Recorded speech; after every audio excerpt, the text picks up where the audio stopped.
Chapter 1277. Save me the trouble. Do you think the Qin family is a vegetable market where you can pick and choose? The appearance of Qin Xiao reassured Yi Jifan.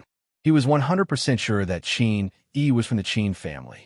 He was 100% sure that Qin Yi knew the senior officials of the Beijing political group. Sitting back in his chair, Yi Jifan looked at his daughter and reminded her, there's still a long way to go before the winter conscription. Let's see if Qin Yi can get it done. Don't listen to your mother. Also, don't mention Yi Qian's relationship with our family in the future. She was admitted to the military academy as the nation's top scorer. You have no right to question her. The matter is settled. Don't waste your time thinking about it. Think about how to get Ying into the Beijing political group. Ying, who had not spoken much, said in a cold voice, Dad, as long as I get into the Beijing political group, I will not let you down. Wait until you get into the Beijing political group. We can't just rely on Qin Yi. We have to continue to look for other connections. Yi Jifan did not have the habit of pinning all his hopes on one person. He was used to making preparations.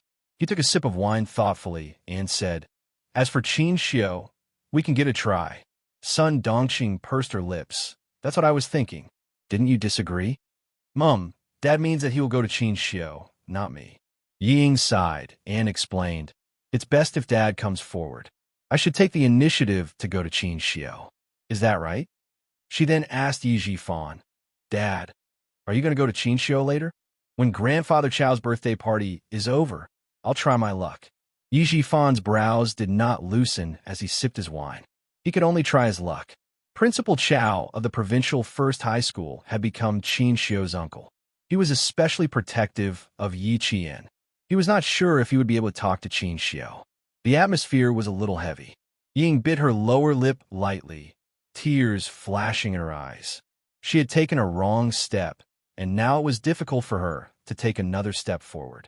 She had never thought that she would be banned from taking the college entrance exam, and never thought that that damn girl, Yi Qian, would actually get into the military academy. However, Principal Chao felt that it was not impossible for Ying to find Qin Xiao personally.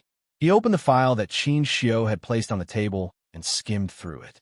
Then, this principal who had always been kind to his students revealed a cold smile. Looks like Director Yi is determined to go against Yi Qian.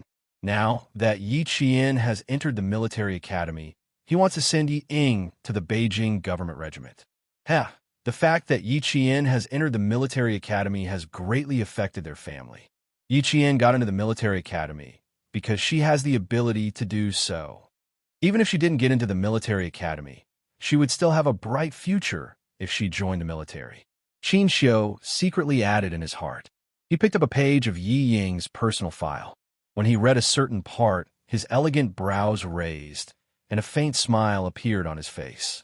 I think I found a reason why they're looking for connections. He placed the personal file on the table and tapped lightly with his slender fingers. According to the medical examination standards issued by our country's National Health and Family Planning Commission, General Staff Headquarters, and General Logistics Department, she definitely won't pass this test. Also, according to the political assessment rules issued by the Ministry of Public Security, General Staff Headquarters, and General Political Department, her performance during military training also makes it impossible for her to join the military. There were 2 points in the personal file that also gave Yi Jifan a headache. There were 2 points that he had not told his daughter. First, heart disease. Second, conduct failure during military training.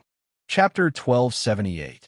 It was the 2 points written on the file that made Yi Jifan's heart turn cold when he inquired about the application conditions.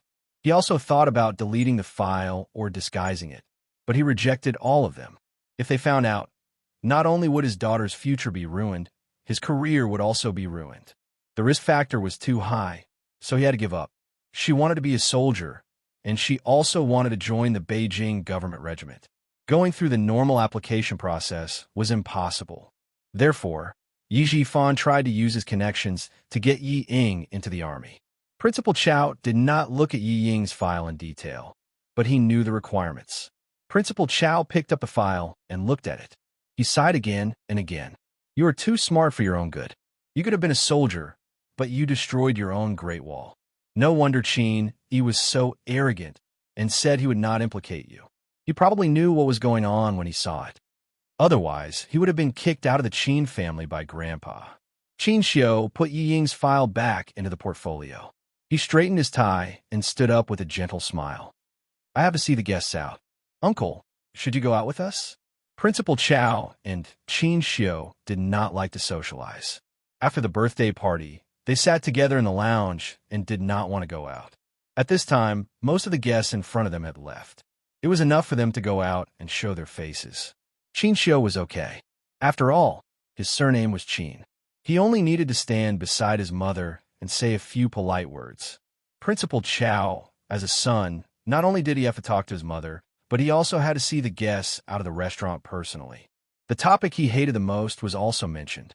He listened and said helplessly, "Although I am the principal, the school is not my own school.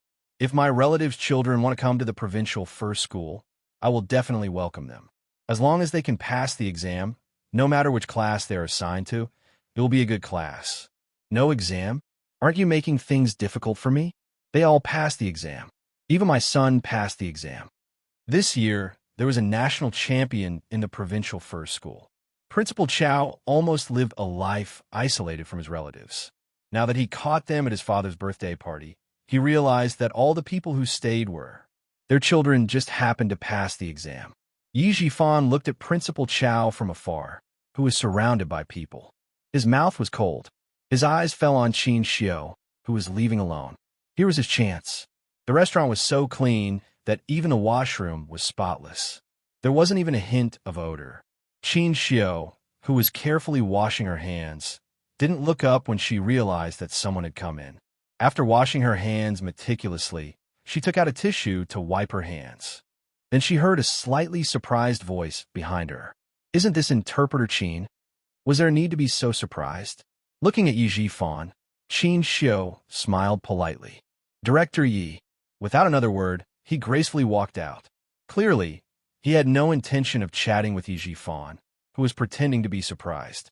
Right, when he entered the washroom just now, he seemed to have turned left to enter, but when he went out, he turned right or left. Qin Xiu, who was so bad with directions that it affected her daily life, only paused for a moment before Yi Jifan caught up with her. "When I was eating with Qin Yi just now, I heard Interpreter Qin's voice. I thought I heard wrong, but I didn't expect it to really be Interpreter Qin." Yi Jifan wasn't stupid enough to be surprised that Qin Xiu was here. His explanation told Qin Xiu that she was surprised because the voice she heard just now was indeed Qin Xiu's. Chapter 1279. Qin Yi is my cousin. Qin Xiu followed Yi Jifan out of the restroom. Good, someone is leading the way. He doesn't have to worry about getting lost in the restaurant. Just now, he was afraid that the relatives and friends of the Chow family would ask him if he had a girlfriend, so he didn't pay much attention to the surroundings.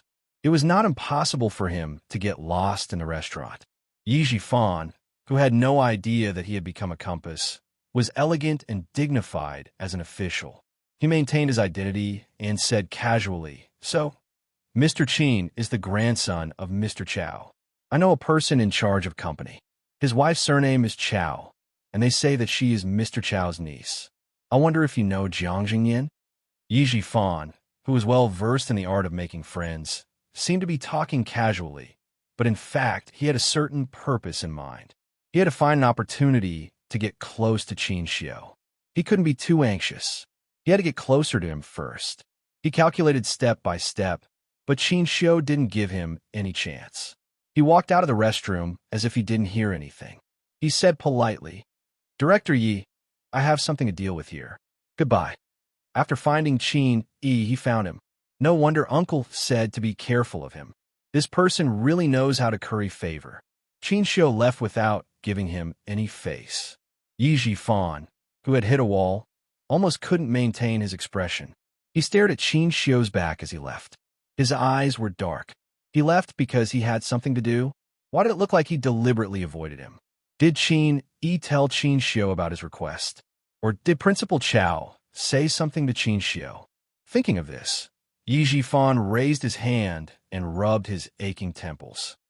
Heart disease could be checked in a hospital to prove that there was no heart disease. But Ying's performance in the military training, how to deal with it. Ying didn't know that she couldn't even join the army. The next day, the whole family was preparing to go to the hospital to visit old Madame Yi. Qin Yi, who they met last night, came to visit. I've already asked a friend to bring the file back to Beijing. I'll find an opportunity to send it to the head of Beijing's political group.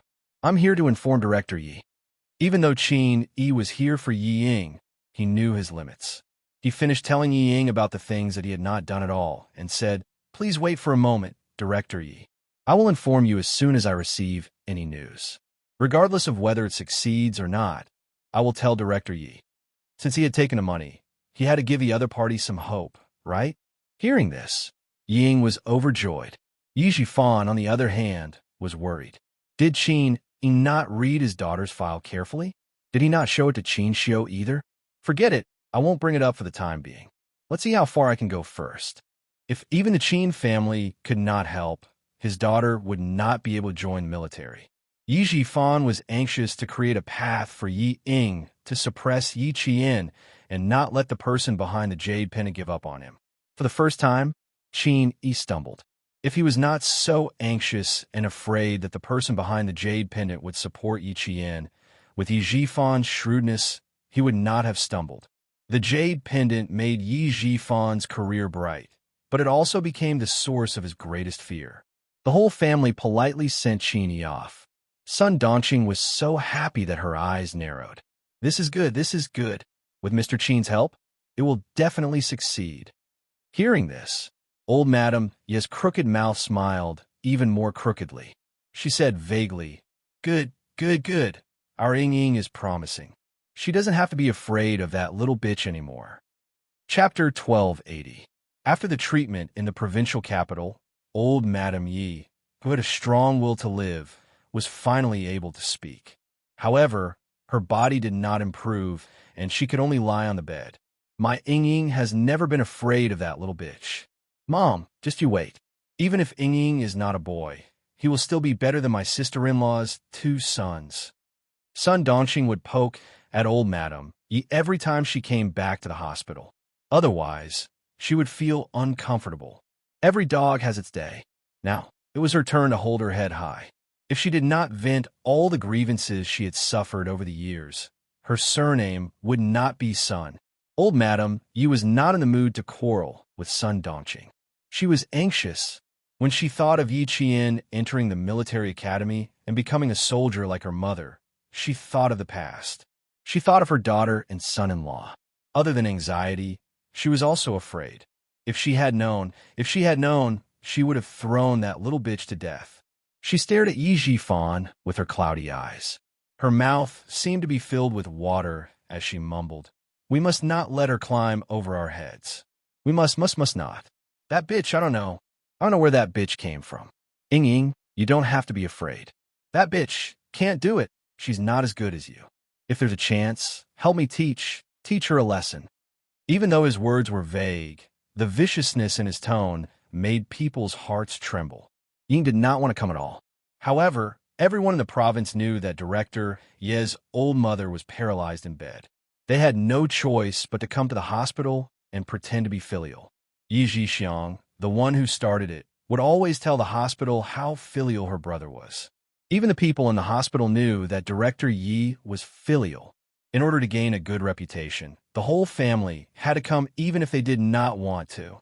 Yi Ying, who was standing beside the bed, did not even look at it. She said softly, "Grandma, take care of yourself. I will do my best." Teach Yi Qian a lesson? What ability did she have to teach Yi Qian a lesson now?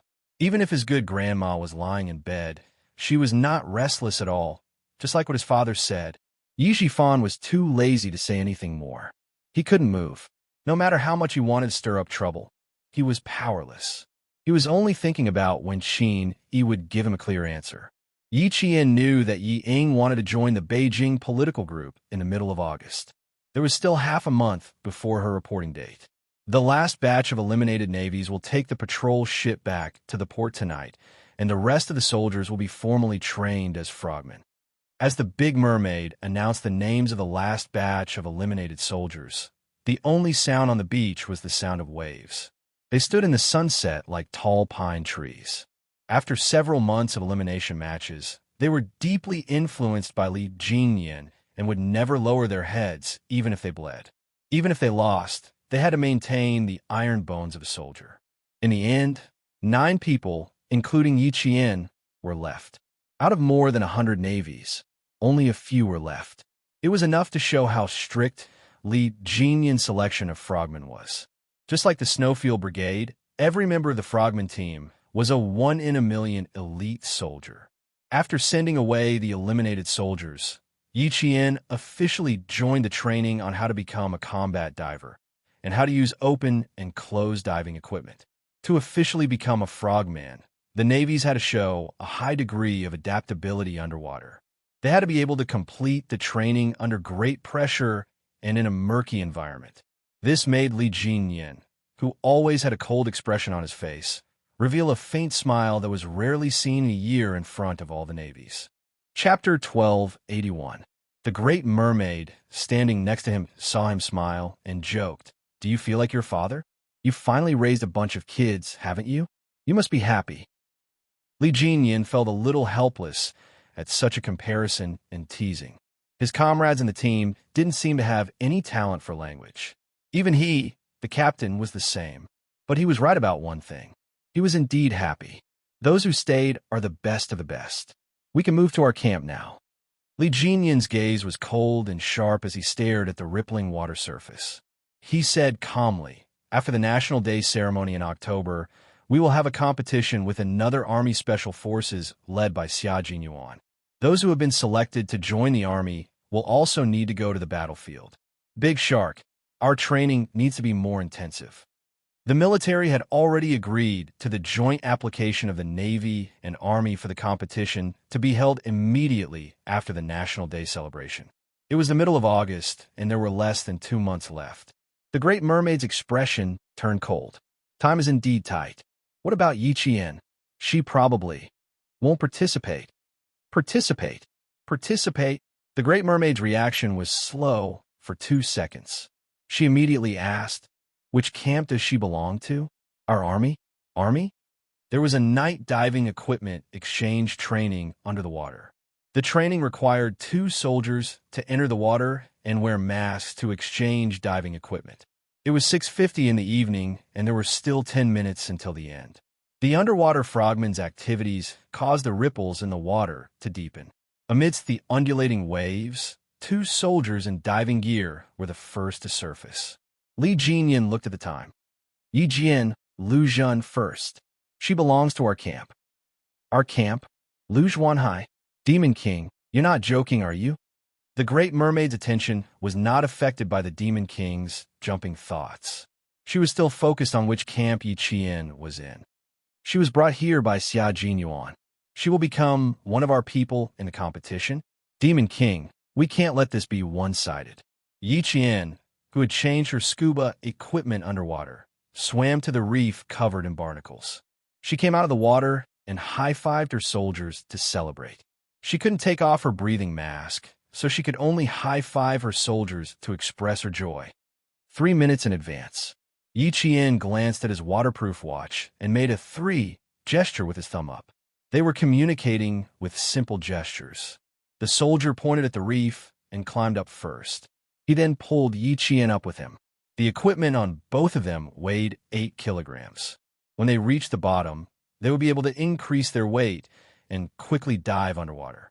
When they reached the shore, their movements would be more or less affected. This was also the reason why the daily training of the frogmen was permanent. From not being used to carrying more than 10 kilograms of equipment, to being able to move agilely even when carrying it onto the shore, the amount of effort that frogmen put into amphibious warfare was something that ordinary soldiers couldn't compare to. When Li Jinyan saw Yi Qian come up, he didn't stand on the reef anymore. He stepped down from the reef and said to the Great Mermaid, "Now he is still in the Navy, so naturally he belongs to the Navy. Furthermore, the Army needs to test his results. The competition will allow the Army to see Yi Qian's results."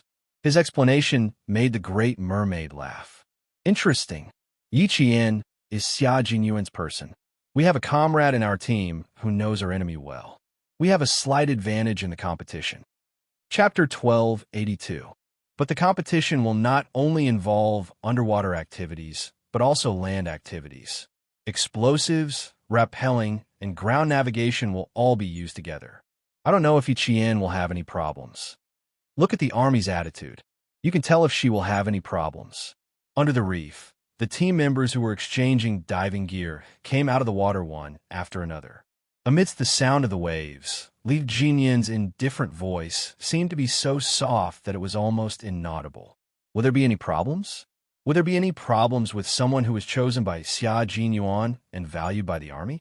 If Yi Qian, who was born in the army, was on land, her comrades in the Storm Commandos would probably be slightly inferior to her. After more than a month of training, Li Jinyan already had an idea of Yi Qian's abilities. She was outstanding, brave, meticulous, and fearless. How could there be any problems with a female soldier whose blood was as cold as a soldier's? From what you've said, there shouldn't be any problems. But she will be leaving the team on August 29th. Demon King, shouldn't we reduce her training schedule? The Great Mermaid's voice gradually lowered. She has to go through basic combat diving at least once. There's too much to learn about frogmen.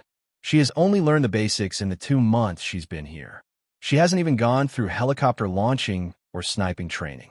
The official members of the Storm Commandos had to go through 18 months of basic underwater training and professional qualification training, followed by a 6-month deployment period.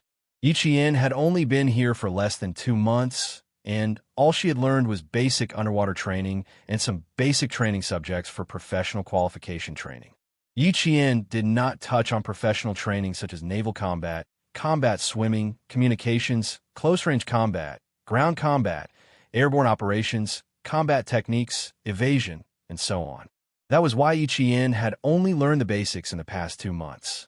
To Li Jinyan and the others, what she had learned was just the basics. But to the normal soldiers, Yi Qian already knew a lot. She had touched on both land and sea.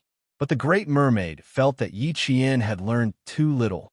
Unfortunately, she still has about 10 days before she leaves. Now that she's resting for 3 days in the remaining 11 days, she can only touch on a few of our training subjects. They will rest for 3 days. Yi Qian will continue. Li Jinyan had other plans for Yi Qian's 3-day break. Big Mermaid felt that Yi Qian had learned too little, but he wanted to see how tough she was.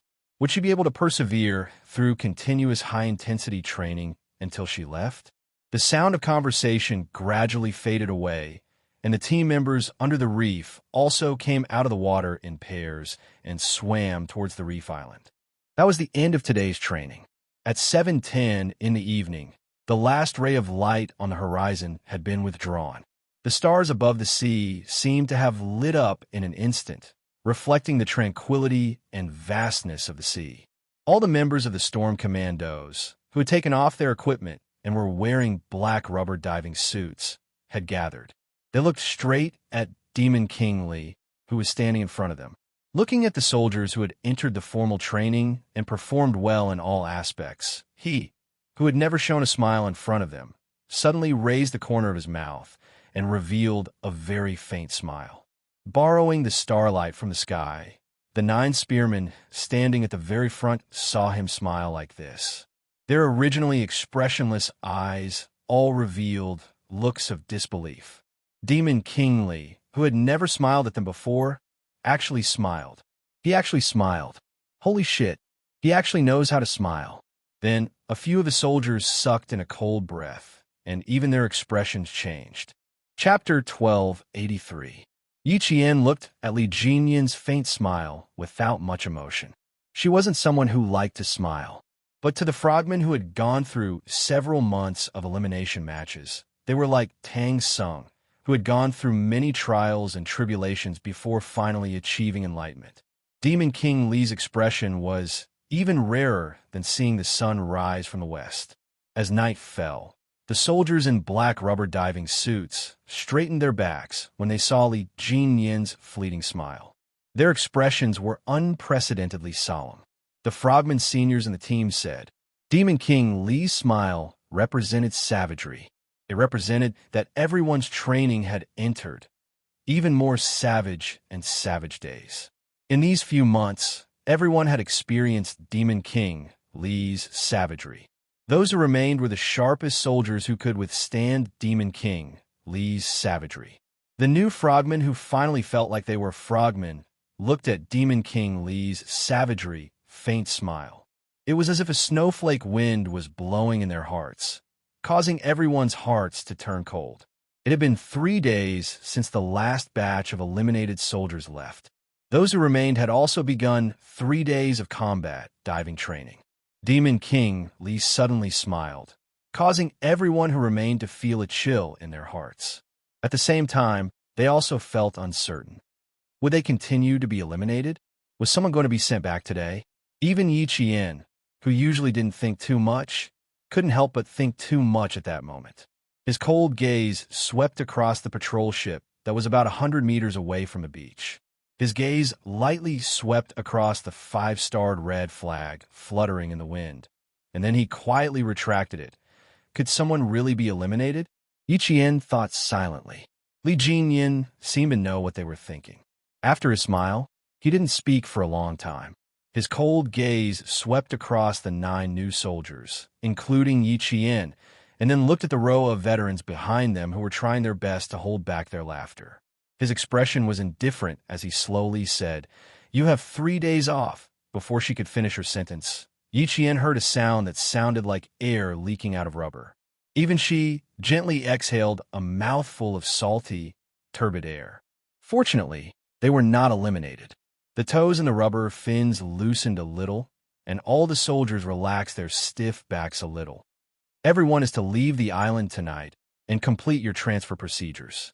In the face of the soldiers' reaction, Li Jinyin's expression remained as cold as ever, without the slightest bit of awkwardness. You will have a certain understanding of our frogman unit during the 3-day holiday, and you will also understand why our selection is so harsh. The soldiers who stayed behind did not transfer their files from their original unit to the Storm Amphibian Frogman Commandos, so they could not be considered as official commandos. During the 3-day holiday, the original unit would send a document to complete the transfer procedures with the Storm Commandos. Their glorious deeds, other than their military merits and medals, would all be cleared. Once again, the newly enlisted soldiers were not surprised by the sudden holiday. From their serious expressions, one could vaguely find a trace of strangeness. They felt that it was impossible to give them a holiday so easily.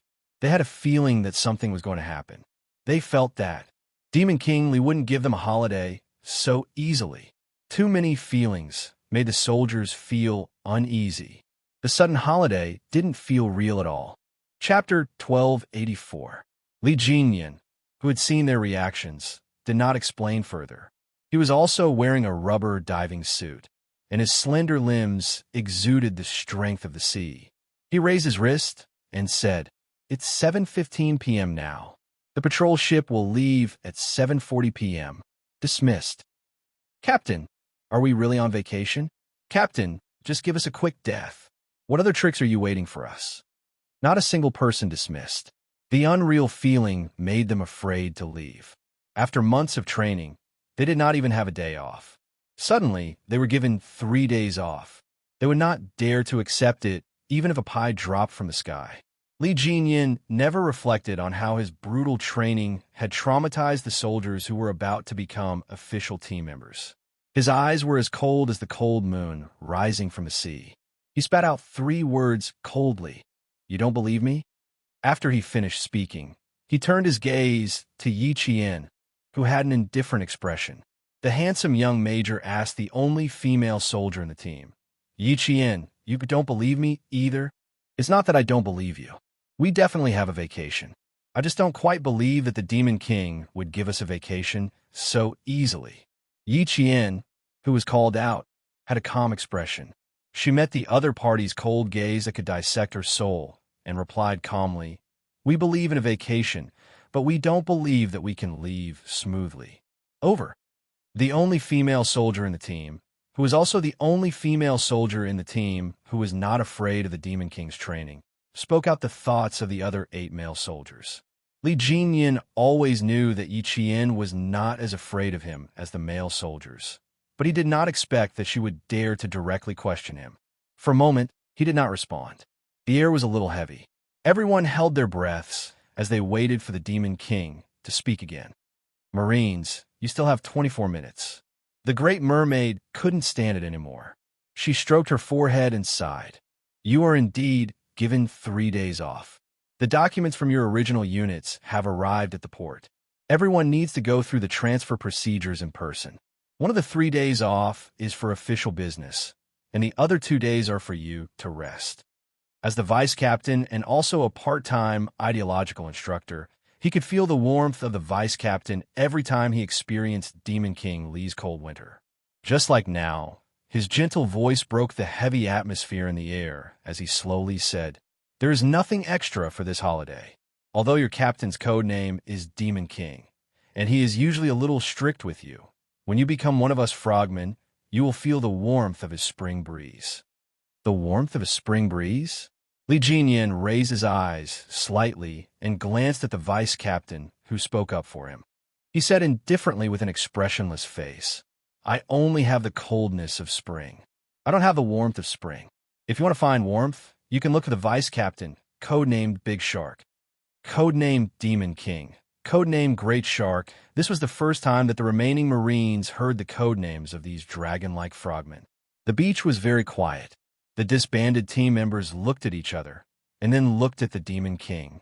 Was the Demon King joking just now? The veteran behind him had already laughed and said loudly, Demon King, your cold jokes are still incomprehensible. Look at what you have done.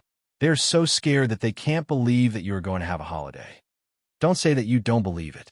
Didn't we also not believe it in the past? When we got on the ship, we were afraid that someone would come out in the middle of the night and drag us down. With the veterans' laughter, the Marines finally believed.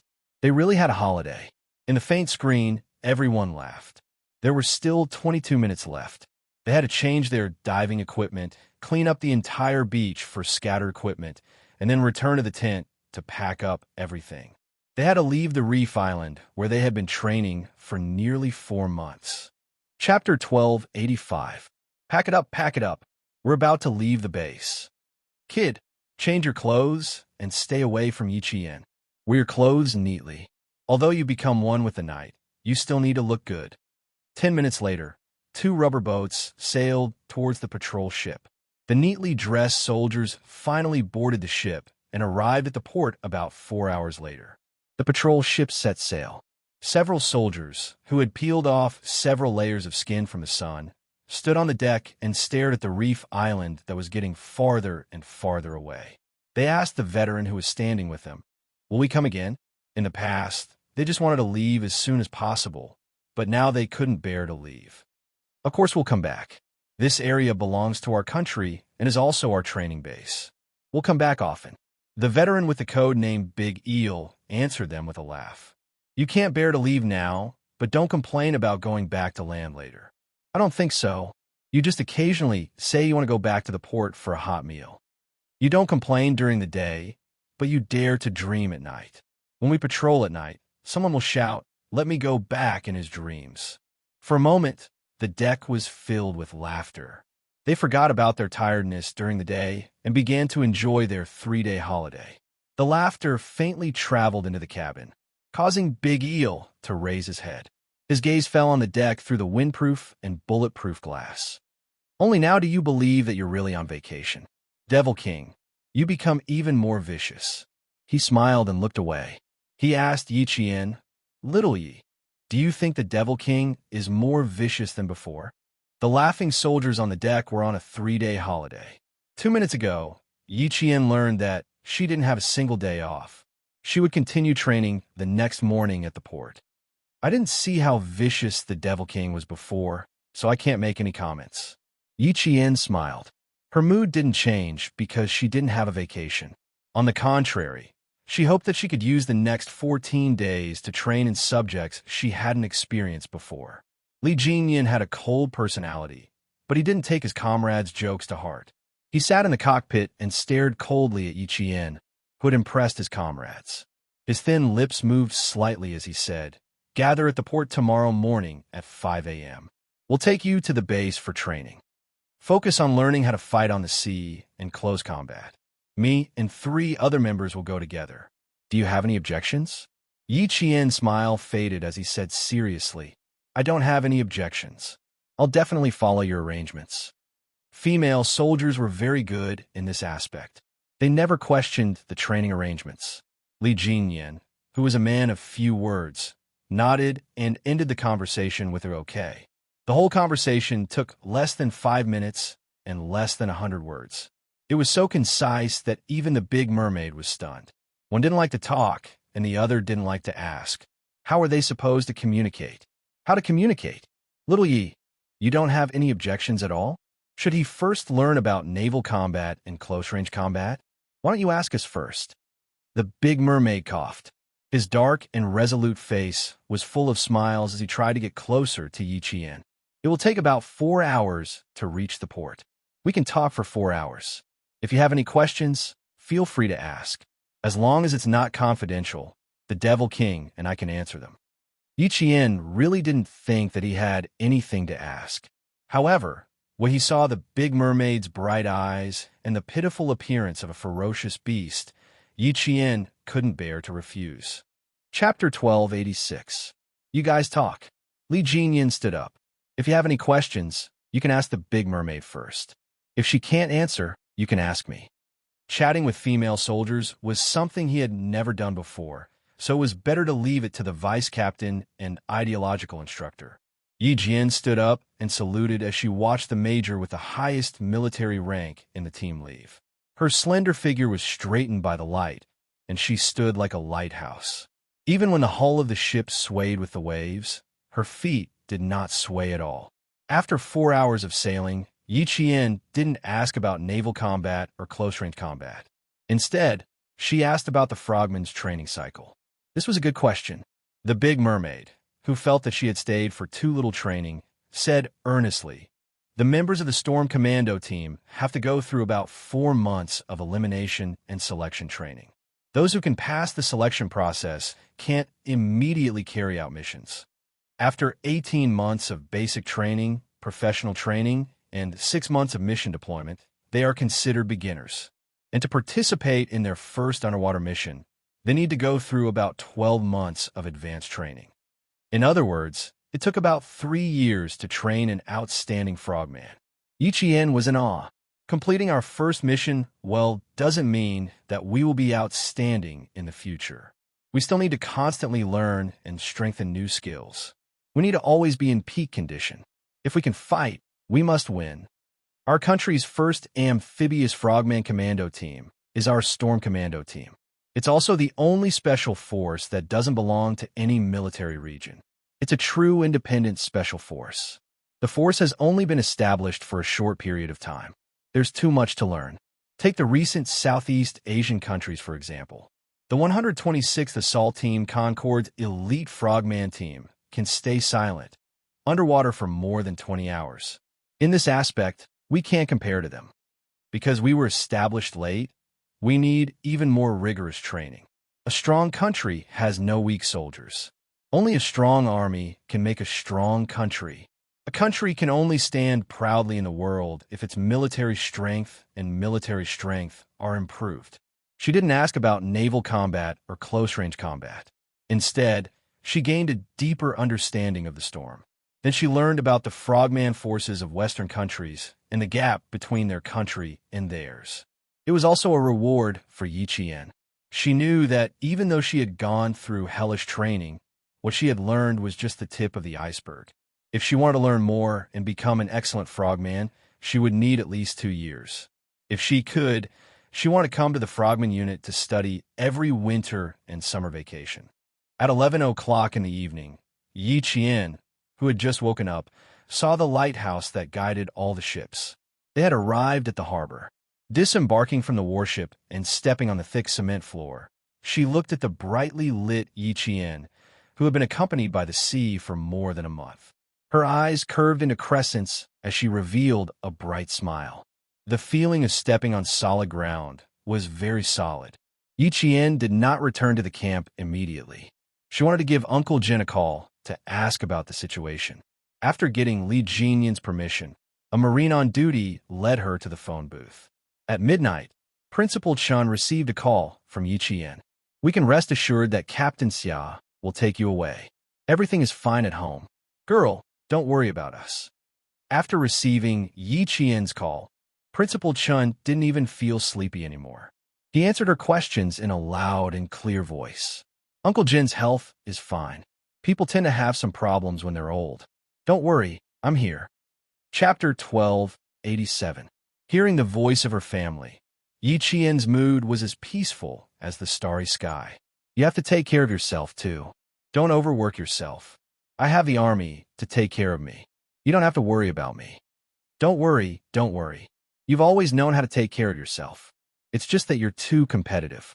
You're even more competitive than the male soldiers. You have to change that. We can't be sloppy during training. You have to rest well during rest. Only when you're fully rested can you train better." Principal Chun, who came out of the army, said that he wasn't worried. Every word he said was a reminder. He was afraid that Yi Qian would be too competitive and hurt herself. Yi Qian pursed her lips and smiled. She looked at the starry sky and listened quietly to the elder's advice. Time ticked by for nearly 10 minutes. "I received the acceptance letter.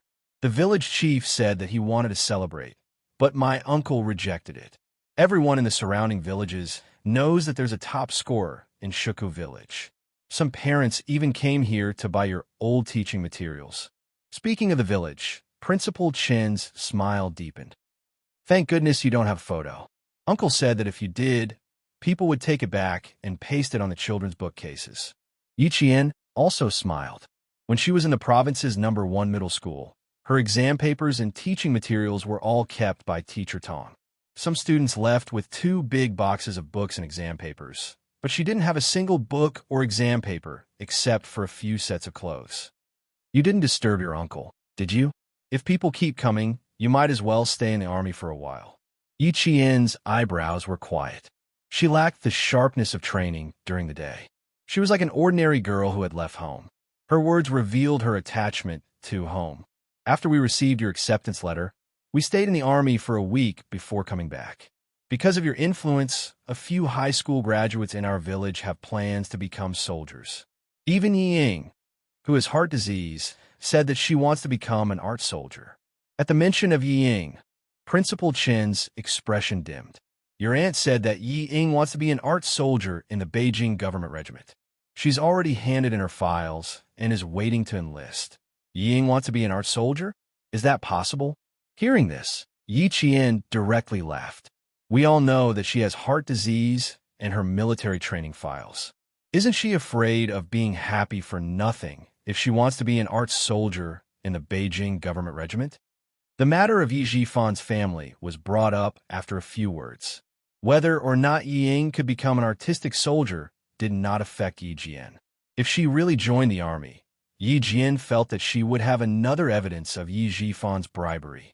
The news of Yi Ying joining the military had already spread throughout the village. It even overshadowed Yi Jian's entrance into the military academy. Sun Dongqing's gloominess was swept away. Wherever she went, she would happily talk about her daughter joining the military. At this time, Yi Jian was already sitting on the helicopter with a sniper rifle in her hand. She aimed at the floating object on the sea and completed the sniping. Frogmen often use platforms on the sea to provide cover from the air. After sniping the target, the sniper needs to jump into the sea to support his teammates. He is 57 meters away from the sea and 241 meters from the target.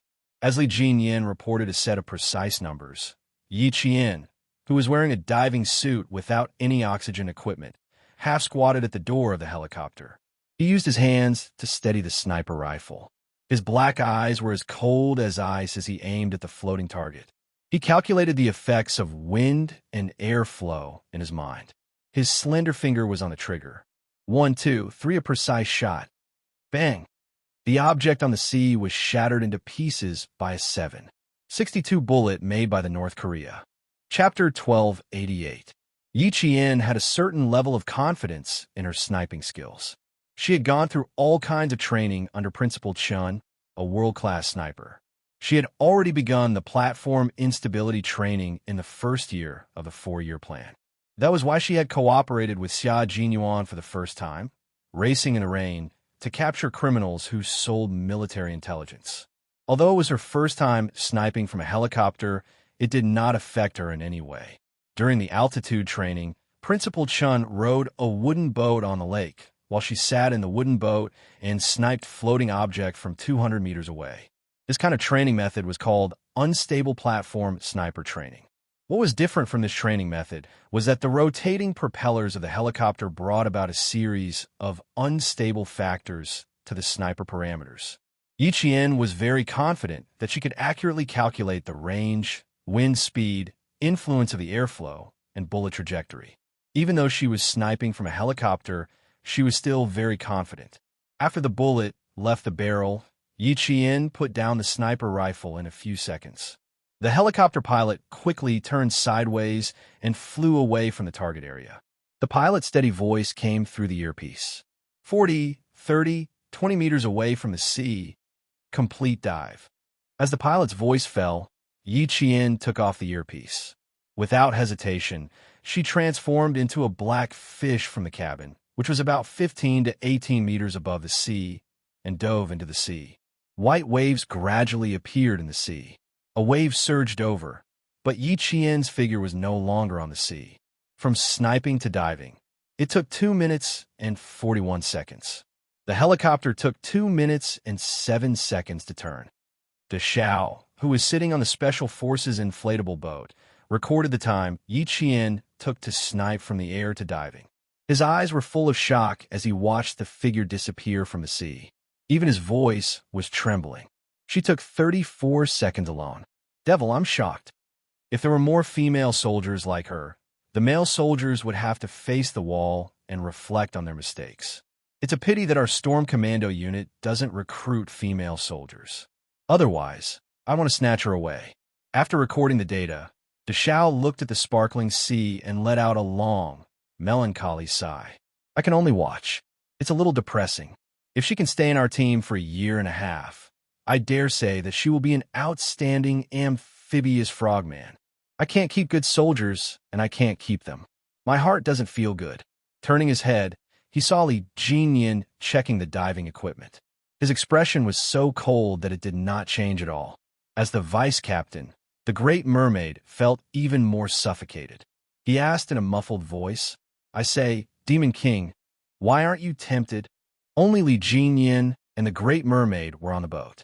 The other team member was working with Yi Qian to complete the sea battle and the infiltration mission. Demon King Li, who was checking the equipment, had a cold expression on his handsome face. His thin lips curled up slightly, and he looked at the vice captain with a smile that was not a smile in his eyes. He slowly and calmly answered, Firstly, the Storm Commandos clearly stated that they do not recruit female soldiers. Secondly, the army will not agree. Thirdly, she has no intention of staying. There is no need to think about the things that have been decided from the beginning. Just remember that she does not belong to the Marine. She only belongs to the army. We are only responsible for training her. Seeing such an outstanding soldier leave the team, there is no need for her to stay. You will still be able to see her fighting in the future. Her individual combat ability is strong. Her reflexes are directly proportional to her physical fitness and professional skills. No matter which unit she goes to, she will be a sharp knife soldier. No matter which unit she goes to, she will still be a soldier of our country.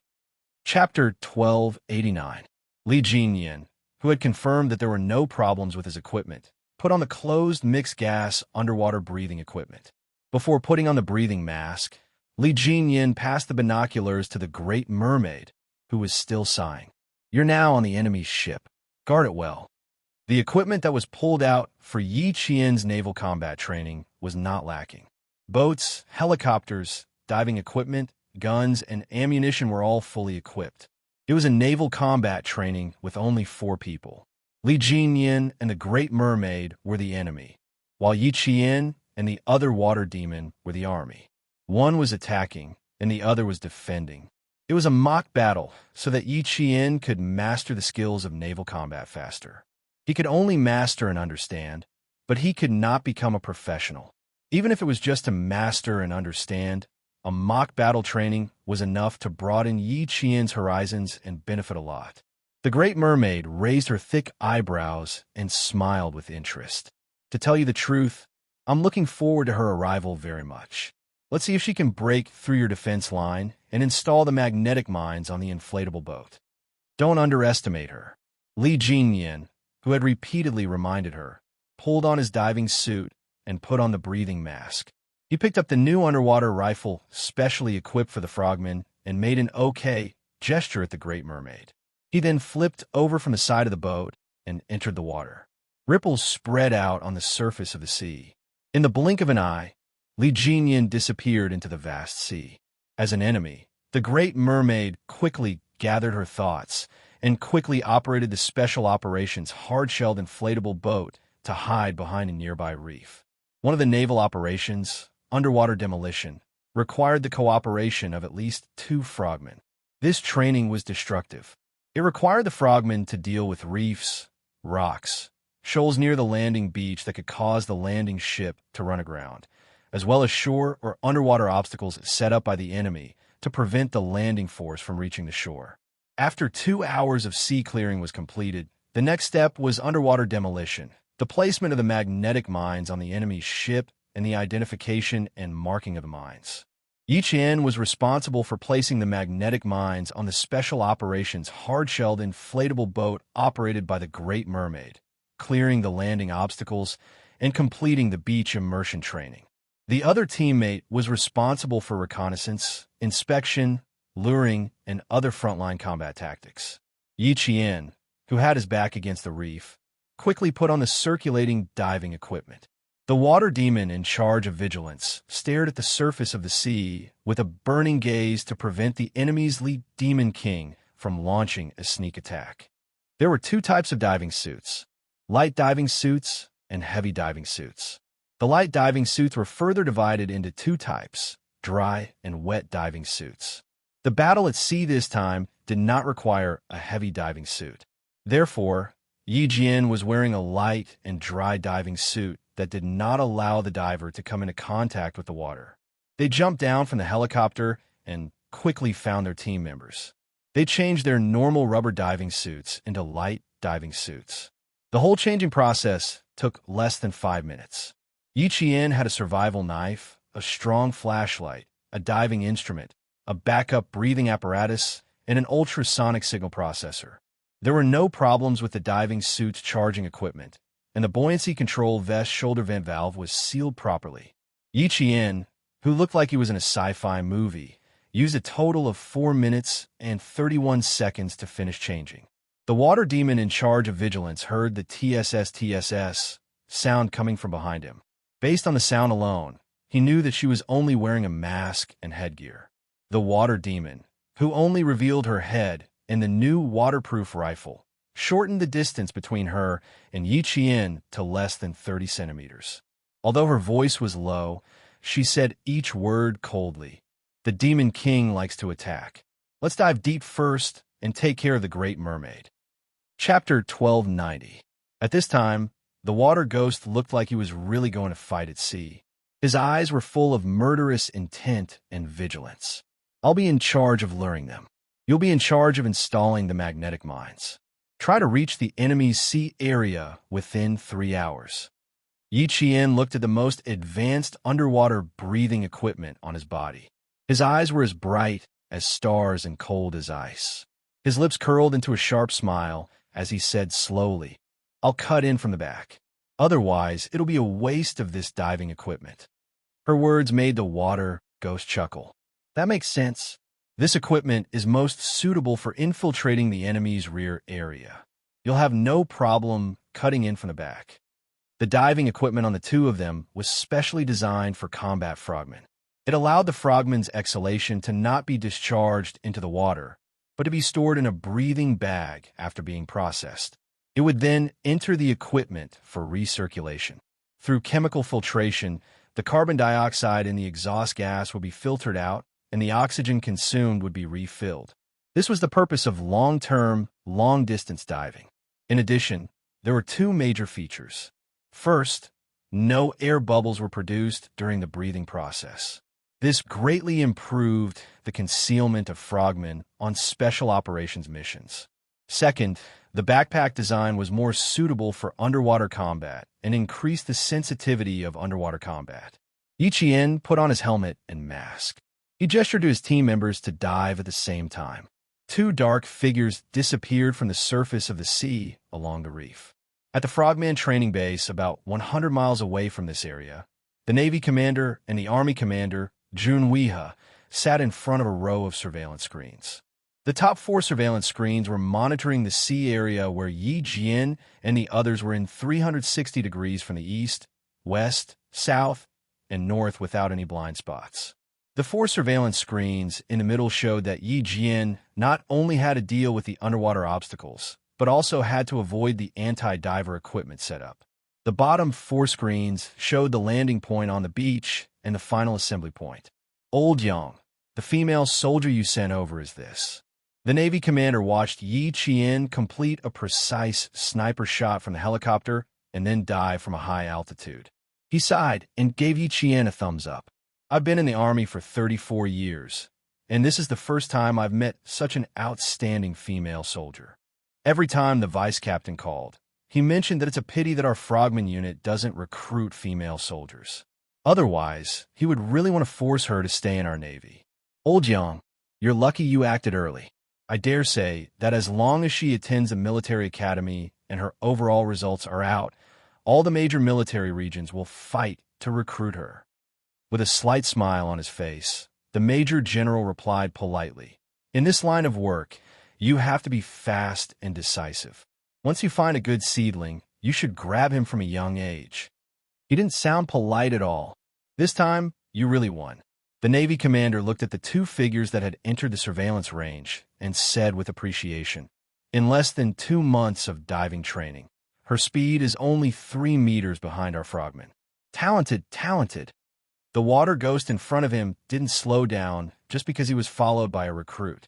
A simulated naval combat training mission was all about realism. Yi Qian didn't ask him to stop and wait for her either. He kept a distance of about 3 meters behind her as he dove into the underwater obstacles that needed to be dealt with. Alert, 20 minutes complete. As they entered the sea, the water ghost in front gestured at Yi Qian. He pulled out his life-saving knife and started to be in charge of keeping watch in an area about 10 meters away from Yi Qian.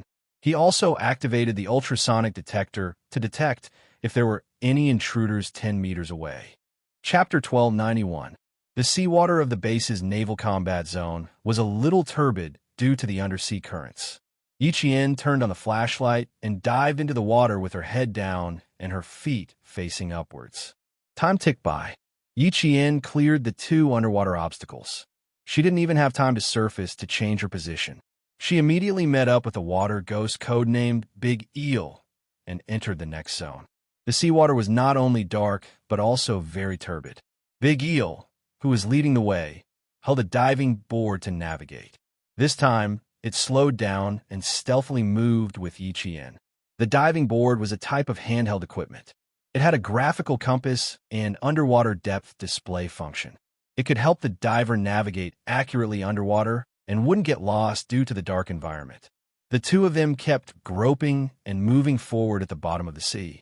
From 5:00 in the morning to 8:00 in the morning, Yi Jian did not come out of the water for 3 hours. She had been in the water all the time, and under the guidance of the Big Eel, she completed combat training and subject tasks one after another. Big Eel covered and guarded. Yi Qian completed the tasks and took action. After 3 hours, they finally infiltrated the enemy's boat. Yi Qian began to circle around and cut in from the back. The cooperating water ghost was in charge of luring them. The naval combat training had entered the most crucial moment. Li Jinyan, who had been lurking in the water, was like a sea monster hiding in the depths of the sea, quietly waiting for his prey to arrive. He was waiting for Yi Qian. He wanted to personally test the results of his female soldiers' less than 2 months of underwater training. However, Yi Qian didn't want to face Demon King Li at all. She was confident that she could fight Demon King Li on land, but underwater, Yi Qian knew her own limits and didn't dare to face him carelessly. She carefully avoided the detection range of the ultrasonic waves. She swam with her feet and headed straight for her target. She doesn't plan to face the enemy. 3 hours later, the naval commander, who had been sitting in front of the surveillance screen, pointed at the figure that had been submerged in the sea for 3 hours and said proudly, "Li Jinyan, the sharp knife of the team, is neck and neck with Xia Jinyuan." Major General Liu was a little overprotective. "Your Li Jinyan is not bad, and our Xia Jinyuan is not bad either. Now that we have Yi Qian, Old Dong, I can rest assured." The Navy commander's surname was Dong. That's why I said you really won this time. In the past, you even wanted to win over Li Jinyan. You were so ruthless that you didn't leave a single one for the Marines. Old Yang, after so many years, I still remember. The Navy commander laughed. This Old Yang was still the same as before. Whenever he saw a good soldier, he would want to recruit him to the army. Who wouldn't want that? Everyone wanted to. It was undeniable that there were more elite soldiers in the army than in the Navy. Major General Liu adjusted his military cap. He felt that the topic needed to be changed. He restrained his expression and said solemnly, "I'm very grateful for your care for Yi Qian. I knew that her training time was short, so I specially arranged 3 days of private training for her. Old Dong, I'm very grateful to you for supporting the Army's work all this time. Thank you very much. I won't stand on ceremony. The most important thing is that Yi Qian is indeed a good seedling. Even if she becomes a soldier of the Army in the future, she will still be a soldier of our country." On the surveillance screen, Li Jinyan suddenly turned around like a sea monster pouncing on its prey. Even through the screen, his ferocity could be felt. In an instant, he dashed forward a few meters. The naval commander who was speaking immediately cut off the topic. He found the target. Chapter 1292. Everyone in the control room turned their attention to the screen that had the best view of Li Jinyan's movements. The Navy commander ordered the technical lieutenant, "Monitor from all directions." "Yes, sir."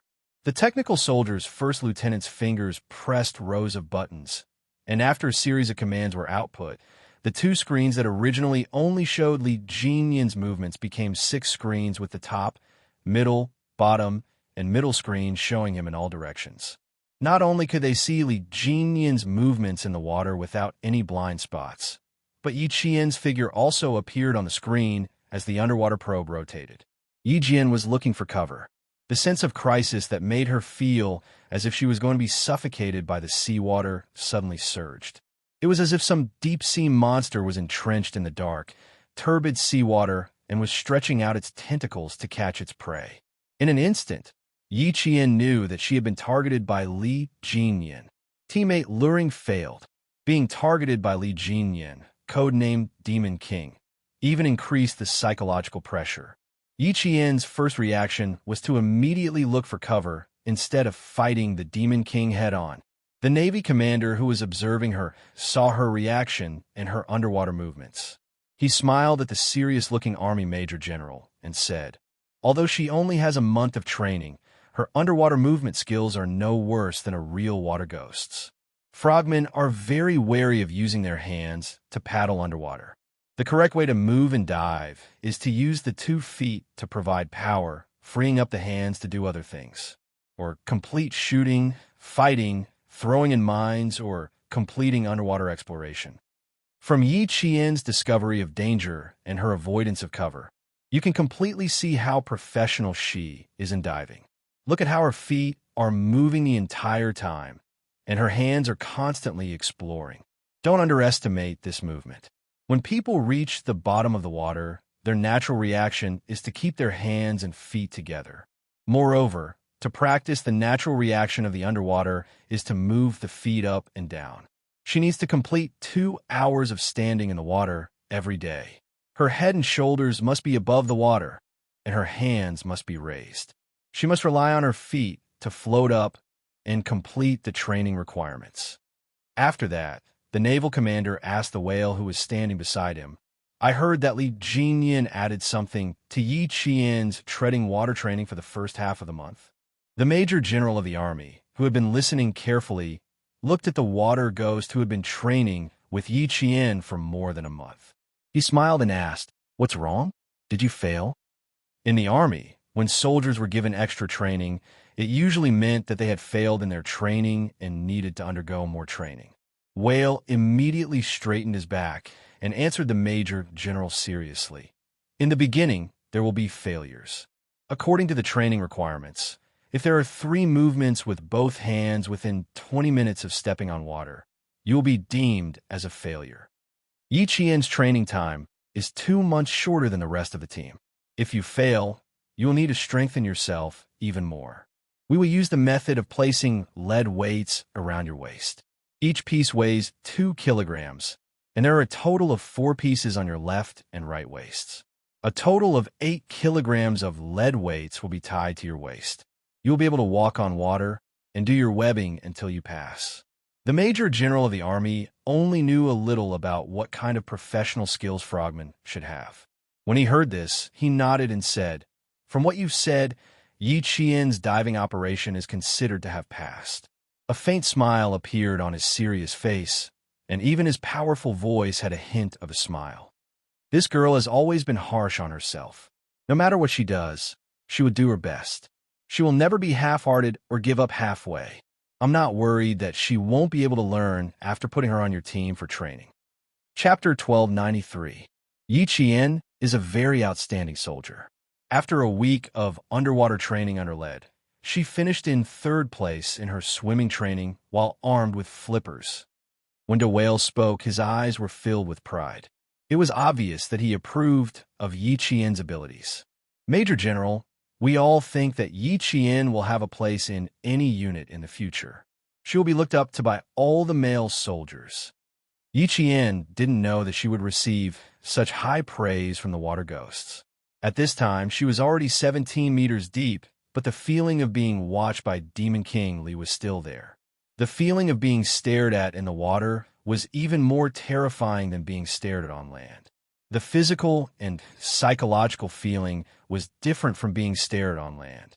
You could still run and find a place to hide immediately, but in the water, there was nowhere. There was nowhere to run or hide, even if you wanted to. It was a physical and psychological challenge. The huge water pressure in the deep water pressed down on her limbs, making her feel even more tense. Yi Qian felt around until she found a reef. She grabbed the reef with both hands. The feeling of something solid in her palms eased her tense emotions. She didn't even see Li Jinyan's shadow in the water, but the feeling of being watched followed her like a shadow. Even when she was hiding behind the reef, she didn't relax. When frogmen fought underwater, they always fought for 2 people. If one of their comrades was in trouble, the other would be able to save them immediately. But now, there was only Yi Qian, and she was still a new recruit. Even though Li Jinyan saw her, he didn't immediately swim over. He was worried that Yi Qian would notice that he was panicking. His subconscious reaction was to quickly dive to the surface. This was the most taboo in deep diving. It was an extremely dangerous move. Frogmen would inhale air with the same pressure as the environment in the water through their cylinders. If a frogman suddenly surfaced, the air pressure in their bodies would be greater than the air pressure outside their bodies. Then, large amounts of air bubbles would accumulate in their blood, causing life-threatening decompression sickness. Yi Qian was about 19 meters deep in the water. If she rushed to the surface because of Li Jinyan's appearance, it was very likely that she would die. After completing the training alone, even the experienced Li Jinyan did not dare to be too reckless. After Yi Qian swam out of a certain range, Li Jinyan swam towards the inflatable boat that the Great Mermaid was on.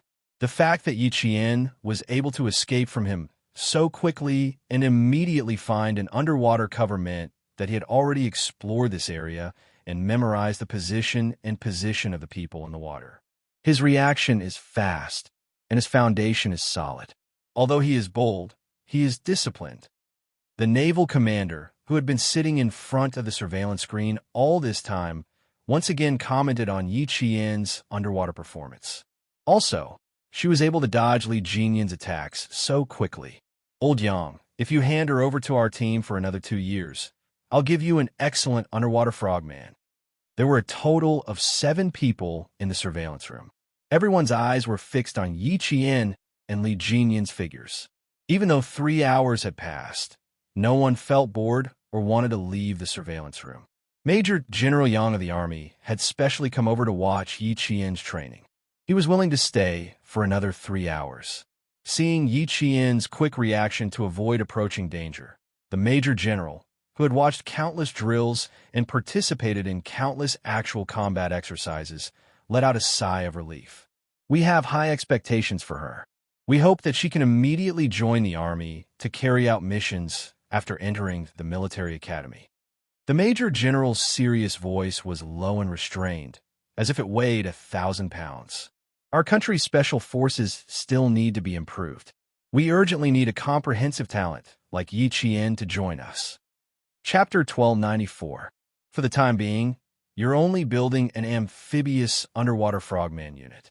Old Dong, the task on my shoulders isn't any lighter than yours. With just one sentence, the Navy commander seemed to have guessed something. Surprise flashed across his face, and a hint of seriousness appeared. Amphibious unit? I see. I understand now. No wonder they had to send Yi Qian over. It turned out that her future in the military had already been determined. You see further than I do. She has already been training for 5 years, plus 4 years of military school. A soldier with 9 years of special training under your command, and she's still so young. Old Yang, you really have great foresight. You make me feel ashamed of myself. There were only 4 people in the surveillance room. One of them was a lieutenant of operations, and the other was a great mermaid. The Navy commander's words would not be leaked, and this kind of conversation would not cause any leaks. Li Jinyan seemed to have sensed that his prey had swam away. He slowly turned his back to the surveillance screen and faced it directly. His expression couldn't be seen clearly because he was wearing a breathing mask, but from the way he swung his slender legs, it was easy to tell that he was in a good mood. The undersea airflow blew past the breathing mask in front of him, and a few unknown fish swam leisurely with the airflow. Yi Qian, who was holding onto the reef with both hands, focused his gaze and swam in the opposite direction of the airflow. However, the inflatable boat was deeper in the water than the rubber boat. There was a group of reef islands nearby. If it were her, she would definitely hide the boat behind the reef islands. Since Li Jinyan had his eyes on her, the task of installing the magnetic mines could only be given to her partner, Big Eel, under the guidance of the diving board's navigation system. After 20 minutes, Yi Qian and Big Eel met underwater. The two of them kept their heads facing up, and they communicated with hand signals at the water level about 50 centimeters below the surface. Yi Qian pointed above the water and crossed his hands. Keep an eye on me. We'll exchange missions. Okay. Big Eel nodded. It seemed that Demon King Li intended a fight with Yi Qian underwater, so he naturally had to cooperate. After the mission exchange, the two of them separated again. From the deep water level, Yi Qian slowly approached the boat when they were about 3 meters above the water level. It was the first time she was acting alone underwater. No matter how brave she was, she didn't dare to act as freely as she did on land. She remembered the key points of underwater activities and didn't make any mistakes. Not far away, Li Jinyan, who was defending, floated to the surface. A thin smile flashed across his cold eyes as he said to the great mermaid on the ship, "She's coming over. I'll fight her underwater first." Big Eel, Yi Qian. Big Eel didn't persuade Li Jinyan to give up, but she reminded him again. Yi Qian, Eel, Big Eels is Big Eel, Big Eel, Big Eel, Big Eel, Eel, Big Eel, A's twos to Eel, to S Eel, of T of them, Eel. Don't let anything happen. Li Jinyan understood, even without Big Eel's reminder. He made an okay gesture, put on his breathing mask again, and slowly sank to the bottom of the sea to intercept Yi Qian. The entire training was centered around Yi Qian. Li Jinyan wanted to test Yi Qian's underwater combat skills. Big Eel wanted to see if she could successfully clear the boats that were preventing them from landing and seizing the beach.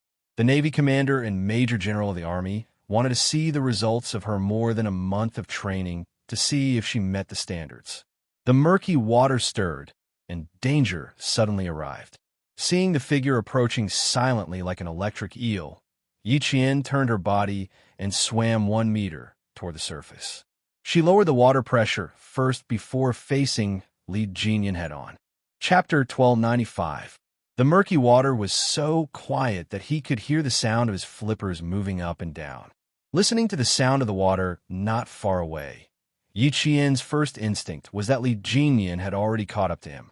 As he swam to the surface, Yi Qian pulled out his frogman dagger. The frogman dagger was a special weapon that was rust-resistant and magnetic-resistant. Even if it encountered the electromagnetic fuse of underwater explosives, it would not trigger an explosion. With the dagger in hand, Yi Qian used his body as bait and swam around the boat. Firstly, he wanted to buy time for Big Eel. Secondly, he wanted to attract all the underwater dangers to himself. Li Jinyan used a forced attack to force Yi Qian into the underwater obstacle course at the base. There was seaweed and ropes hidden in the seaweed. If he was not careful, he would either be entangled by the seaweed or be caught by the ropes. Is the Devil King crazy? He's forcing Yi Qian into the underwater obstacle course. Big Eel, who was swimming towards the boat, looked at the disappearing figure in the water. There was a hint of surprise in his eyes. Does he really want to spread the name of the Devil King throughout the 3 armies? All the water ghosts knew how difficult the underwater obstacle course was. There were old materials, fishing nets, ropes, and deliberately cultivated seaweed. These could easily get entangled with the frogmen's breathing apparatus and other equipment. Even veterans like them had to be extra careful when they entered. The Big Eel was worried for Yi Jian, and so was the big whale who was watching from the monitoring screen. It quietly glanced at the Navy commander's face from the corner of its eye. As soon as it glanced at the commander's face, the big whale was frightened by the coldness on the commander's face, and its heart skipped a beat. Oh no! The Navy commander seemed a little angry. How many water ghosts are there at the base now? The Navy commander's eyes were serious. Li Jinyan was too bold. He actually led Yi Qian into the underwater obstacle course that required at least 8 months of basic training to pass. Did he not want his own future anymore? If something happened, the Army would lose a general, and so would the Navy. In the end, it would harm the country and waste the country's efforts. Big Whale immediately replied, "There are 11 water ghosts in my team at the base. There were also 16 combat frogmen and scout frogmen. A total of 27 soldiers. Send 4 combat frogmen over there to keep an eye on the situation. If anything happens, send reinforcements immediately." The Navy commander immediately issued the order. As the commander, he had the responsibility to protect the safety of all the soldiers. He also had the responsibility to prevent possible dangers in advance. Yes, the Great Merman immediately carried out his orders. He was also afraid of accidents. Although Major General Yang of the Lu Army did not know much about underwater warfare, when he saw Yi Qian's unhurried swimming posture, he vaguely felt that Yi Qian was deliberately swimming towards the danger zone ahead. Not for the time being. Let's observe first. He stopped the Great Mermaid from leaving. Yi Qian has never done anything rash. Just now, she used the diving board to navigate and swam east. Based on my understanding of her, she's swimming east with a purpose. In other words, they were not forced by Li Jinyan to the east-facing underwater obstacle. Major General Yang had known Yi Qian for 3 years. He usually paid attention to her training. In addition, Yi Qian had carried out several military missions, so Major General Yang was very reassured by her combat stability. Therefore, Major General Yang thought that she was doing it on purpose because she wasn't in a hurry. The Great Merman received the Navy commander's nod and returned. He said, "Although Yi Qian's training time was short, the water ghosts we left on the training reef island all took her through many training exercises. For example, we taught her how to use the life-saving knife to save herself through seaweed and fishing nets. but it was not as complicated as this. Chapter 1296. In other words, with Li Jinyan around, even though there was a certain amount of danger, it wouldn't be fatal. This was a form of trust. You could put your life in the hands of your comrade and trust your comrade. Old Dong, I'm not nervous. Why are you nervous? Let's see how exciting this underwater fight is. Major General Yang was even more relieved after hearing this. He was even more certain that Yi Qian was doing this on purpose. This little girl had an adventurous spirit, but she was also steady. He believed that she wouldn't put herself in danger. After that, he laughed and said, don't worry, let's watch. Even though Li Jinyan isn't my soldier, Xia Jinyuan, has mentioned him to me before. He's the best underwater specialist in the entire army. Even though the devil is cruel, he's also admirable. The Navy commander felt very comfortable when his soldier was praised. I'm not worried about Li Jinyan. I was just worried that you wouldn't be. Since you're not worried, let's wait for the exciting underwater fight. The entire Underwater Training Foundation was equipped with underwater detection probes used on submersible ships. The first lieutenant was familiar with the operation of the 3 rows of computers.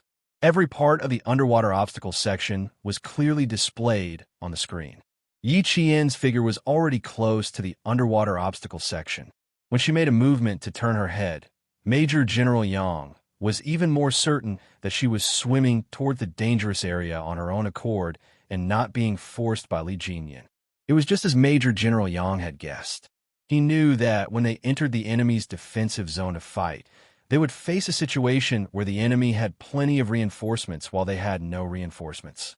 Even though it was dangerous to enter the complicated sea region and it would bring inconvenience to their movements and reduce their speed, it would also provide them with natural obstacles and cover. Li Jinyan was the captain. How could a rookie like her face him directly? She had to hide quickly and then end the battle quickly. The dagger in her hand, which was the life-saving knife, was extremely useful at this time. This special dagger blade was 2 centimeters wide and 8 centimeters long. The back of the blade had sharp serrations. As long as it was used well, it could quickly cut through ropes, seaweed, and fishing nets on the seabed.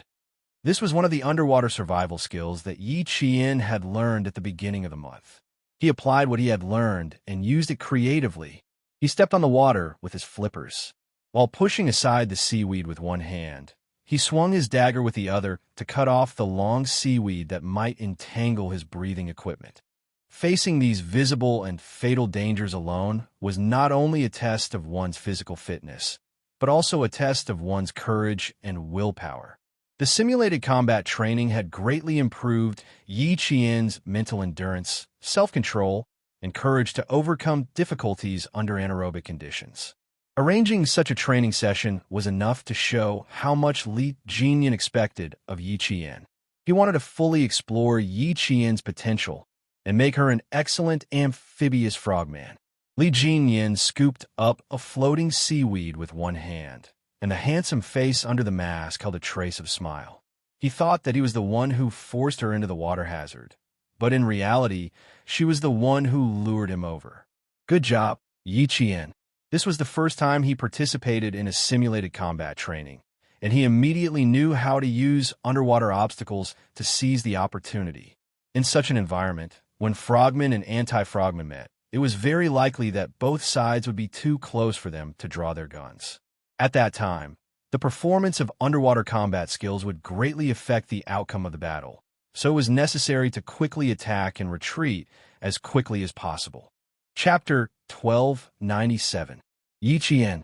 She wanted to lure him in, observe him in secret, and then finish the fight and retreat quickly. Visibility was low underwater, and the situation underwater was complicated. Yi Qian, who was holding onto a rope with one hand, looked around calmly, quietly waiting for Li Jinyan to approach. 1, 2, 3. She silently counted to 8 in her heart. A black figure that looked like a swordfish swept past a clump of seaweed. It had begun. The underwater combat had begun. The people in front of the monitor held their breaths when they saw Yi Qian suddenly attack. The ripples in the water expanded, and Yi Qian used the dagger in her hand very flexibly, directly attacking Li Jinyan's air supply system. The air supply system was the focus of the frogmen's attack and defense in underwater combat. Once the air supply was cut, the frogmen would lose their oxygen supply, and the consequences would be obvious. Li Jinyan's eyes darkened. What a murderous female soldier. She used her killer move as soon as she started. Discover the enemy first, seize the opportunity to defeat the enemy, hit the enemy in one hit, and the battle quickly. These were all underwater combat tactics, and Yi Qian remembered them well and used them flexibly. Yi Qian, who had taken the initiative, knew very well that she didn't have the ability to fight Li Jinyan for too long. How could she beat Li Jinyan? First, she would help Big Eel install the magnetic mine, then use the complicated terrain to escape. Escape was Yi Qian's main tactic. Li Jinyan raised his hand and used his elbow to block Yi Qian's dagger attack. Yi Qian didn't resist his move at all, and immediately withdrew her right hand that was holding the dagger. Then an unbelievable scene happened. The dagger in her right hand was suddenly in her left hand, so fast that the Navy commander and the big whale couldn't react in time. Major General Yang knew Yi Qian's ability. She was twice as fast as others when she fired a gun. Switching between her right and left hand was a piece of cake for her. She hasn't shown this move before. The big whale sighed softly. Fast, too fast. Fortunately, the one facing her was Li Jinyan. He had to attack the air supply system twice in a row to avoid her. Major General Yang smiled reservedly and said, Yi Qian has a very special ability. She can pull the trigger first and then shoot. What? Hearing this for the first time, the Navy commander felt that it was a little unbelievable. Everyone knew that accurate shooting required precise aiming, and then quickly pulling the trigger. How could she do the opposite? It did not conform to common sense, nor did it conform to science. When Major General Yang heard it for the first time, he thought it was unbelievable, but it was the truth. When I heard that, I was just like you. I was so shocked that I thought it was impossible. But it's true. I've seen her shoot with my own eyes. She picked up the gun in 2 seconds. Her reaction speed is beyond ordinary. Major General Yang said proudly with a deep smile on his face. She's familiar with every type of gun. She told me that as long as I hold a gun in my hand, the blueprint of the entire gun will appear in my mind. The moment I raise the gun and shoot, the blueprint will come alive. I can even feel the movement of the bullet. The big whale sucked in a breath of cold air. This was too unbelievable. What a powerful, special ability. In the water, Yi Qian attacked with all her strength. She focused on attacking Li Jinyan's mask, air supply, throat, and ears. Her moves were fast and ruthless. Although her skills were not as good as Li Jinyan's, she adhered to the strategy of making weapons before making people. She used everything she had learned to find opportunities to attack. At this time, Li Jinyan was completely faced with Yi Qian's strategy. He realized that the female soldier who dared to face him acted like a seasoned water ghost, not like a new recruit at all. Chapter 1298. To be able to reveal her murderous intent in such a unique underwater environment without a trace of fear, it was obvious that her mental fortitude was no worse than a veteran. He did not pull out his dagger. Every time Yi Qian attacked, he would quickly block. Moreover, he deliberately slowed down his movements so that Yi Qian could see clearly how he should defend himself when facing an attack. Yi Qian quickly realized his intentions, and his admiration for this young major grew. He and Xia Jinyuan were the same type of people. They were both willing to guide and give pointers to their comrades who fought side by side with them. They were not afraid that their opponents would become stronger and suppress them. It was precisely because they were the same type of people that Xia Jinyuan had such a high opinion of Li Jinyan. The dagger in his left hand cut horizontally with a barb, and a string of bubbles flew towards the shoulder vent valve on Li Jinyan's buoyancy control vest. Even though Li Jinyan was only defending, Yi Qian felt that it was a little difficult for her. With the mask covering her face, Yi Qian did not see Li Jinyan's satisfied smile at her every move. Even if it was just a slight twitch of his thin lips, it was like a sudden spring breeze that melted the ice on his face. When Li Jinyan didn't smile, he had the imposing aura of a towering iceberg that made people revere him. However, once his handsome face smiled, the spring breeze blew gently, and peach blossoms bloomed everywhere. Even his cold eyes seemed to be covered with 10 li of flower brocade, so handsome that it made people blush. "Are you thinking of running away?" Li Jinyan asked softly as he held Yi Qian's left hand. Unfortunately, the water and the mask blocked out their voices. Yi Qian could not hear him at all. In underwater combat, you either fight or die. There is no such thing as running away. Knowing that she could not hear what he said, Li Jinyan used his actions to tell Yi Qian that there was no other choice but to fight. Defense became offense, and the roles of the two sides changed. Underwater demons, Li Jinyan directly suppressed Yi Qian and pressed him against the fishing net. At the same time, he extended his right hand and attacked Yi Qian's breathing tube. Seeing this, Yi Qian loosened her grip on the dagger in her left hand. Her right hand quickly reached out and snatched the dagger back in her own hand. Her movements were so fast that even Li Jinyan was extremely surprised. What a bold female soldier. He was already fighting her face to face, yet she still dared to let go of the dagger. Wasn't she afraid that the dagger would fall into his hands? Yi Qian had already made up his mind before he let go. After exchanging blows with Li Jinyan a few times, he had a better idea of what to do. He would only let go when he still had enough stamina. Trapped in the fishing net, Yi Qian forcefully swung her legs to raise her body slightly above the water surface. As she blocked Li Jinyan with one hand, her sharp blade cut open the fishing net behind her as she floated to the surface. With a sidestep, she successfully broke through the fishing net and escaped Li Jinyan's fierce attack. In the water, the broken fishing net swayed gently. Yi Qian, who had escaped, did not leave. Instead, she took the initiative to attack. There is a certain degree of difficulty in moving backward, forward, and sideways. Since they were already facing each other, Yi Qian did not hesitate to choose a frontal attack. Even if her movements were limited, she had to fight to the end. Yi Qian lasted for 5 minutes. The great whale stared closely at Yi Qian's defensive moves. Even if she was forced into the fishing net, the great whale was still excited. Demon King Li's moves were all sure-kill moves, but Yi Qian was able to block them. The truth would be revealed underwater. The Navy commander nodded lightly. The admiration in his eyes deepened. To be able to last more than 5 minutes against Li Jinyan, Old Yang, you can continue to center for training next time. Chapter 1299. I'll take your words to heart. Major General Yang laughed. His gaze was fixed on Yi Qian's every counterattack. His expression was slightly serious. Do Whale kept a close eye on the time, while also keeping an eye on Yi Qian's defensive moves. Seeing that she didn't use any tricks and was only defending from a practical angle, Do Whale heaved a sigh of relief. Every move was very practical. Whenever she found an opportunity to attack, she would immediately attack the key points without any hesitation. This female soldier was capable of great things.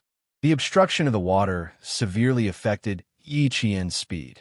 Facing Li Jinyan's attacks, Yi Qian used simple and practical moves to attack. She could only attack while defending. Li Jinyan experienced Yi Qian's speed. His eyes darkened as he no longer slowed down his attack speed. Instead, he attacked at the speed he had been training. Facing the attack of the underwater Demon King, Yi Qian's reaction was at its highest level. She even used her underwater web swimsuit to protect her mask, breathing tube, and other important parts. The two figures were entangled underwater. Strings of bubbles kept floating to the surface. Yi Qian hugged Li Jinyan's upper body tightly from the front. She trapped his hands and used her mouth to bite down on his mask's breathing tube. Fight! Fight! She could only fight. She had already used the surprise attack move. She had also used the preemptive strike move.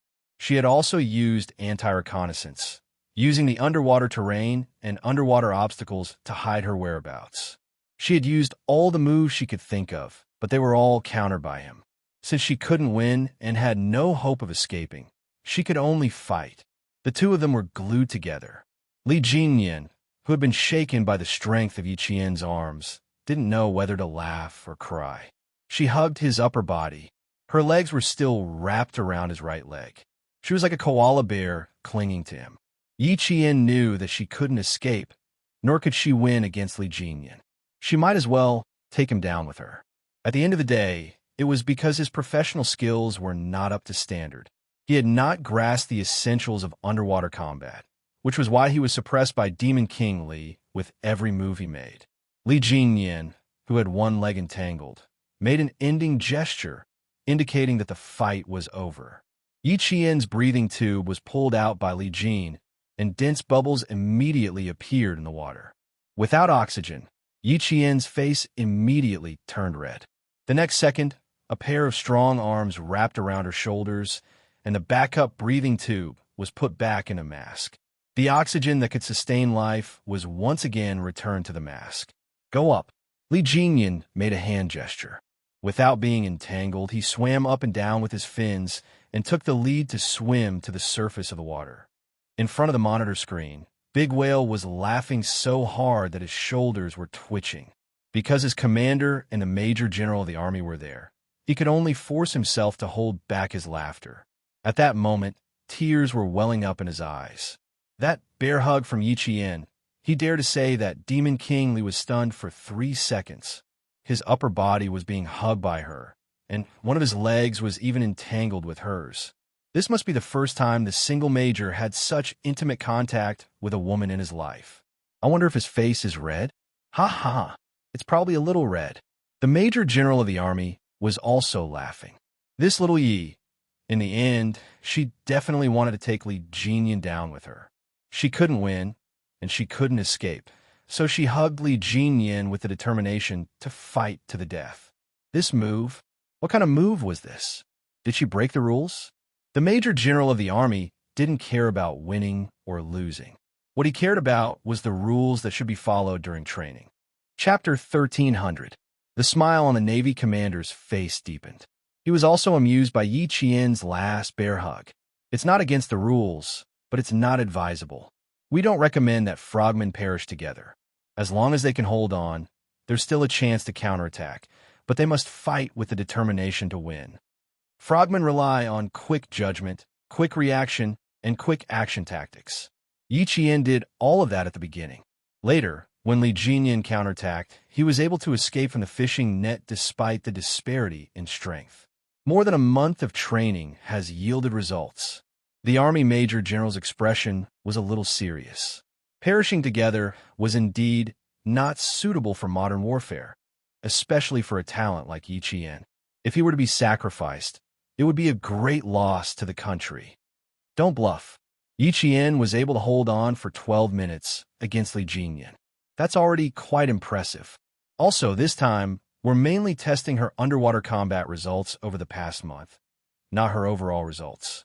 The requirements can't be too high. True underwater combat is not a two-person underwater combat where the outcome is decided. Now, in the early stages of tracking frogmen, we use underwater sonar and sensors to determine the enemy's general location and direction of advance.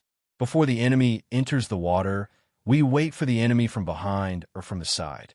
Once the enemy enters our attack range, we use underwater firearms to finish them off. Rarely do we engage in face-to-face combat. Yi Qian and Li Jinyan rushed out of the water one after the other.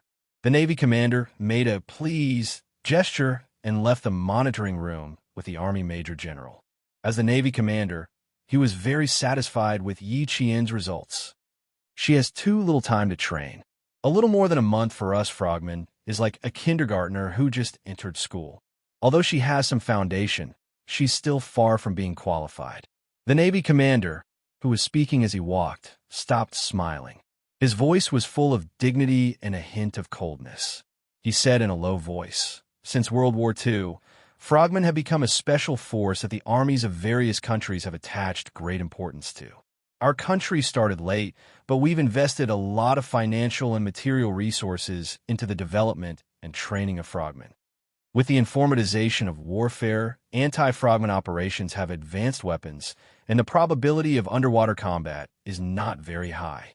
Even so, in order to improve the frogman's survivability and anti-frogman combatability, underwater combat training is essential. Yi Qian is already not bad. She has grasped the essentials of underwater combat techniques, but she still needs to be skilled in battle tactics. You can leave her with me during the winter break this year. She'll definitely improve even more when she comes back. Major General Yang nodded slightly. After thinking for a while, he asked, "Do you think she can participate in the competition with the American Special Forces next year? By sending her to your unit for training, we did consider arranging for her to participate in the American team competition next year. He even arranged for her to go abroad to participate in such an important competition." The Navy commander couldn't hide the surprise on his face. "We do have such plans. So, even if you didn't mention sending her over for training during the winter break, I would have discussed it with you." It was noon, and the sun was so hot that it burned his skin. As the Major General walked in the sun, the golden epaulets on his shoulders shone with a cold golden light, showing the majesty of a Major General. This year's winter break and next year's summer break will be 2 months. The competition in September will take about half a year to train her. The Navy commander didn't have any objections.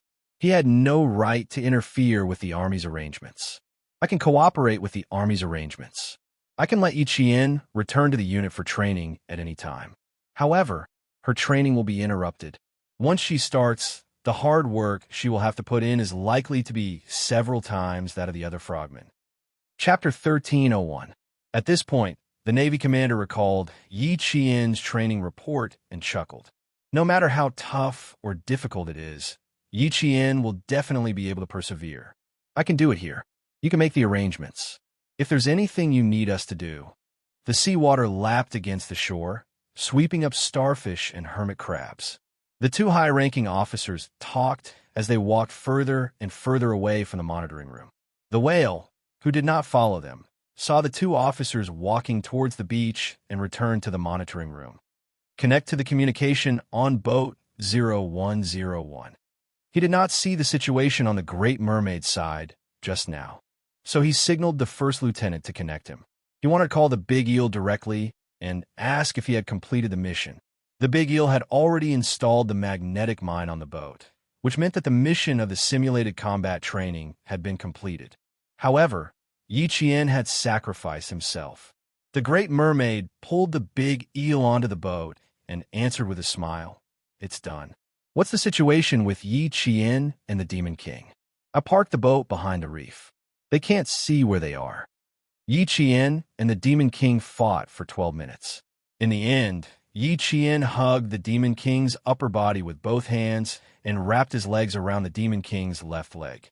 In the end, Yi Qian lost and the Demon King won. The Great Mermaid said in a low voice.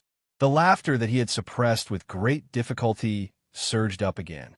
The handheld communication microphone was silent for a few seconds. Then, the Great Mermaid's doubtful voice came through.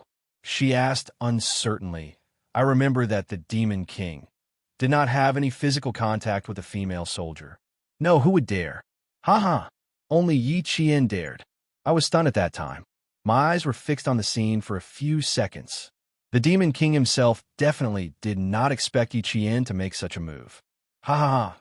Not only did he hug the Demon King, he even wrapped his legs around one of the Demon King's legs. I tried to hold back my laughter until tears came out. The Great Mermaid coughed and said to her comrade, the Big Eel, who had taken off his breathing mask. The Great Mermaid said that Yi Qian hugged the Demon King's upper body under the sea and wrapped his legs around the Demon King's left leg. "Do you think we should consider letting Yi Qian take some responsibility?" "Yes, of course. The Demon King's innocence is gone."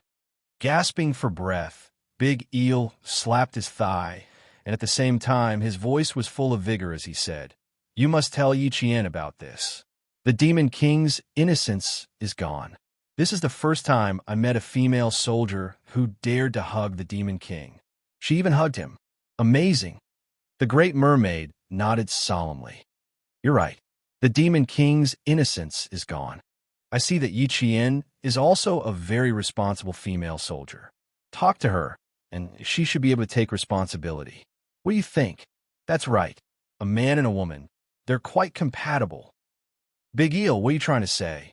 If a man and a woman aren't compatible, do you think a man and a man are compatible? Li Jinyan, whose innocence had been exposed by his comrade, floated to the surface of the water. He took off his breathing mask and looked at Yi Qian expressionlessly with his cold eyes. Yi Qian, who had taken off his breathing mask, saw his expression and his gaze, which was as bright as an unsheathed sword. Her heart immediately sank. She could guess what he was going to say. You. His gaze inadvertently swept over Yi Qian's fingers, which had turned white from being soaked in the water. He originally wanted to criticize her severely, but he swallowed back the words he wanted to say. Just then, the inflatable boat hidden behind the reef came out with a white flag. Li Jinyan, who had furrowed his brows without leaving a trace, pursed his lips and said in a low voice, "Get on the boat first." The atmosphere was a little heavy. Yi Qian, who realized that she had made a mistake, gently exhaled a mouthful of turbid air that was stained with the smell of seawater. She nodded slightly, turned around, and swam towards the boat. Chapter 1302. Yi Qian, who was basically dead, couldn't carry out the next beach diving training, and Li Jinyan had more important things to warn Yi Qian. The two of them remained silent throughout the whole process and swam to the docked inflatable boat. Even when they got on the boat, Li Jinyan's low pressure didn't dissipate.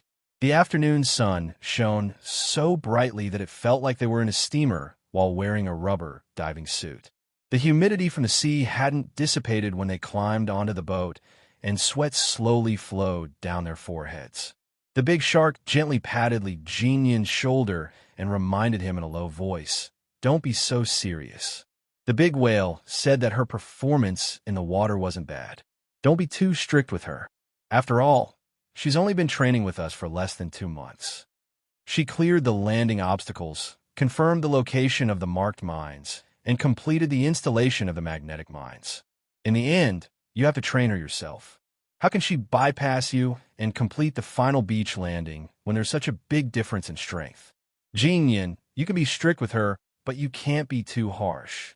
He was afraid that his team members would be intimidated and directly criticize Yi Qian as if he was criticizing his comrades in the team. This would make the shy female soldier feel embarrassed.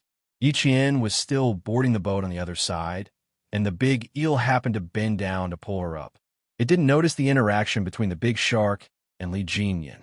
When boarding the boat with diving equipment, they needed to help each other. Otherwise, it would be difficult to get up in a short time. Thank you. Yi Qian at the stern smiled and thanked the big eel. Her clear voice floated to the big shark's ears like the sound of a zither. He then said earnestly to Li Jinyan, who was wiping his breathing mask, "Later, no matter what, you have to be tactful about it, okay? No matter how outstanding Yi Qian is, she's still a female soldier, not a bunch of rough men like us." After saying that, the big shark sighed softly and said with a puzzled face, "That's not right. What did she do wrong? Why did you pull a long face when you got on the boat? I didn't even ask what she did wrong. It's been 3 minutes since I boarded the ship. You didn't even give me a second to speak." Li Jinyan, who had wiped his breathing mask clean, raised his eyebrows slightly. Under the sunlight, his three-dimensional facial features were like that of a god. The indifference in his eyes was unbreakable and filled with a fearful gaze. "Now can I speak?" The Great Mermaid took a deep breath. "Then why do you look so strange? I'm a little embarrassed, is that okay?" Li Jinyan replied indifferently. His handsome face maintained an indifference that seemed uninterested in anything. No matter how one looked at him, they couldn't see where he was embarrassed. Hearing such an answer, the Great Mermaid choked and coughed several times. It had thought of many things, but it had never thought that. So this was the reason. In the next second, Li Jinyan said indifferently, "She did make a mistake. Mutual destruction? When did we ever teach her underwater combat? If she escaped from the fishing net, she would have had the time to pull out the underwater pistol and aim it at him, but she didn't." Faced with his approach, She had no choice but to choose the stupidest way. He was indeed a little embarrassed to be hugged by her, but more than that, he was angry that she didn't seize the opportunity to directly subdue him and chose the stupidest way in the end. Say it all at once, so that I won't feel so uneasy. The Great Mermaid turned around and looked at Yi Qian, who was tidying up his diving equipment. She couldn't help but lower her voice and say, "You didn't lose anything by being hugged. Don't look so cold, as if you've lost your innocence. If you really feel that you've lost your innocence, why don't you discuss it with Yi Qian? Let her take responsibility?" Chapter 1303. In the end, it became a joke. 19 years old is a little young, but you're only 6 years older than her. It's not easy to find a female soldier in our team. You should really consider it. Faced with his comrades' teasing and undetectable seriousness, Li Jinyan cast a cold gaze. Without needing to say anything, the big mermaid shut up. The Devil King didn't like this kind of topic. Fine, he wouldn't say it if he didn't like it. But what if he didn't like this topic? Or did he not like Yi Qian? Did he not like Yi Qian? That was impossible. So far, Yi Qian was the most outstanding and also the most beautiful female soldier they had ever seen. Look, more than a month of training didn't turn her skin into charcoal. It just turned red and peeled off, but it was still a little red, the red of sunburn. She then looks at Li Jinyan, who is standing next to her. He is tall and slender. Although he is a bit cold, his face is so handsome that every time there is a naval meeting, the female soldiers in charge of communications have to secretly make eyes at him. At least he can be a little bit more attractive. She slightly ignores his coldness that doesn't allow people to get close to him. Standing next to Yi Jian, no matter how she looks at it, she feels that they are a perfect match. Li Jinyan didn't take the big mermaid's words to heart. His gaze was so cold that it made Yi Qian feel pressured. When frogmen carry out their missions, they have to pass through various obstacles and pipes. They also have to avoid detection by various detection devices. You already have a certain foundation. Although your overall reaction is not bad, it still needs to be improved. There was no criticism at the beginning. There was even a hint of praise. Yi Qian's expression became even more tense. He felt that the Devil King's horror was still to come. When fighting underwater, unfamiliar waters and complicated water channels will bring you inconvenience, and, at the same time, it will add to the psychological pressure. Yi Qian, what is the biggest difference between frogmen and land forces?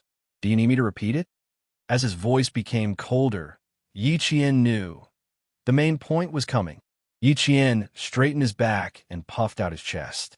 He replied seriously, "Sir, there's no need to repeat it. Since you know, why did you make such a low-level mistake underwater? Perishing together? Did I teach you during daily training?" Li Jinyan was a very calm man. With his cold personality, even if he encountered a big problem, he rarely got emotional. It was the same when he faced with Yi Qian. He was a little angry at that time, but now he had calmed down. From his cold voice, he could tell that although he criticized Yi Qian, he wasn't emotional. Yi Qian, Yi Qian, he said. Yi Qian, Qian, Qian, Qian, Qian, Qian, Qian, Qian, Qian, Qian, Qian, Qian, Qian, Qian, Qian, Qian, Qian, Qian. Underwater firearms have the advantage of high speed and high lethality. When fired at close range, it will be difficult for the enemy to effectively dodge, even if they have supernatural powers. Yi Jian, as long as we have the opportunity to draw our guns and fire, the firearms will be our priority, and the lifesaver will be your second priority. He didn't criticize Yi Qian. Instead, he pointed out his mistakes one by one, so that Yi Qian would understand where he had made a mistake. The big eel and the big mermaid had already arrived at the front of the boat, leaving Li Jinyan some space so that Yi Qian wouldn't feel awkward. It took 2 hours for the basic training on the water to reach the port. Li Jinyan didn't criticize Yi Qian for too long. He knew that the female soldier was very perceptive. He pointed out her mistakes in a timely manner so that he didn't have to worry too much about her correcting them. Chapter 1304. Major General Yang of the Lu Army was already waiting at the harbor. When he saw Yi Qian, he walked up to him. "Major General." Yi Qian jumped off the boat and immediately saluted him. "Not bad, although you're a little tanned." Major General Yang smiled as he looked at Yi Jian, who would become a member of the Shuiyu Brigade's special forces in the future.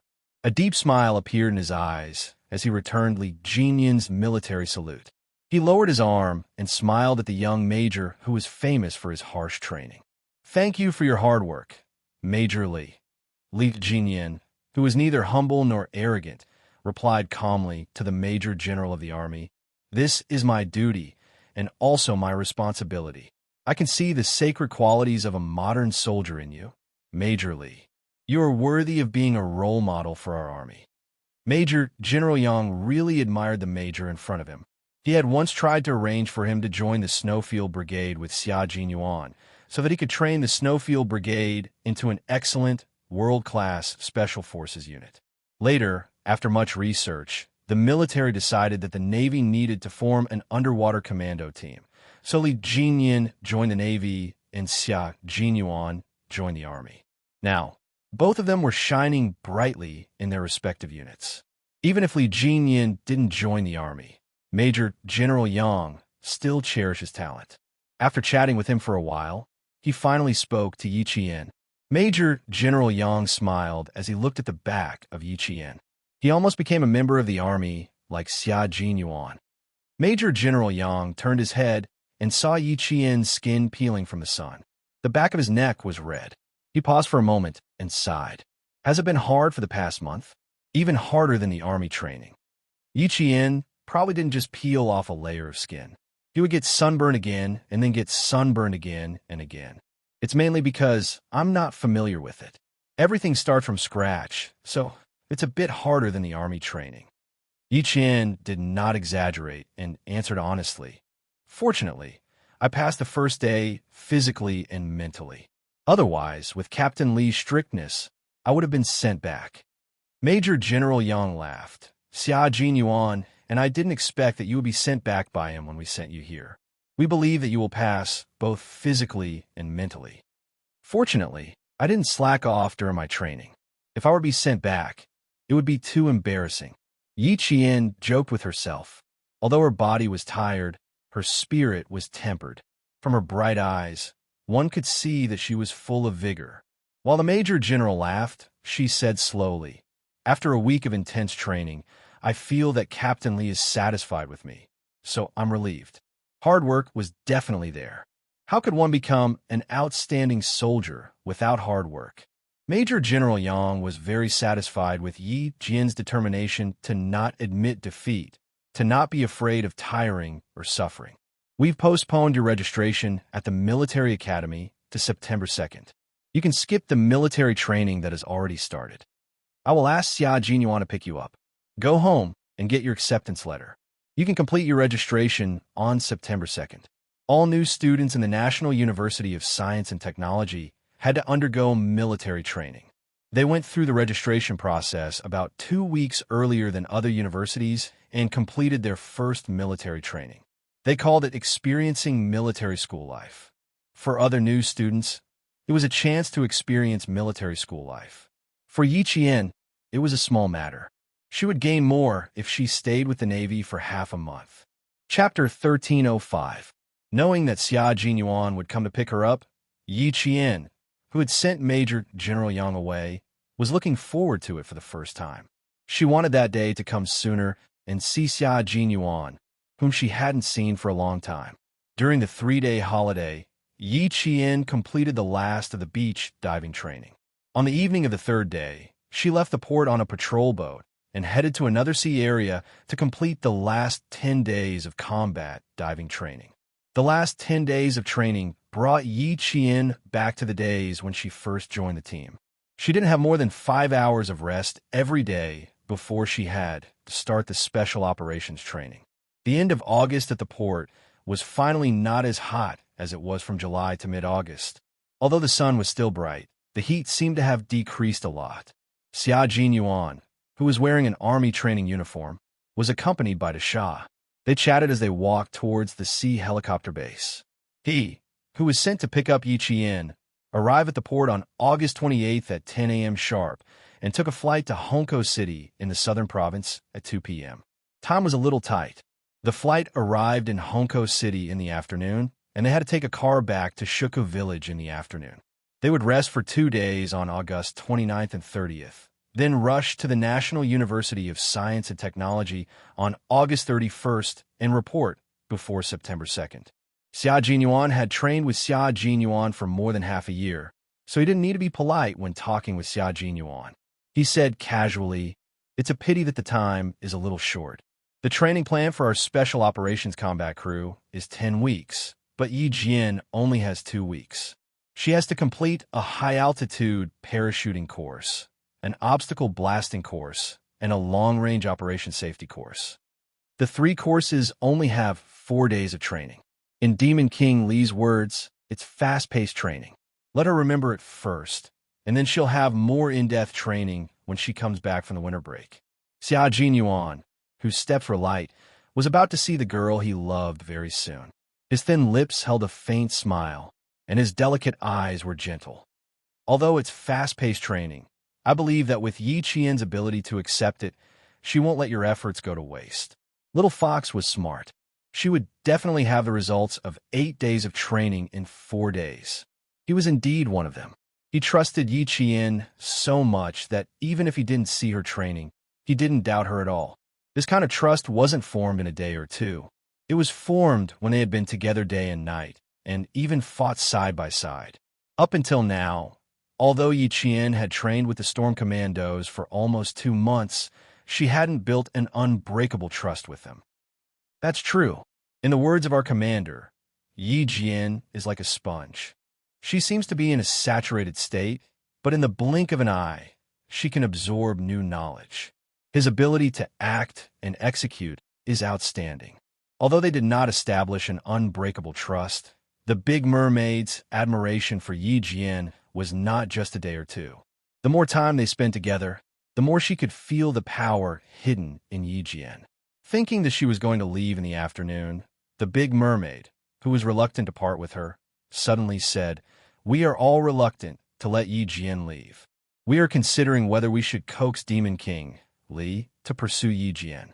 After saying that, he laughed out loud. "Major Xia, isn't it a bit unkind of me to say this now?" "Heh, a little unkind?" Xia Jinyuan looked at the laughing water ghost and said with a faint smile, "You want to poach Yi Qian in front of me? Dasha, you're not being a little unkind, are you?" Actually, what Xia Jinyuan wanted to say the most was, "How dare you steal my girlfriend? Heh, you must be itching for a beating." Chapter 1306. He was trying to steal his girlfriend right in front of him and was even accused of trying to steal her. As a normal man, it would be strange if he could hold himself back. However, as a soldier, Major Xia was much more tolerant than a normal man. Before the enemy was clear, even if he was laughing coldly in his heart, that elegant and handsome face of his remained indifferent. Even his smile maintained the innate nobility of the Xia family, not revealing the slightest bit of emotion. Your team doesn't recruit female soldiers. No matter how outstanding Yi Qian is, she can only watch. Major Xia sighed, as if he really felt sorry for the water ghosts of the Storm Commandos. What a pity. If she stays, I dare say that she will not be worse than Demon King Li. They wanted to bring the little fox and Demon King Li together. This group of water ghosts harbored ulterior motives and wanted to make a move. He wanted to compete with them to see which water ghost had thicker skin and needed to be taught a lesson. The water ghosts were not afraid of getting together, but they needed to find out Demon King Li's attitude.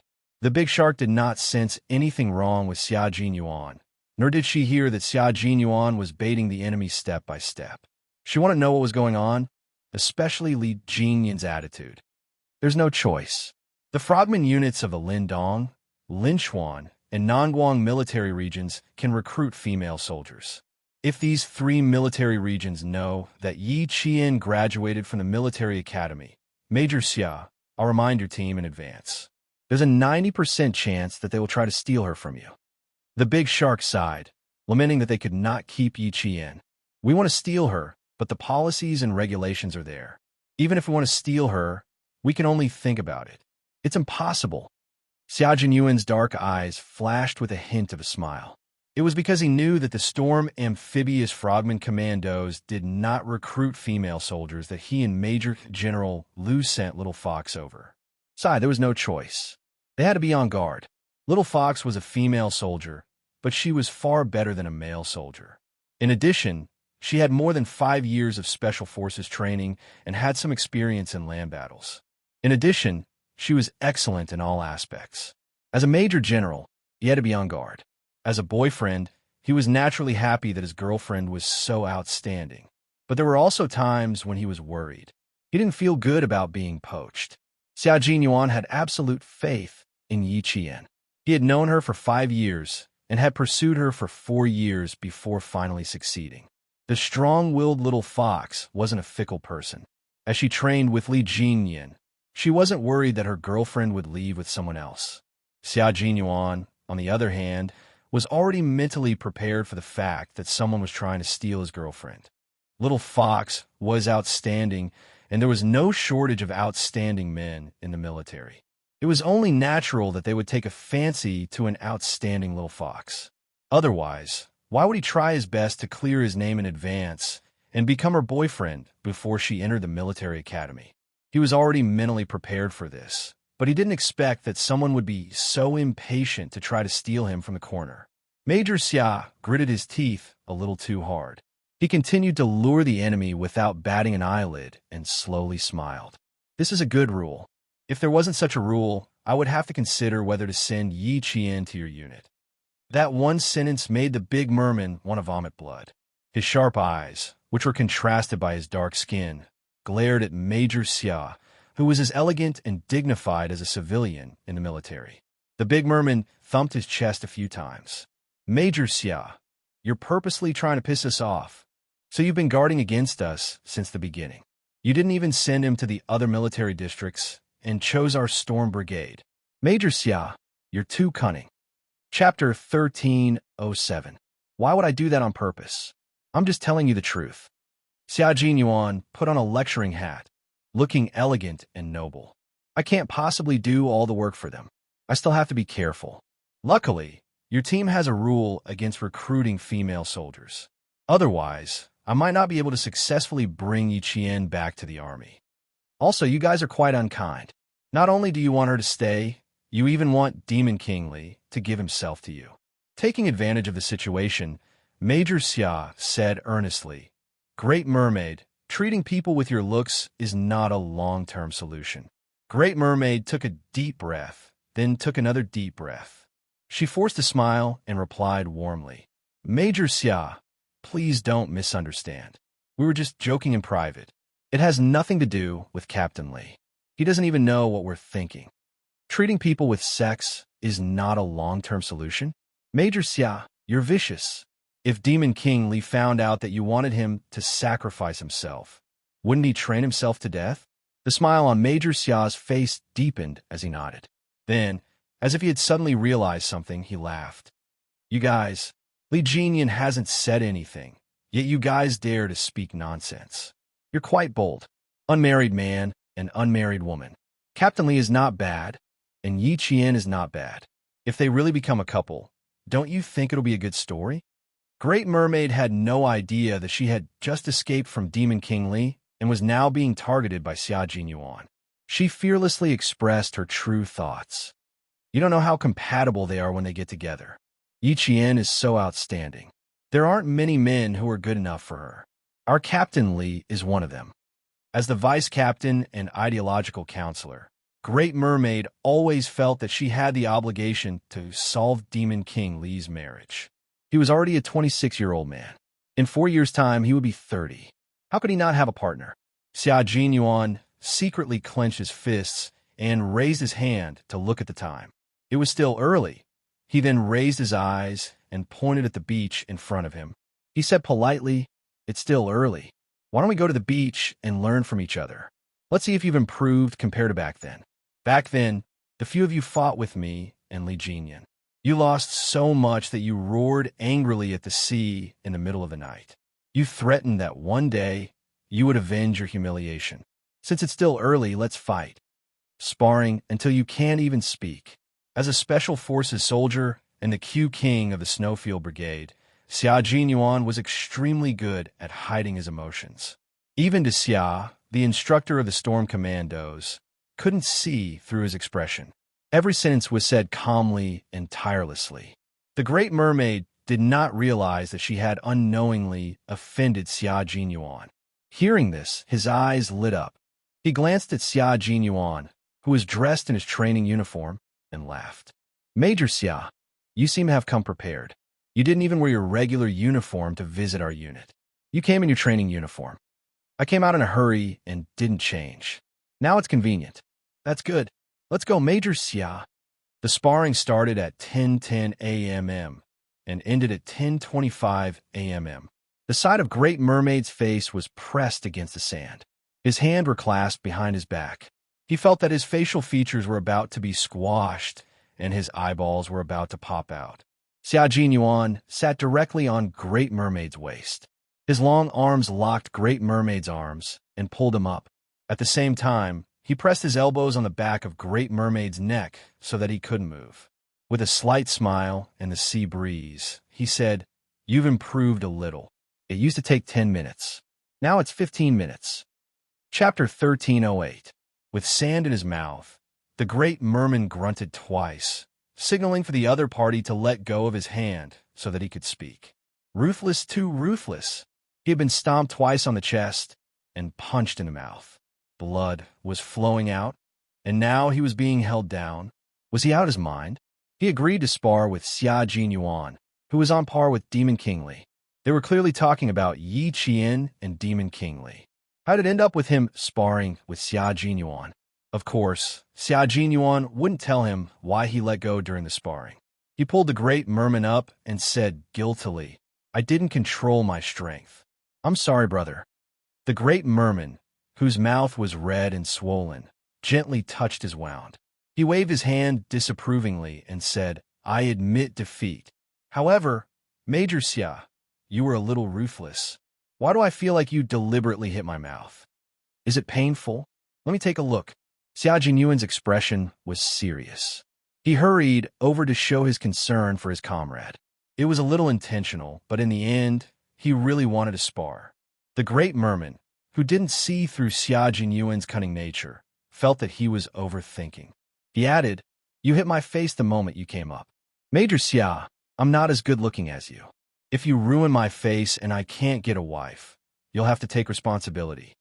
He was able to be doted on by his father since he was young. Other than his sweet mouth, his IQ and EQ were both extremely high. He had been fighting with others since he was young. He knew that he was in the wrong first, but in the end, he could still portray himself as the victim, making his father and mother feel sorry for him. Commander-in-Chief Xia didn't dare to go against his son, for fear that he would be tricked. Major Xia, who had loosened his bones, felt much better. He replied seriously, of course. When the time comes, I'll bring over a communication company of female soldiers from the army. You guys can pair up yourselves."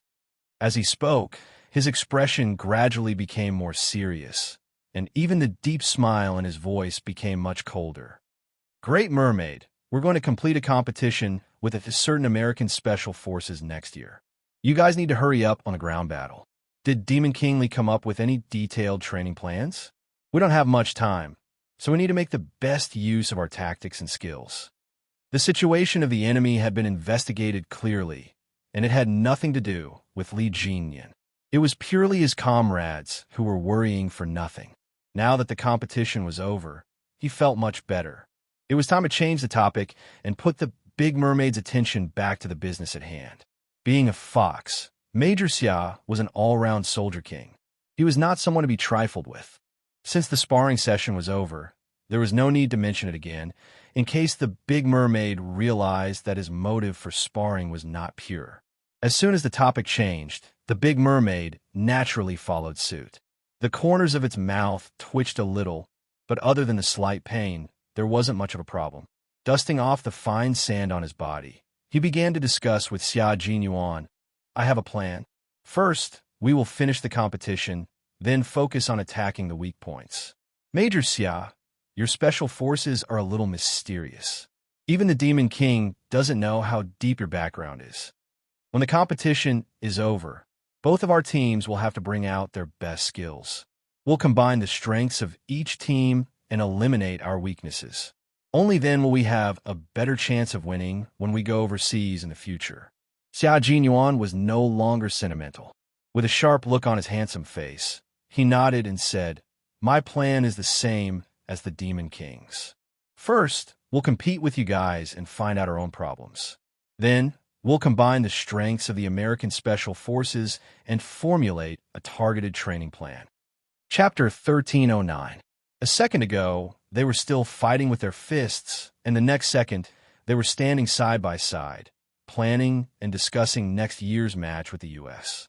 From the beach back to the cement road leading to the port, the conversation between the two was serious and profound, and from time to time, a few professional combat terms would pop up. Xia Jinyuan's slightly restrained voice contained the hidden coldness of a sword. He looked ahead and said slowly, "In May this year, we will start to learn 30 types of advanced individual training courses. Currently, our team is nearing the end of the sea-level escape course. We will be able to complete 30 types of advanced individual training courses before the National Day celebration. After training for so long, I also want to see how much I have learned. A match with you guys is undoubtedly the best choice." As a Special Forces soldier, as long as he was in the team, there was no limit to the skills he could learn. The 30 types of advanced individual training courses were compulsory for every Special Forces soldier in the Snowfield Brigade. From the Survival/Evasion/Resistance/Escape course to the Sea-Level Escape course, there were also the Operations and Intelligence courses. These courses to improve personal combat ability were required for all Special Forces soldiers in the Snowfield Brigade to familiarize themselves with. Hearing this, Big Shark's gaze fell on the young major beside her. She asked uncertainly, "Completed 30 types of advanced individual training? The whole team? Or just a few?" "The whole team. No one is left behind. Everyone must pass," Xia Jinyuan answered with a smile. His elegant and handsome eyes were fearless under the sunlight, as if they could split open layers of cold light. His steps were steady and majestic like the mountains and seas. "As for Yi Qian, I'll leave him to you guys. He will lay a good foundation for the future and strive not to be eliminated." Why did Xia Jinyuan want to spur Yi Qian to speed up the pace of training? It was so that once she entered the Snowfield Brigade, she could directly skip the basic training and learn the advanced training courses. As a Triphibian Special Forces soldier, he could fly a fighter in the sky, drive a tank on the ground, and fight in the sea without hesitation. Xia Jinyuan was able to become an all-around A soldier, not because of connections or words, but completely because of his personal strength to become the captain of the Snowfield Brigade. He was even younger than the rest of the team. Yi Qian followed in Xia Jinyuan's footsteps and grew up with him as his goal. His direction was completely correct. "You're training Yi Qian to be an all-round Special Forces soldier. You're being so harsh on her now so that she won't fall behind too much when she joins your team in the future. She'll be able to catch up with all her comrades." Big Shark wasn't too surprised about Yi Qian's whereabouts. He had discussed it with Li Jinyan before, and he could vaguely guess the army's arrangement for Yi Qian. He admired Xia Jinyuan more than anything else. Xia Jinyuan had taken his comrades to complete more than 30 types of advanced individual training courses in less than 5 weeks. His training was even more demanding than Devil King Li's. The young military academy student from back then had now reached a height that countless soldiers looked up to. As he grew older and matured day by day, the young military academy student had already become an indomitable soldier who could carry the burden on his shoulders. When he spoke again, Big Shark's voice was full of admiration. "No matter if it was before or now, you're a role model for us to learn from. The Devil King has mentioned to us many times that if the army has more soldiers like Major Xia, it would be a country's fortune. How amazing would it be to be a country's fortune?" Chapter 1310. He could fight for his country, bring glory to his country, and win respect from other countries. He could kill enemies with a spear and protect his people. How many soldiers could become a country's lucky star? Xia Jinyuan shook his head and smiled. Wearing the military uniform no longer represents myself, but the country. You raised me, nurtured me, and trained me. I'm just doing my duty to repay the country's trust in me. How can I be a country's lucky star? It should be said that I was lucky to be born in our country and grew up in our country. It allowed me to avoid the flames of war when I was young. Everything I'm doing now is to repay my country. It's also the responsibility of a soldier. As a soldier, he had to know his mission and duty well. He had to engrave the sense of honor in his bones, pass down the spirit of not admitting defeat, shoulder the responsibility on his shoulders, pick up the steel spear in his hand, and fight for the country and its people without hesitation. We have to be worthy of the uniform we're wearing. The big merman patted his chest. His tanned and plain face showed the might and determination of a modern soldier. As long as I wear it, I will have to bear the responsibility of wearing it. A modern soldier should be like Major Xia. Xia Jinyuan smiled and looked at the soldier who guarded his country's waters. He suddenly asked, "Then do you think I'm a good match for Yi Qian, or only for Demon King Li?" Why do these words sound a little off? The great merman suddenly felt that he might have made a stupid mistake. With a subtle expression, he looked at Xia Jinyuan from the corner of his eyes.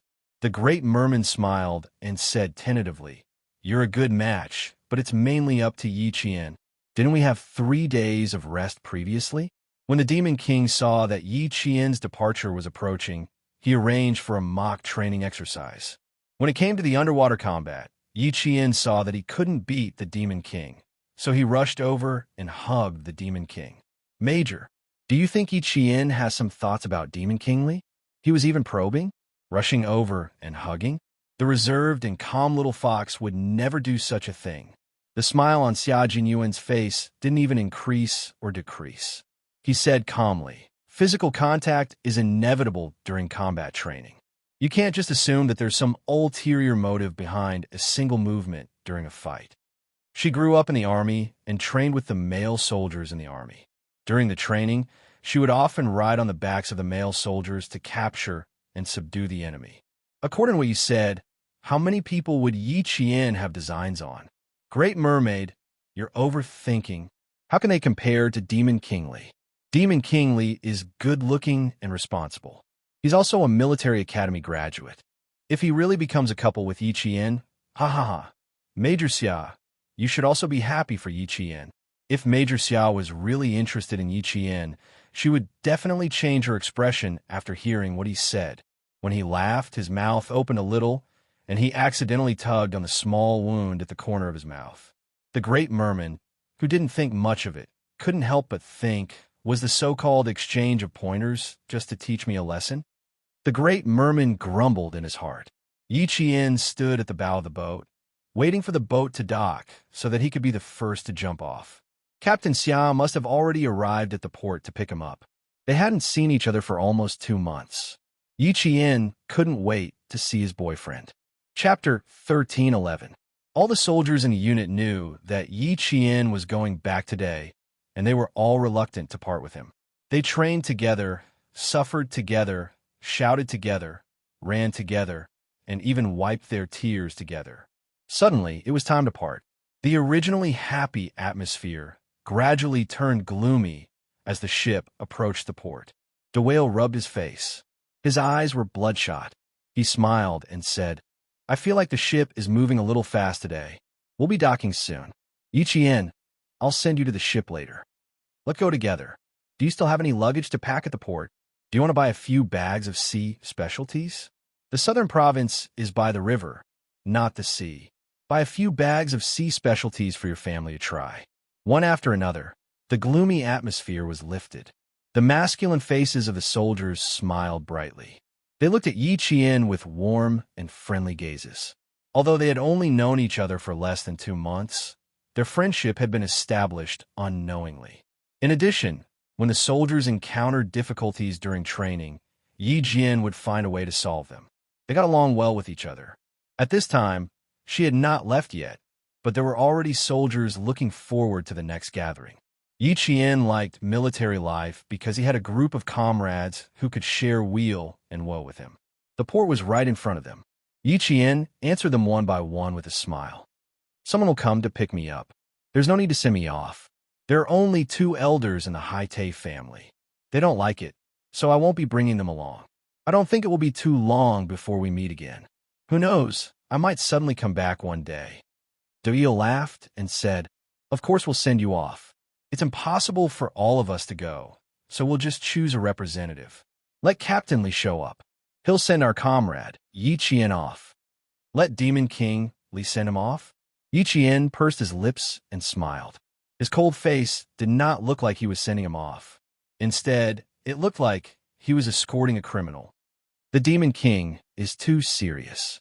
Walking with him alone feels like a police officer escorting a criminal. Everyone, let me go. I really don't want the person who comes to pick me up to think that I made a mistake in the unit and cause the Demon King to show up.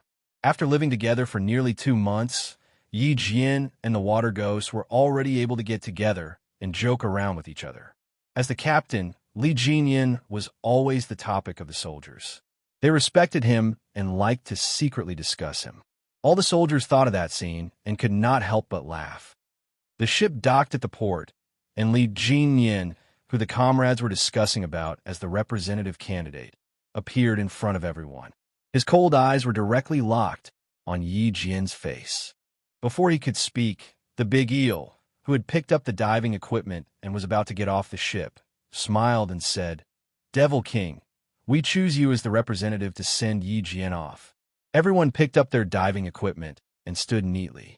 Yi Jian, who was wearing an army training uniform, stood at the front.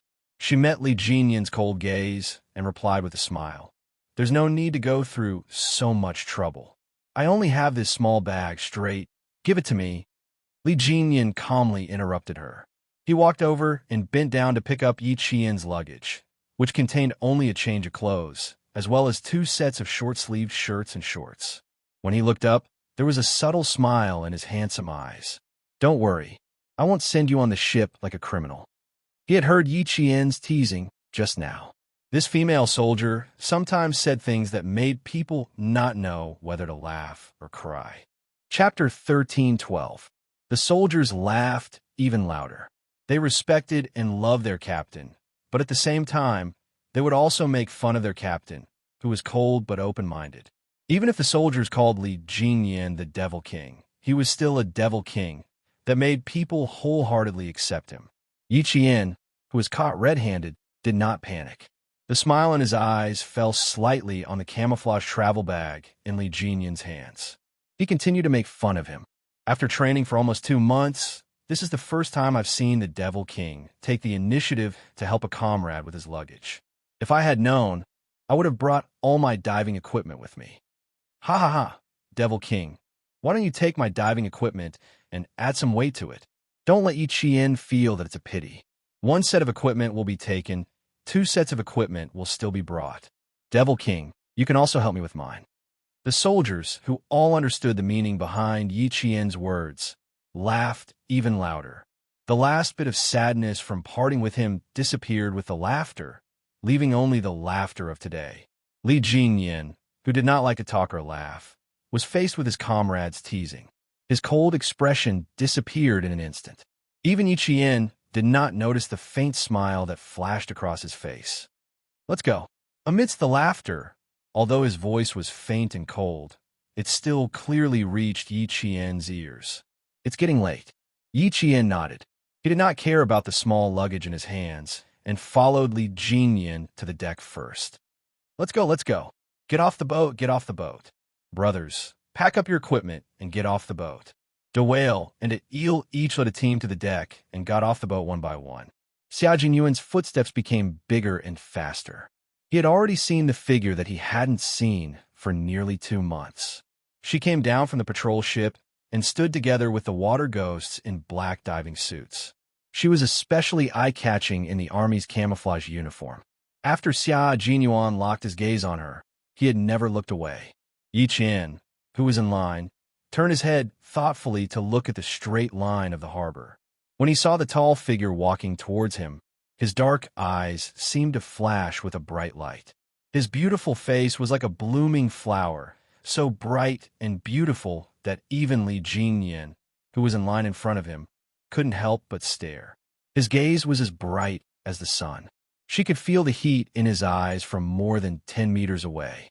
Yi Qian, whose heart was warm, stood up straight and no longer looked at them out of the corner of his eye. The corners of his mouth could not help but curl up slightly. She guessed that the person who came to pick her up must be him. No matter where she was, Captain Xia would always appear in front of her in time. He was like a lighthouse standing in the sea, allowing her to find the right direction at any time. Xia Jinyuan also felt Yi Qian's joyful gaze. The smile on his handsome face became deeper and warmer.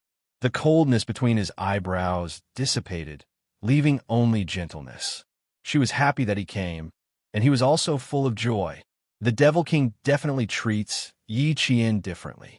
Look, he even helped Yi Qian wrap her bag. After probing a few times, the Shah's eyes dimmed slightly when he did not find any problems. Major Xia and Yi Qian were only comrades? Based on what he said just now, it was still a question mark. However, since Major Xia did not make it clear, he naturally thought that the two of them were only comrades. Moreover, Yi Qian had just graduated from high school. Based on the intensity of her training and the heavy workload of her studies, she probably did not have much time to fall in love. Most importantly, Yi Qian did not even look at a man like Devil King Li. It was obvious that she did not have any thoughts about love. She was a capable and outstanding female soldier. Devil King Li's marriage would be settled soon. Chapter 1313. As a married ideological counselor, the Great Mermaid loved to prioritize resources to her unit.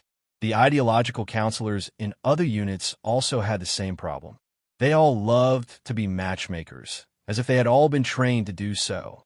Therefore, she continued to maintain her fearless spirit and challenged Major Xia's bottom line again. I've never seen a matchmake a female soldier. There must be something fishy going on. Xia Jinyuan, who was so happy that his handsome face was smiling, glanced coldly at the Great Mermaid as he walked. Don't think about things you shouldn't think about. What you think is absolutely impossible. Also, as far as I know, Yi Qian already has someone she likes. Her partner is right in front of you. Impossible. She just started university. How could she have someone she likes? The Great Mermaid shook her head and insisted on her thoughts.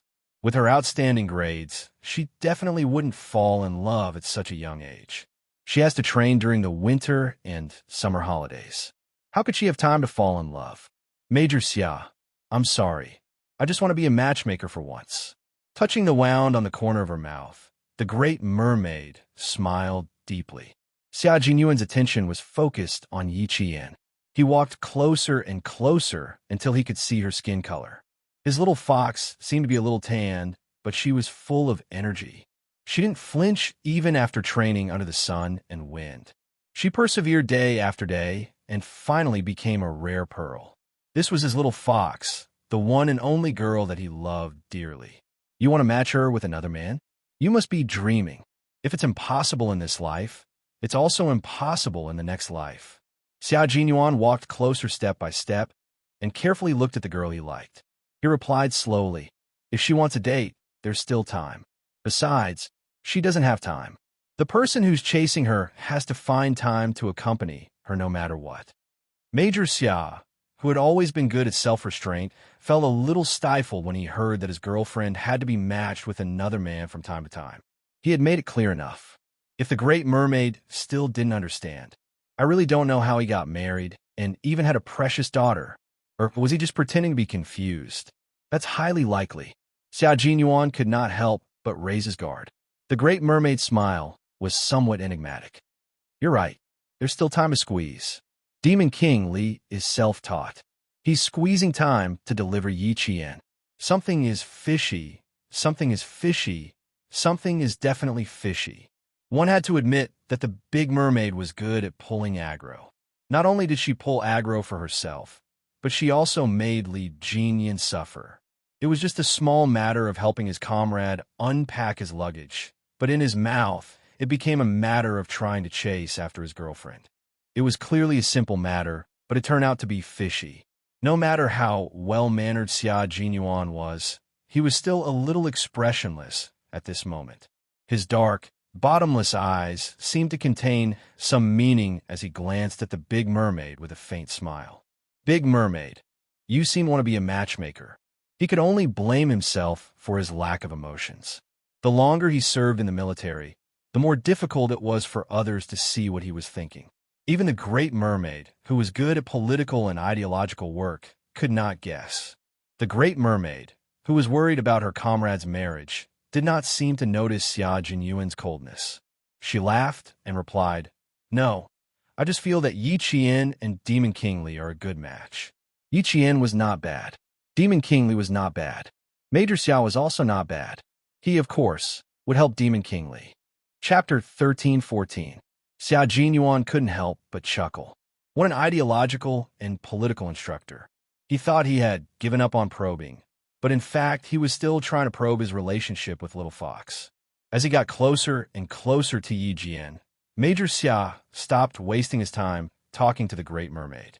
With a faint smile on his face, he took a deep look at the Great Mermaid. Seeing that the Great Mermaid was also smiling at him, the young Major raised his eyebrows. His noble and handsome face looked so calm and elegant. "Just you wait, Comrade Great Mermaid. Let's meet on the battlefield in the middle of October." Seeing this, the Great Mermaid's smile deepened. Although he couldn't tell what relationship he had with Yi Qian, one thing was for sure. This Major Xia didn't want to marry Yi Qian to Demon King Li at all. Unfortunately, the other party was too good at hiding. He couldn't find anything after several probing attempts. Young people nowadays were too good. Even a 30-year-old like him couldn't see what they were thinking. He couldn't even see through Yi Qian, a young girl who wasn't even 20 years old. The two teams of barefoot frogmen turned left and returned to the camp in an orderly manner with their diving equipment. Big Eel and Big Whale, who knew Xia Jinyuan, gave him a friendly smile and a look that said, "See you later." They needed to bring the frogmen who had just joined the Storm Commandos back to the camp. Xia Jinyuan exchanged glances with them and couldn't wait to look at Yi Qian. Looking at her up close, this unyielding soldier's eyes suddenly felt sour. She didn't have a tan, she had a sunburn.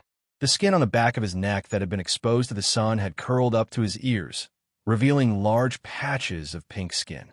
There were even traces of blood in some places. Those were marks left behind by the friction of the diving equipment. Yi Qian seemed to feel his heartache for her. She looked up, her bright eyes containing a smile as clear as spring water. She gently shook her head at him, indicating that she was fine. Looking at her bright and beautiful smile, Xia Jinyuan took a deep breath to calm his chaotic emotions. "Long time no see." Li Jinyin took the initiative to greet her, as if he didn't see the interaction between the two of them. "Long time no see." Suppressing the heartache in his heart, Xia Jinyuan's thin lips curved slightly.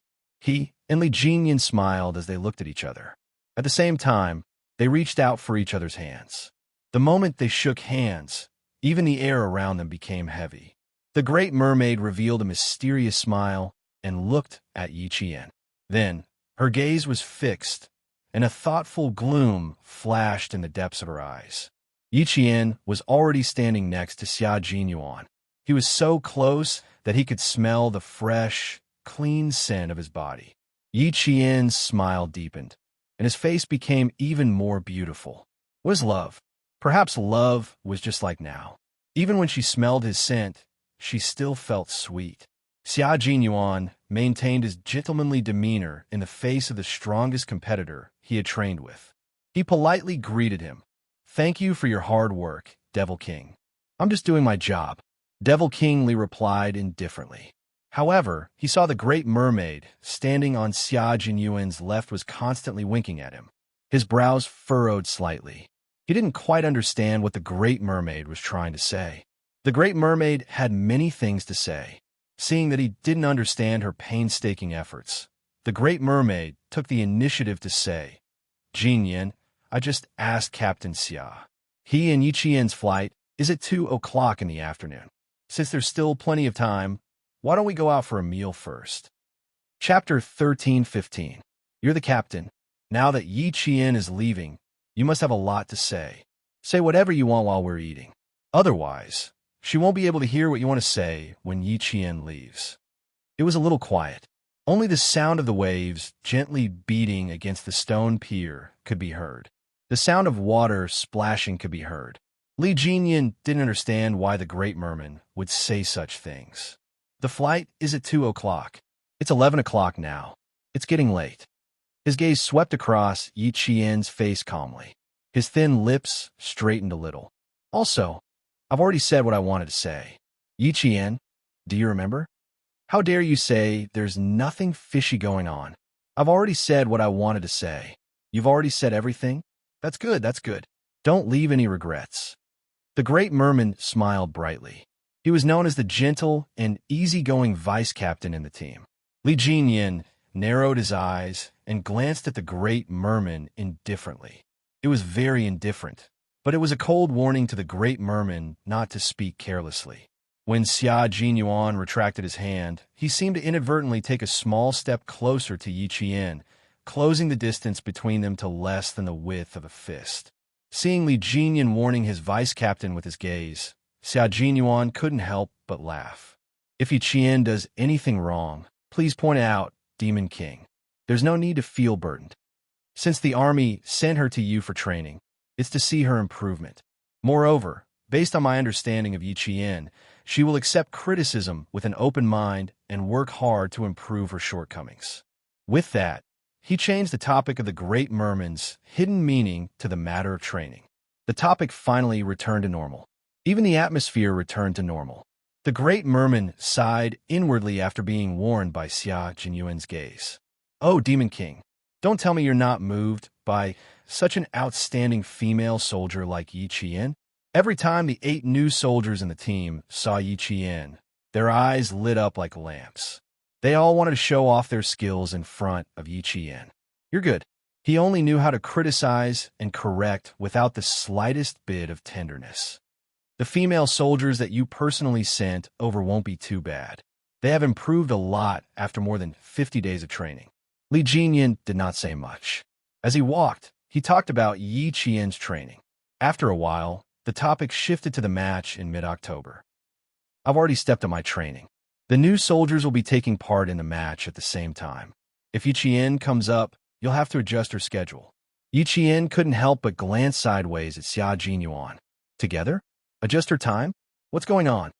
There will be a match between our team and theirs at the end of October. Army intends to apply for you to join.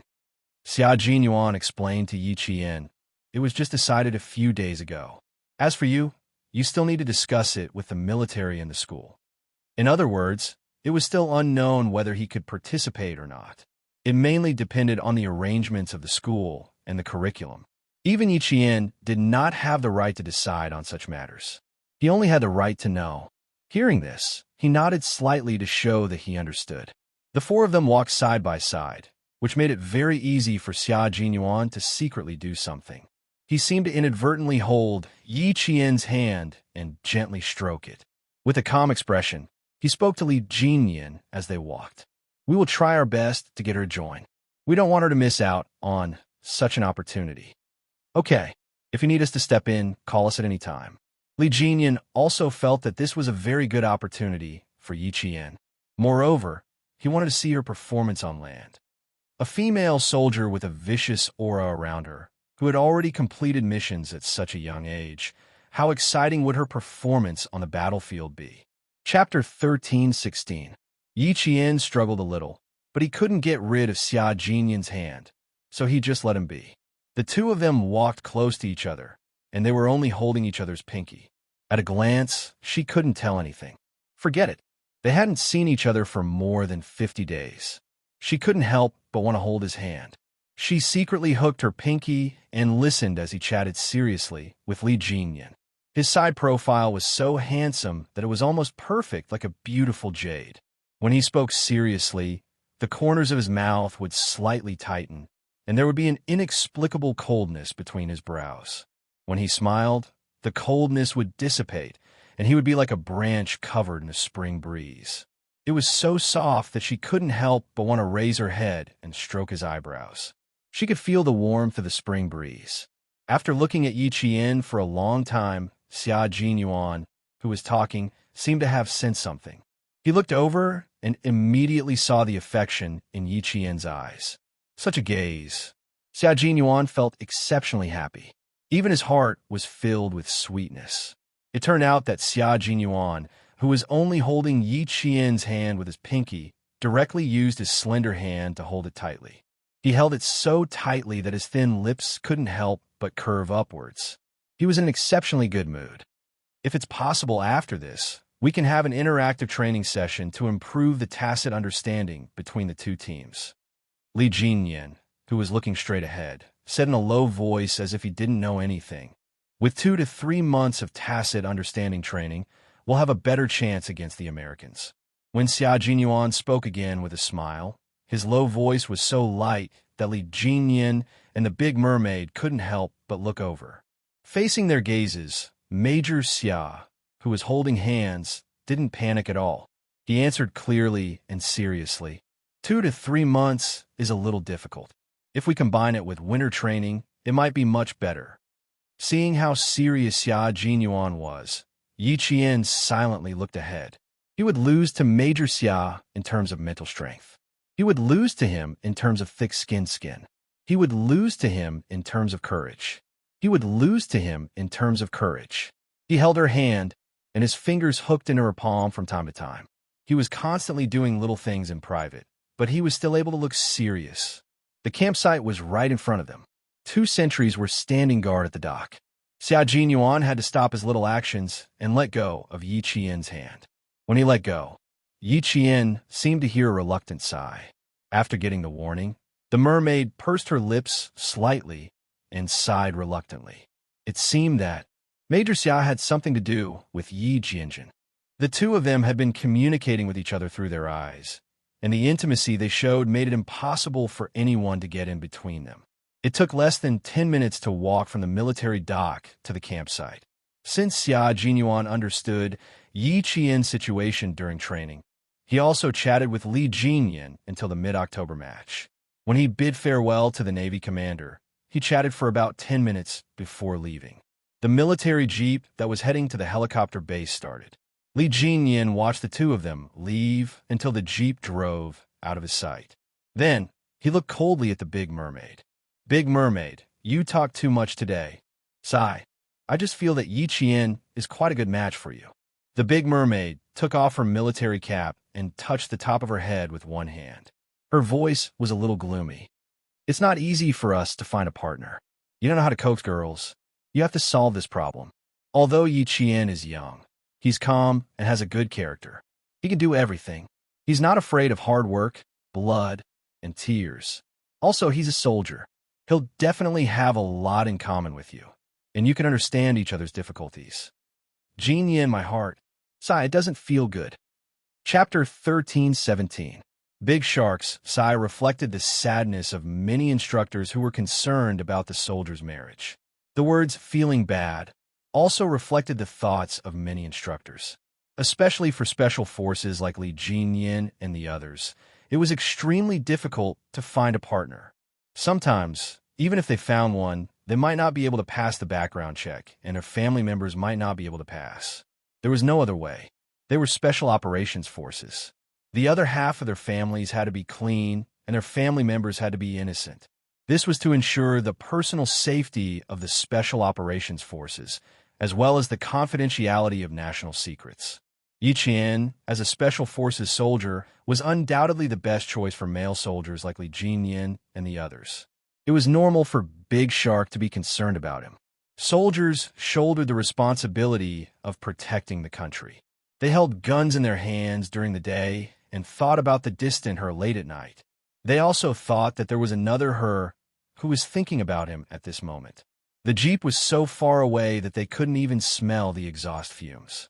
Big Shark retracted his gaze and looked at his comrade, who was so deep in thought that even he, the vice captain, couldn't understand him. He asked in a low voice, "You really don't have any thoughts? What thoughts do you want me to have?"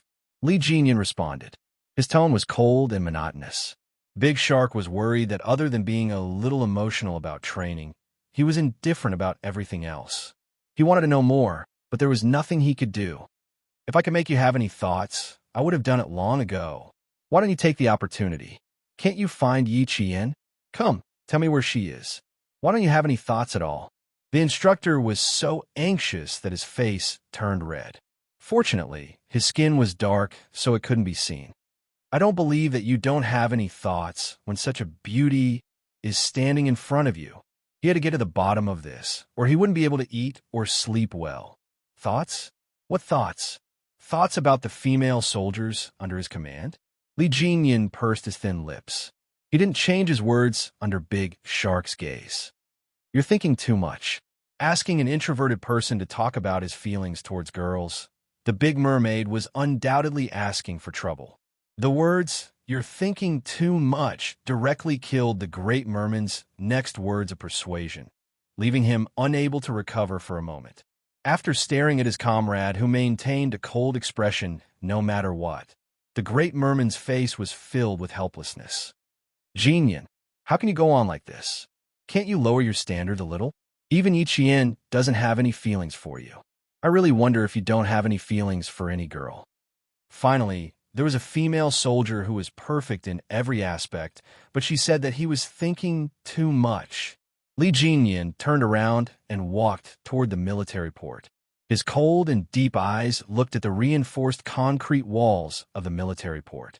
As he listened to the sound of the waves crashing on the shore, a face that was even more stubborn than the male soldiers flashed across his mind.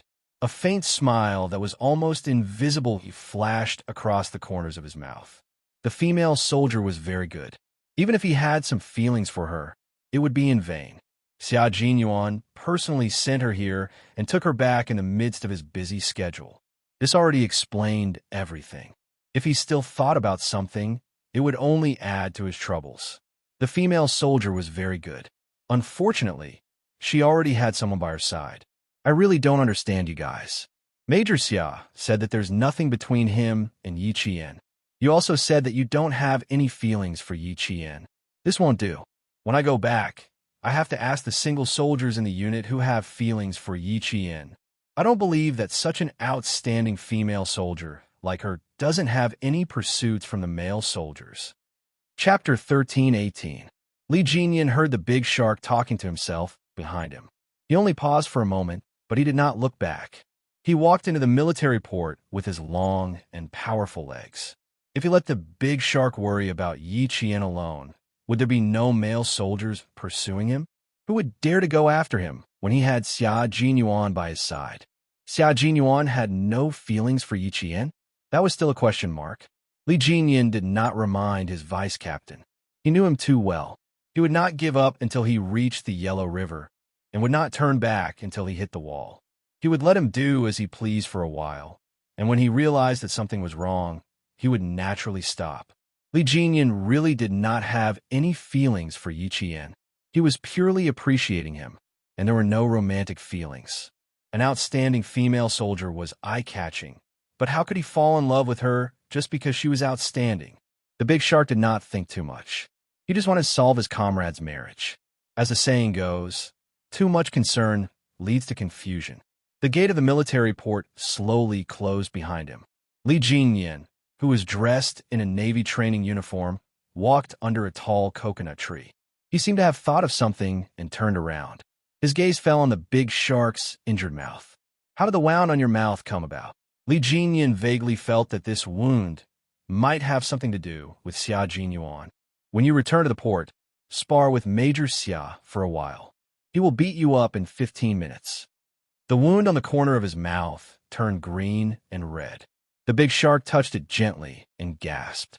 I have to get a hot egg from the cookhouse. I didn't feel much pain just now, but now that you mention it, it hurts a little. Sure enough, it had something to do with Xia Jinyuan. As for the reason, Li Jinyan did not want to ask. Yi Jian was brought here by Xia Jinyuan. If the Great Mermaid wanted to matchmake Yi Jian, she would definitely ask Xia Jinyuan about Yi Jian's situation first. But the consequence of asking about Yi Jian's situation was to be beaten up. They had not fought for a few years, but Xia Jinyuan was still the same as before.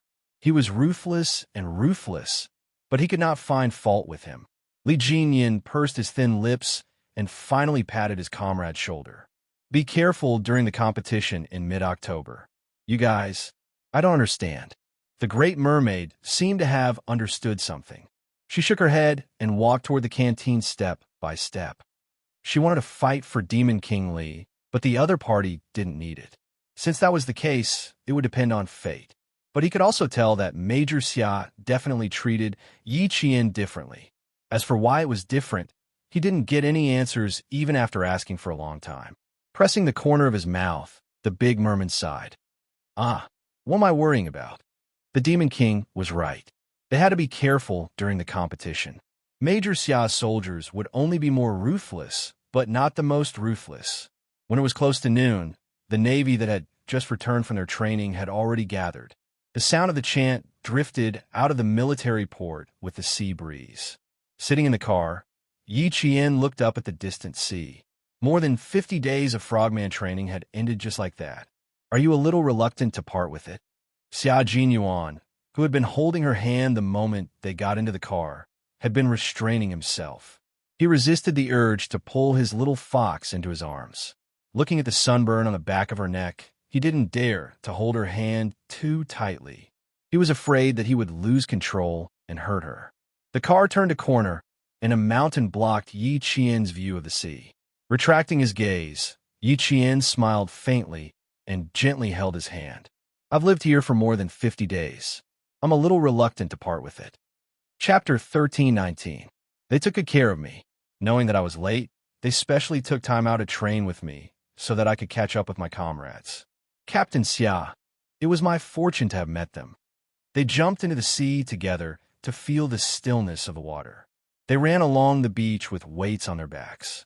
They swam together, and when they were almost drowned, their comrades pulled them up in time. They ran against the rising sun together, and then they lay on the beach together, exhausted, and let the water wash their bodies. They lived together for more than 50 days, leaving behind memories that were unforgettable for the rest of their lives. Yi Qian was used to being alone in his previous life. In this life, it was as if he was trying to make up for the regrets of his previous life.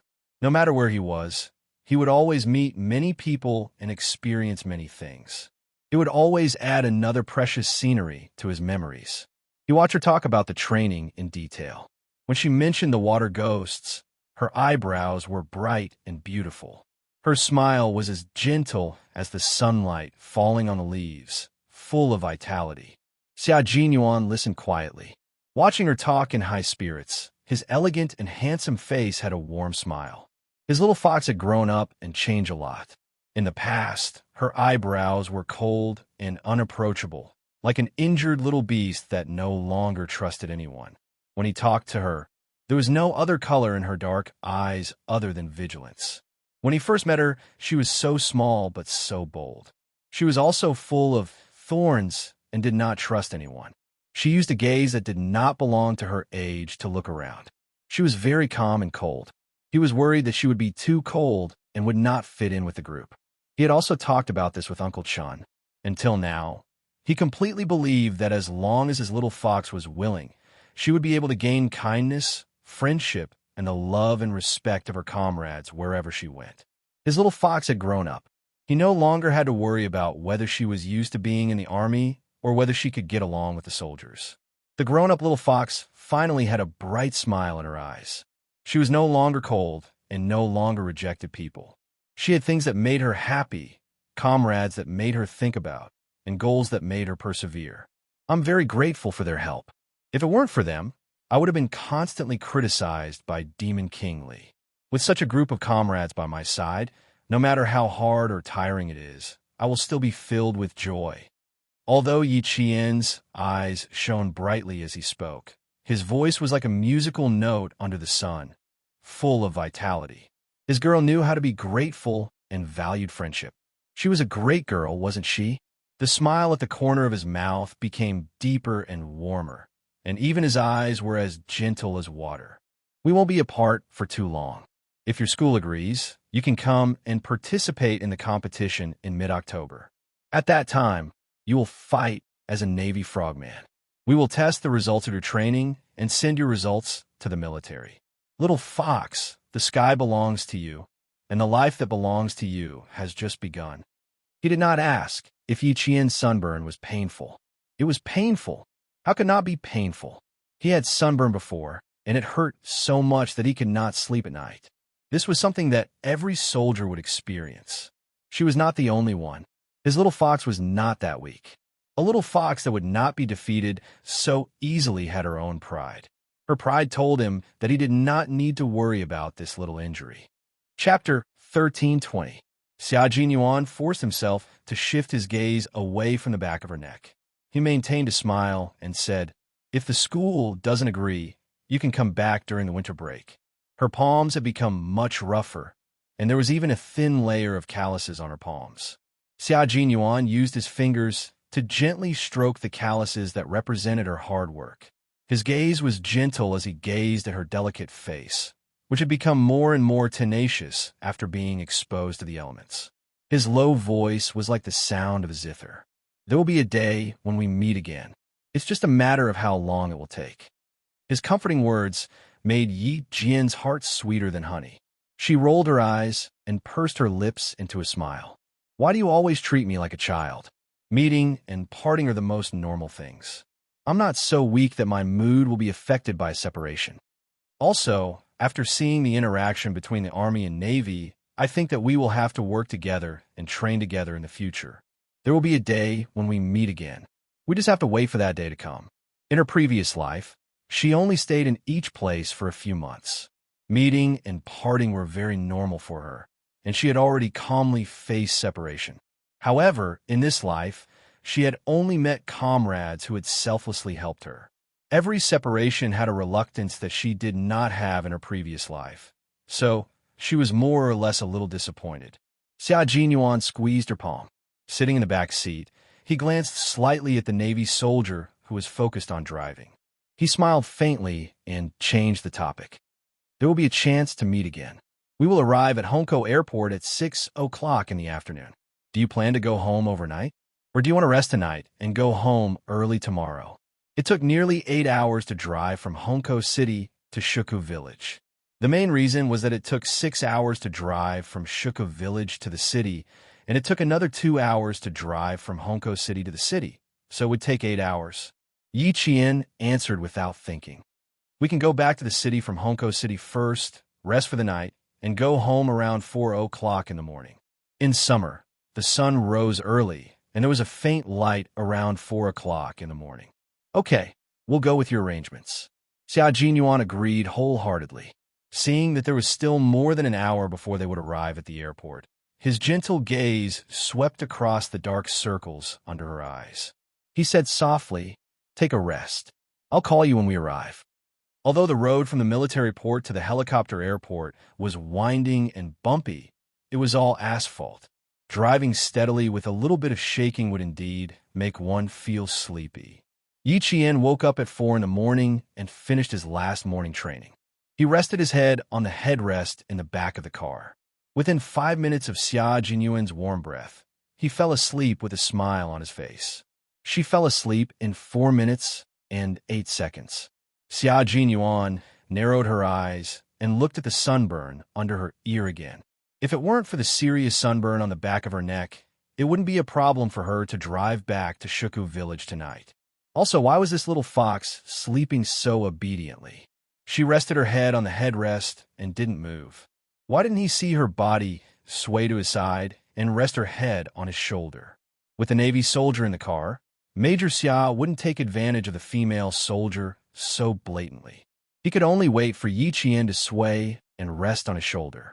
In the end, Yi Qian's sleeping posture was too obedient, and the Navy soldier drove steadily. After waiting for more than 10 minutes, Xia Jinyuan decided not to come over. He went over. Chapter 13:21. The car made a 180-degree turn. Taking advantage of the fact that the Navy soldier was focused on driving and didn't look at the back seat, Major Xia pulled Yi Qian's hand to his side and finally allowed Yi Qian's head to rest on his shoulder. However, the two of them were separated by the luggage that was used to cover their hand in the beginning. Major Xia glanced at the luggage that he had helped them with just a moment ago, and in the next second, he directly opened it so that Yi Jian could completely lean on his shoulder. Major, there's still a few more turns ahead. Please hurry. The Navy soldier thought that he was in too much of a hurry and took the next turn even slower. Xia Jinyuan raised his wrist to look at the time and said calmly, "There's no need to slow down. We're in a hurry." If he slowed down, how could he find an opportunity to pull Little Fox closer to him? Right now, the distance between the two of them was only the distance between their luggage bags. The elegant Major always found a good way to make his wishes come true. The military port was getting further and further away from Yi Jian. Gradually, she couldn't even see the sea anymore. After more than 50 days of frogman training, Yi Jian, who had just returned, embarked on a new journey. She walked towards her goal with determination. They arrived at the heliport at 1:37. Xia Jinyuan was reluctant to wake up Yi Jian, who was sleeping soundly. He paused for a moment before lowering his head and saying softly, "Little Fox, we're here. Sleep after we get on the helicopter." After calling out to Yi Jian, she opened her eyes. There was no trace of confusion or drowsiness in her eyes. She was shocked to find that she had fallen asleep leaning on Xia Jinyuan's shoulder. She immediately sat up straight and looked at the driver's seat. "Silly girl, what are you panicking for?" Xia Jinyuan saw her frightened expression and couldn't help but chuckle. "I'm too tired. What's wrong with sleeping on a comrade's shoulder? Are you afraid of what others will say?" Yi Jian glared at him and said in a low voice, "Captain Xia, I always sleep in the same position. Don't think that you can hide your little movements from me. You're Major after all. If the soldiers see you, it'll look bad." Soldiers also valued their reputation. For example, Xia Jinyuan and his men had to pay attention to military prestige. Would I be that careless? Xia Jinyuan raised his eyebrows and smiled. There was a hint of naughtiness in his elegance. Not only did it not ruin his temperament, but it also added a kind of wanton flirtatiousness that could make a woman's heart flutter. You have to be fast and natural when doing this kind of thing. Yi Jian was speechless at his behavior. Just as she was about to open the car door and get out, she heard him say with a smile, "I've already restrained myself. Otherwise, I would have hugged you in my arms." She pushed the door open and got out of the car. Then, she closed the door. She needed some fresh air. She was shy so quickly. Xia Jinyuan got out of the car elegantly with his luggage in hand. His thin lips were still curled upwards. When they boarded the military helicopter, Yi Jian held onto the cabin door with both hands. She looked back one last time. Her brows revealed the coldness of a soldier. She pursed her lips a little and left the area guarded by the Huashan Navy with the sound of the propeller. At 6 o'clock in the evening, Yi Jian and Xia Jinyuan, who had changed into casual clothes, arrived at the downtown area of Hongkou City. Xia Jinyuan, who was dressed casually, carried their shared luggage and took Yi Jian directly to the parking lot of a shopping mall. The car that Ho Zi had prepared had been waiting for them for a long time. Xia Jinyuan took the car key and opened the door for Yi Jian. He smiled at Ho Zi's subordinate and said, "Thank you for your hard work. Go back and tell Brother Zi that I'll look for him when I come back." Chapter 13:22. Okay, young Master Xia. The person who delivered the car to Xia Jinyuan was Ho Zi's trusted assistant.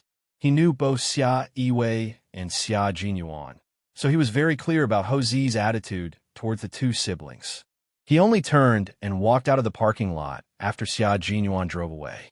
They didn't stay in Hongkou City and even had dinner in the car. They drove all the way to Anyang City. When the car passed by number 1 middle school, Yi Jian looked at the bright red neon sign that read Anyang City, First Key High School, in the night and couldn't help but laugh. That year, I came to enroll alone. In the end, the vice principal of number 1 middle school told me that I could only attend number 1 middle school as an accompanying student. If I didn't agree, I wouldn't be able to attend high school. Thinking back to what happened 3 years ago, it seemed like yesterday. Thanks to her good memory, she could still remember everything that had happened that day. She even remembered the conversation with the vice principal. At that time, I was quite angry. I knew that Yi Jifan might have done something behind my back. At that time, I thought that it was fine if I didn't attend this school. Even if I did, I was afraid that the college entrance examination would be difficult. I was angry, but I thought that since I still had a way out, I tore up the notice in front of the vice principal, took my luggage, and left the registration place. I felt so good that I wanted to laugh all the way and leave in a cool and unrestrained manner. Unfortunately, she wasn't arrogant. After tearing up the notice, she left under the shocked gazes of the parents and students.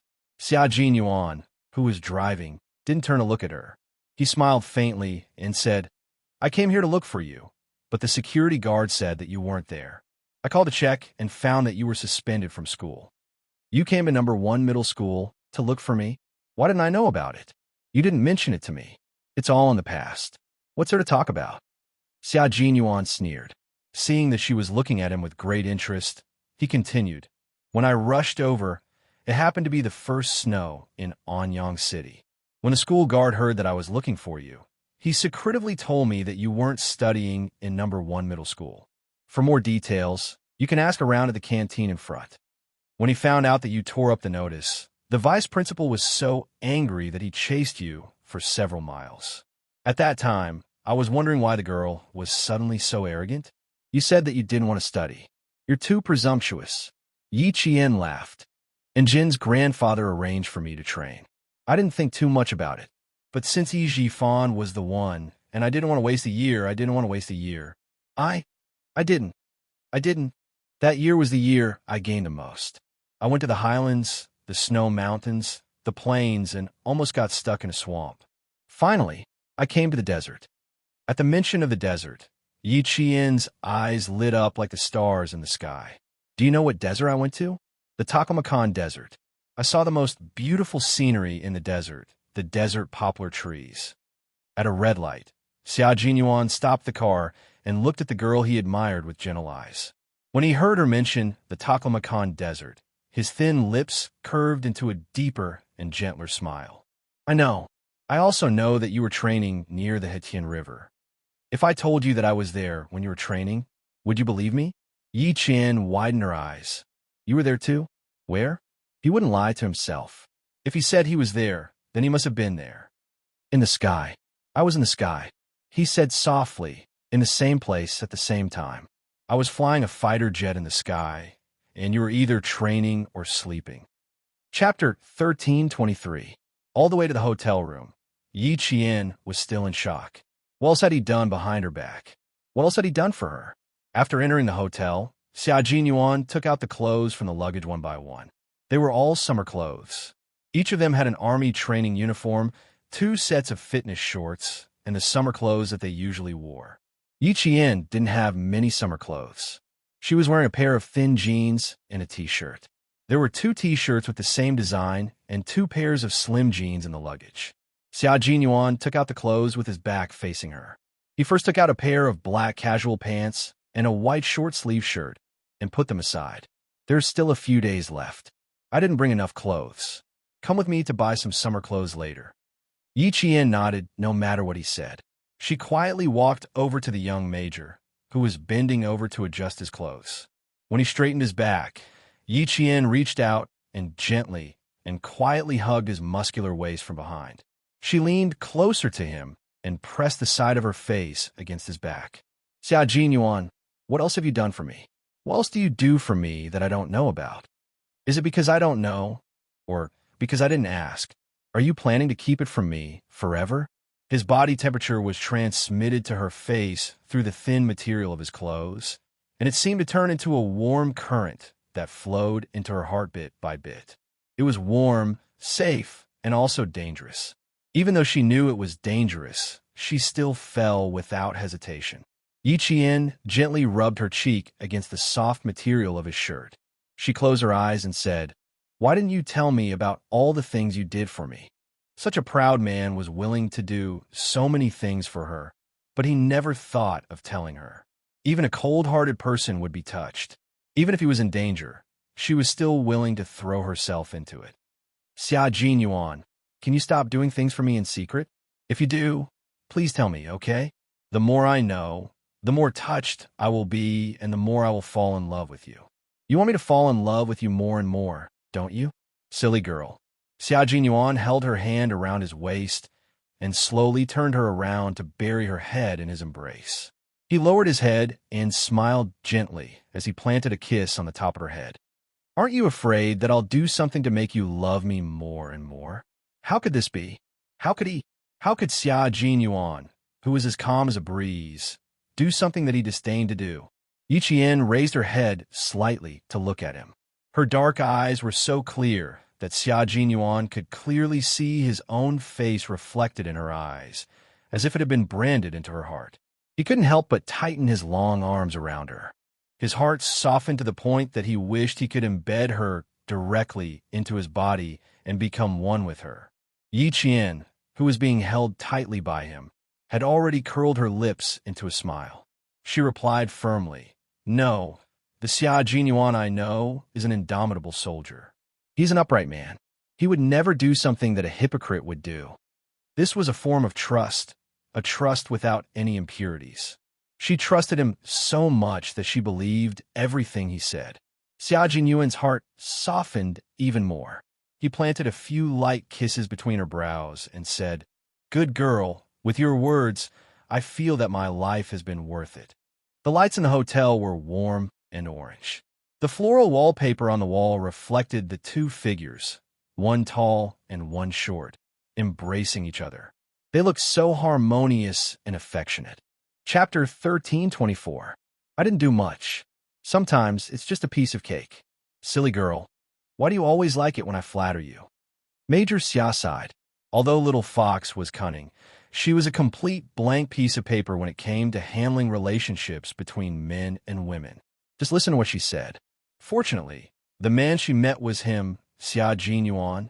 If he had been a playful bastard, wouldn't this little rascal be so stubborn that she would never dare to go against him?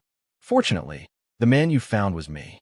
Fortunately, I made my move in advance. Otherwise, Uncle Jin and Uncle Chun would have to worry about whether you would be cheated by a bad man. Little Fox, remember what I said. It's natural for a man to be good to his woman. You can only be good to me if I'm good to you. Only then will you be good to our family in the future. I solved some problems for you because I didn't want you to be distracted. I wanted you to wholeheartedly follow in my footsteps and stand by my side as soon as possible. His voice was low and mellow. Together with the warm light, it was like a glass of mixed wine, full of temptation and mellow. I didn't want to tell you because it's something I want to do. Liking someone and loving someone isn't just a matter of words. You need to take action. Your childhood experience made you mature prematurely. You built a hard shell in your heart that sealed away all your emotions and made you distrust everyone around you. As for me, I want to pursue you. Of course, I have to find a way to enter your heart and enter your world. After he spoke, Xia Jinyuan had no intention of stopping. He knew Yi Qian too well. If he didn't make it clear, she would continue to ask and remember it in her heart. He only hoped that she would happily complete her training every day and wholeheartedly walk the path of the military without any distractions or burdens. Yi Qian could already hear his words. Tears welled up in her eyes. She buried her entire face in his chest and felt this man's love for her. Xia Jinyuan, you've been so nice to me. Aren't you afraid that I'll go back on my word? His voice was a little muffled, but the corners of his mouth were raised high. Yi Qian knew that he was so happy that he felt like he was soaking in a jar of honey. Even his voice was full of sweetness. Xia Jinyuan, who was hugging her tightly, suddenly laughed and said calmly, I will do something that moves you every day, and you will love me more and more. You should be worried that I will turn against you one day. The girl was about to cry. She could bleed and sweat during training, but when she returned to normal life, he couldn't bear to see her cry at all. The girl I love, I only wish for your sky to be free and carefree, to enjoy the sweetness of love. How can you cry? My good girl, you should be smiling like a blooming flower. Xia Jinyuan lowered his head and gently rested his chin on Yi Qian's head. With a gentle gaze, he deliberately raised his voice and teased, Sai, I didn't think what I did was amazing, but after hearing what you said, I feel like my image has improved. Also, I can tell that my little fox wants me to love her a little more and dote on her a little more. Don't worry. I'll use my actions to tell you that I will love you a lot more and dote on you a lot more. Major Xia had the elegance and nobility that Yi Qian liked, But at the same time, he also had Yi Qian's helplessness and a heart that would tease her from time to time. Chapter 1325. Originally, she was so touched that her eyes were sore and she wanted to cry. At this moment, she only wanted to pinch the muscles on his waist. Her hands happened to be around his waist, so Yi Jian did not hesitate to pinch the muscles on his waist. If you go back on your words one day, I'll carry a gun and carry a cannon on my back. I'll go to heaven and earth to find you. That's scary? The young major laughed out loud. Then I'll have to be more careful. With my little fox's instincts, I'm afraid a sniper bullet would be enough to kill me. That's too scary. I'd better be honest and stay by your side. I'll stay by your side. How about that? He was still laughing at the beginning, but when he lowered his voice at the end, Yi Qian was caught off guard and blushed. Can we talk properly? I'm going to take a shower. Hurry up and go back to your room. Even though Yi Qian had a strong heart, he couldn't help but sniff at those sweet words. Xia Jinyuan laughed even louder. He quickly lowered his head and kissed her lightly on the lips. I'll leave my luggage with you. Let's go out to the night market in 5 minutes, okay? After training for so long, it's time for you to relax. We have to strike a balance between work and rest to win the next battle. The atmosphere was good, and the lights were warm. However, Xia Jinyuan didn't make any further moves. Even his arms were gently wrapped around Yi Qian's waist. He was avoiding the sunburn on Yi Qian's back.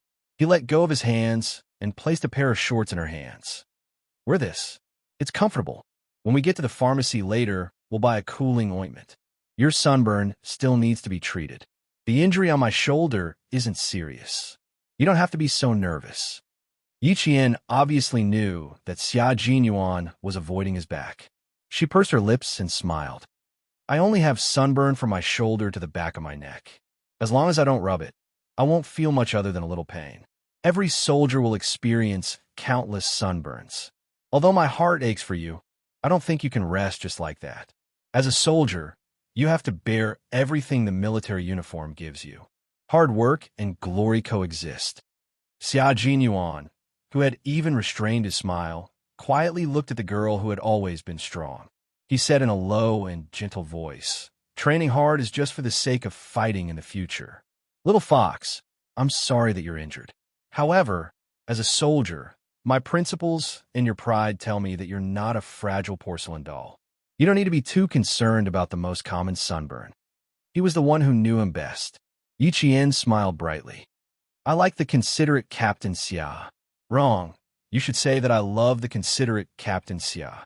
My intuition tells me that if I keep you here, I'll have to listen to something that makes me blush again. Xia Jinyuan, turn around. Let's go. Yi Qian's sixth sense was telling him to hurry up and chase this elegant yet dangerous major out of the room. Otherwise, he'd have to listen to sweet nothings again.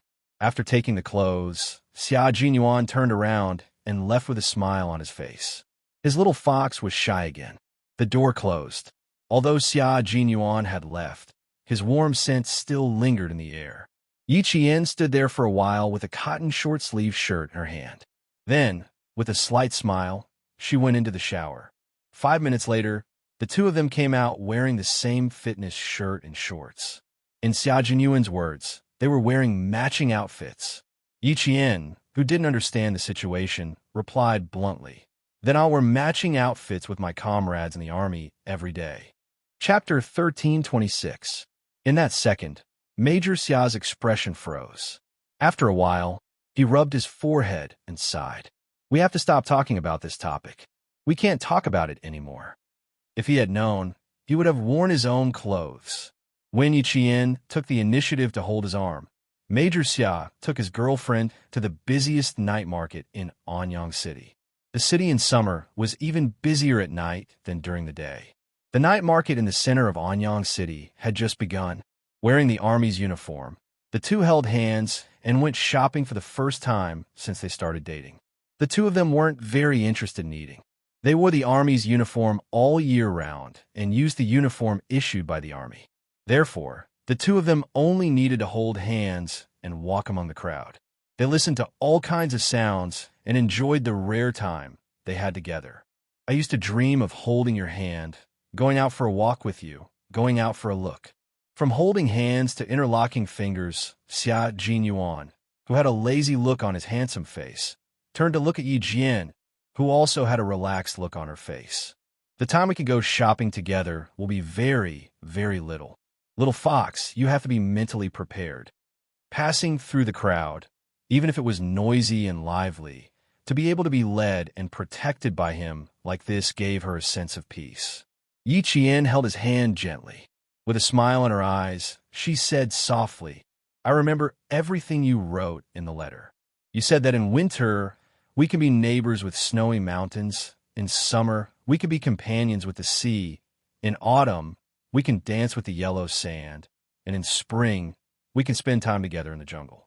We can challenge our limits day and night, and we can pass through the smoke of war. Is this kind of interaction more unforgettable than those romantic interactions?" Captain Xia, I can answer you now. I have no regrets in this life. Love in the smoke of war. You and I can be together in life and death. We don't need romantic stories. What we need is to be comrades who can rely on each other for the rest of our lives. Choosing this kind of love, I have no regrets in this life. Her eyes were extremely bright as she answered him. Her expression was serious, and her words were serious. His little fox definitely did not know how beautiful she was at this moment. She was so beautiful that she was like the brightest aurora, with a stunning beauty that could attract everyone's attention. Xia Jinyuan's heart was in love with him. She told him that she had no regrets in this life as they stood in the middle of the crowd. His Adam's apple bobbed up and down, and he could no longer hold himself back. He pulled her into his arms and said, "I have no regrets in this life." He answered as such. What was the love between two special forces soldiers? They were seizing the time to enjoy the rare time together because they didn't know if they would be separated in the next second. It was giving without any complaints or regrets, only for the sake of making the other party happy. He or she was using his or her life as the price to exchange for his or her safety. The love between Special Forces soldiers was not something that could not be seen in the light, and they would not endure the bone-deep yearning in a dark and damp corner. The love between Xia Jinyuan and Yi Qian was as bright as the sun, as tall and straight as the pine tree, and as pure as the white snow, untainted by the dust of the world. No one paid attention to the two lovers who couldn't help but embrace each other. Some people walked past, and some people walked over. Yi Qian couldn't hear those voices, and all he could hear was the sound of his strong and powerful heartbeat. The buzzing sound of his cell phone broke their embrace. Xia Jinyuan released his right hand from her slender waist, took out his cell phone, and glanced at the caller ID. He suddenly glanced at Yi Qian, and then picked up the call. It was 9 o'clock. Why would Uncle Chen call him? Chapter 1327. Uncle Jin's condition isn't very good. Yi Qian, we need to go back now. It was such a hot season, but the cold suddenly came out of nowhere and rushed in her body, making her shiver violently. It was too cold, too cold. It was so cold that her mind was still blank and her teeth were chattering. She wanted to say something, but no words came out. The moment Yi Qian's vision blurred, Xia Jinyuan held her hand tightly with his warm and strong hand. Seeing the color on her face fade, the major felt a stab in his heart. He held her trembling hand tightly and said calmly, "Let's go back to the hotel now. Pack up and go back to town." His warm and strong hand supported her like a pillar. Yi Qian pursed her pale lips and said, "Go back to the hotel. Go back to the hotel immediately." Her voice was very stiff, and she didn't even feel like she was talking. She grabbed his warm hand and took a deep breath. "I'm afraid Uncle Jin's condition isn't very good. Uncle Chen and the others never contacted me about family matters. This time, they contacted me through you. It seems that Uncle Chen has already asked around in the military. Captain Xia, I want to go home. I want to go home immediately." After all, Yi Qian was a Special Forces soldier who had undergone special training. Although her voice was still a little stiff, her mind was clear. "I'm afraid the problem is very serious. Captain Xia, thank you for your hard work tonight." Xia Jinyuan was relieved that she could calm down immediately. He held her hand and strode towards the hotel. His low voice was calm and steady. which made Yi Qian feel at ease. Uncle Chin's voice is not bad. Don't let your imagination run wild before you see him. How could she not let her imagination run wild? After her rebirth, the person who supported her and gave her confidence was the old man with gray hair and wise eyes. When she cried, the old man told her that the road ahead was long and crying was also a way to walk. When she felt helpless, the old man told her that the road ahead was long and she needed to know how to pick it up. When she was filled with hatred, the old man told her that she still had a long way to go. She shouldn't let people who weren't worth it affect her. When she was harvesting, the old man told her that there was still a long way to go. She had to walk firmly toward her goal. When she felt wronged, the old man told her that there was still a long way to go and that she had to learn to protect herself. When she was angry, the old man told her that there was still a long way to go. She had to learn to endure and wait for the right time. It was because of this tolerant, magnanimous, and wise old man that she did not let her rebirth be buried by hatred. Instead, she walked a path that was more exciting than hatred. If it wasn't for Uncle Jin, Yi Qian could imagine that even if she was reborn, she wouldn't be able to join the military. She would probably only have one goal, which was to take down Yi Jifan. She would grow up in hatred and become someone who only knew revenge and no longer cared about herself. Tears flowed down her cheeks unknowingly, drop by drop. In the end, her eyes became blurry. Xia Jinyuan didn't say too many comforting words. He just put a tissue in her hand and said softly, "It takes 6 hours to get to town from Anyang. I'll drive for 3 hours, and you'll drive for 3 hours. After you're done crying, take a nap." He started the car and adjusted the rearview mirror to make sure that when he looked up, he could see Yi Qian's personal situation clearly. His little fox was an introverted and calm person. Words of comfort would not have much effect on her because she knew in her heart that this was not the case. Chapter 13:28. She wouldn't cry even if she was hurt, so she decided to cry for a while. Once she did, she would feel better. Yi Qian understood that because she understood everything, she felt even sadder and sadder. In her previous life, when she returned to Shuku village at the age of 19, Uncle Jin was no longer there. Yi Qian didn't even make a sound as she cried. 2 streams of tears flowed from her eyes, down her cheeks, and down her beautiful chin. She held a white tissue in her hand and cried silently without moving. Xia Jinyuan, who was driving, felt his heart clench in pain. The car drove out of Anyang City and entered the entrance of the provincial highway. Without the neon lights, the car was plunged into darkness. Xia Jinyuan instinctively wanted to turn on the interior lights, but just as he raised his hand, he heard Yi Qian say hoarsely, "Don't turn on the lights. I'm fine. I'll be fine after crying." Yi Qian wiped her tears with a tissue. Her nose was red, and she lowered her head. Her thin shoulders were so sad that they seemed to have collapsed.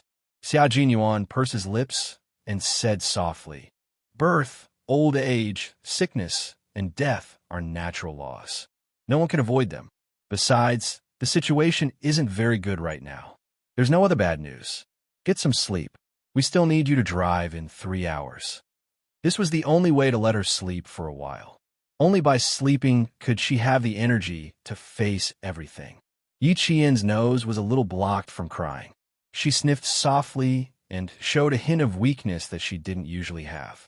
She didn't want to talk, so she nodded gently. She leaned against the car door and closed her eyes. She didn't say a word. Even her sadness was silent. Xia Jinyuan couldn't bear to see her like this. He turned the steering wheel to the left, turned on the car's emergency lights, and parked by the side of the road. His handsome face tensed up as he pushed open the door and got out of the car. Yi Qian heard the noise and opened her eyes. She saw Xia Jinyuan walk around the front of the car. The glaring headlights shone on his figure, and she could clearly see that his handsome side profile was tense. Yi Qian couldn't help but sit up straight. She watched him walk to her side and open the car door. "What's wrong? Is it—" Before she could finish, he grabbed her hand and said in a low voice, "Get off, Yi Qian." Yi Qian, whose eyes were swollen from crying, got out of the car. Before she could steady herself, he grabbed her waist and pulled her into his embrace. I want to kiss you right now. You can open your eyes and look at me, or you can close your eyes and feel me.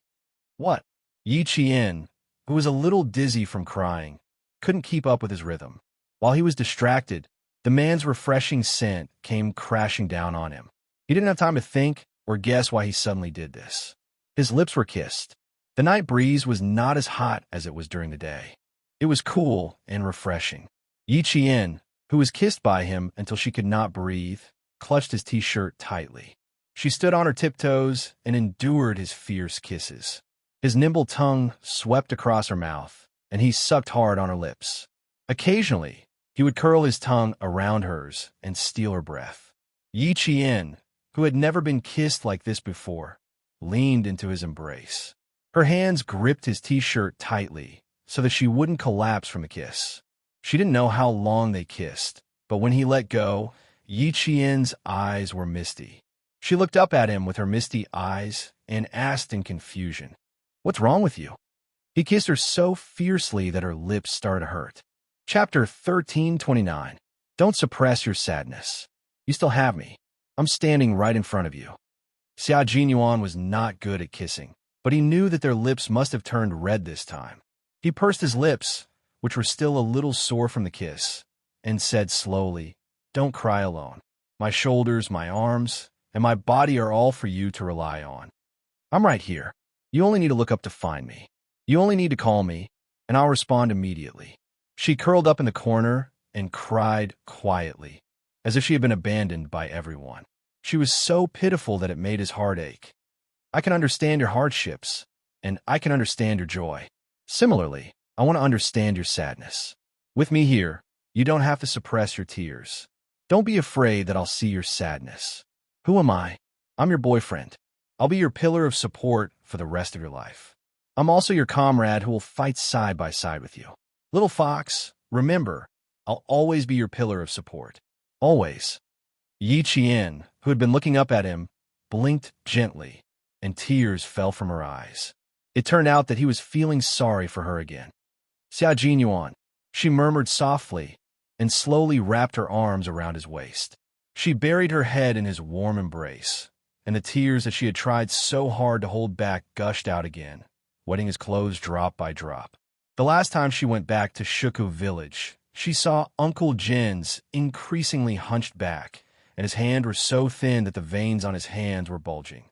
She listened to his suppressed coughs, and at that time, she was already slightly worried, but she still held on to the hope that nothing would happen. There was no such thing as luck. Once something happened, her self-righteousness would become a joke. I thought that nothing would happen. I thought that there was still a lot of time. I thought that Grandpa Jin could continue to accompany me, and I could continue to accompany him. I didn't go home during the holidays, and I didn't stay to accompany the old man. Now I want to accompany the old man. Captain Xia, I want to accompany the old man. She spoke intermittently, and each word seemed to contain beads of blood. Her sobs were so sorrowful that the surrounding air was dyed with sorrow. Xia Jinyuan only dared to hug her waist and quietly listen to her sobs. Occasionally, he would raise his hand and gently stroke her back to calm her rapid breathing, or lower his head to kiss her hair to give himself silent support. Listening to her crying, he looked at the girl in his arms with the warmest and most gentle gaze. "Let's go back to accompany Uncle Jin now. There's no need to rush. We'll go back now. Uncle Jin won't blame you. He will only feel happy that the child he raised has finally grown up and become a soldier who protects the country. His biggest wish was to see you walk into the military camp and carry a steel gun. You did it. Look, you've become a military school student, and in a few days, you'll have your own military uniform. You've done what Uncle Jin hoped for." Yes, Uncle Jin, who had dedicated his life to the military, was only happy that the cowardly child who once made him feel hopeless had become sensible and stood up. He had even become a special forces soldier who could protect the country and fight on the front line. He was very happy, very happy. Uncle Jin, whose nostrils were plugged with a breathing tube, had a slight smile on his face. He closed his wise eyes and quietly lay on the bed. His face was already pale, and if it weren't for the slight rise and fall of his chest and the wave-like heartbeat monitoring device beside him. One would almost think that the old man had passed away. Chapter 1330. This was the hospital in town. According to Uncle Jin's request, he was transferred from the city's armed police hospital to the town's hospital. There were 2 military doctors and 2 nurses accompanying him. Principal Chun sat quietly beside the bed. He hadn't slept for 2 days, and his eyes were bloodshot. Looking at the old man lying motionlessly on the bed, this world-class sniper even shed tears. He couldn't take it anymore. He had endured until now just to wait for Yi girl to come back. Someone gently pushed the door open and walked to Principal Chen's side. He patted his shoulder and said, "Old Chun, go and rest. Old Yin and I will keep watch tonight." Then, Commander Liu put the bottle of mineral water he bought into Principal Chen's hand and said, "You don't eat or drink. Do you think you are made of iron? Yi girl should be back in the second half of the night. You have to be alert and talk to her. Also, if you're like this, what will happen to her? She is already sad enough. If you do it again, she will cry until she faints." Political Commissar Yin, who came in with an aluminum box, immediately said, "Old Liu is right. If you don't take care of yourself, Yi girl won't even have a backbone when she comes back." They didn't want to wake up Uncle Jin, so they all lowered their voices and tried to persuade Headmaster Chun to take a rest. "I don't feel sleepy. I am afraid that once I close my eyes, Uncle Jin will leave. You heard what the military doctor said. Uncle Jin will be back in a few days." Principal Chun rubbed his face. His body was tired, but his brain was tense all the time. He was so awake that he didn't feel sleepy at all. The 4 drip was dripping down the tube, replenishing Uncle Jin, who couldn't eat for a week, and maintaining his life. Headmaster Chen's gaze landed on the 4 tube. His voice was so hoarse that it sounded like gravel rubbing against stone. He said bitterly, "And the people from the military academy haven't come over yet. If we don't settle everything, we can't sleep. Since the military academy has already agreed, it should be tomorrow." Political Commissar Yin opened the aluminum lunchbox and even prepared a spoon for Principal Chun. "Eat something. You won't sleep or eat. Do you want little Yi to come back and take care of you?" Principal Chun put the lunchbox into his hands and sighed deeply. "I don't feel hungry, and I don't feel tired either. But you're right. When little Yi comes back and sees me like this, she'll be worried about me. I'll go back and change my clothes later. I don't want her to worry." Regiment Commander Liu nodded. "Go back after you're done eating. If you're tired, you could take a nap at home. Old uncle left it to us. The old man has served the country his whole life and dedicated his life to the team. Now that he's sick, it's our duty to guard him and take care of him." The old man had never married in his entire life. He educated the young soldiers in the army like his own children and treated the army as his home. His family should be present at the last moment. Knowing that the old man's life was coming to an end, the army started to prepare. According to the instructions of the military headquarters, the old revolutionary Li Chongjin, who had dedicated his whole life to the country, was going to have a state funeral. All the flags in the army were to be lowered to half, and all the soldiers took off their hats to mourn. Old Uncle Jin's consciousness had always been in a blurry state.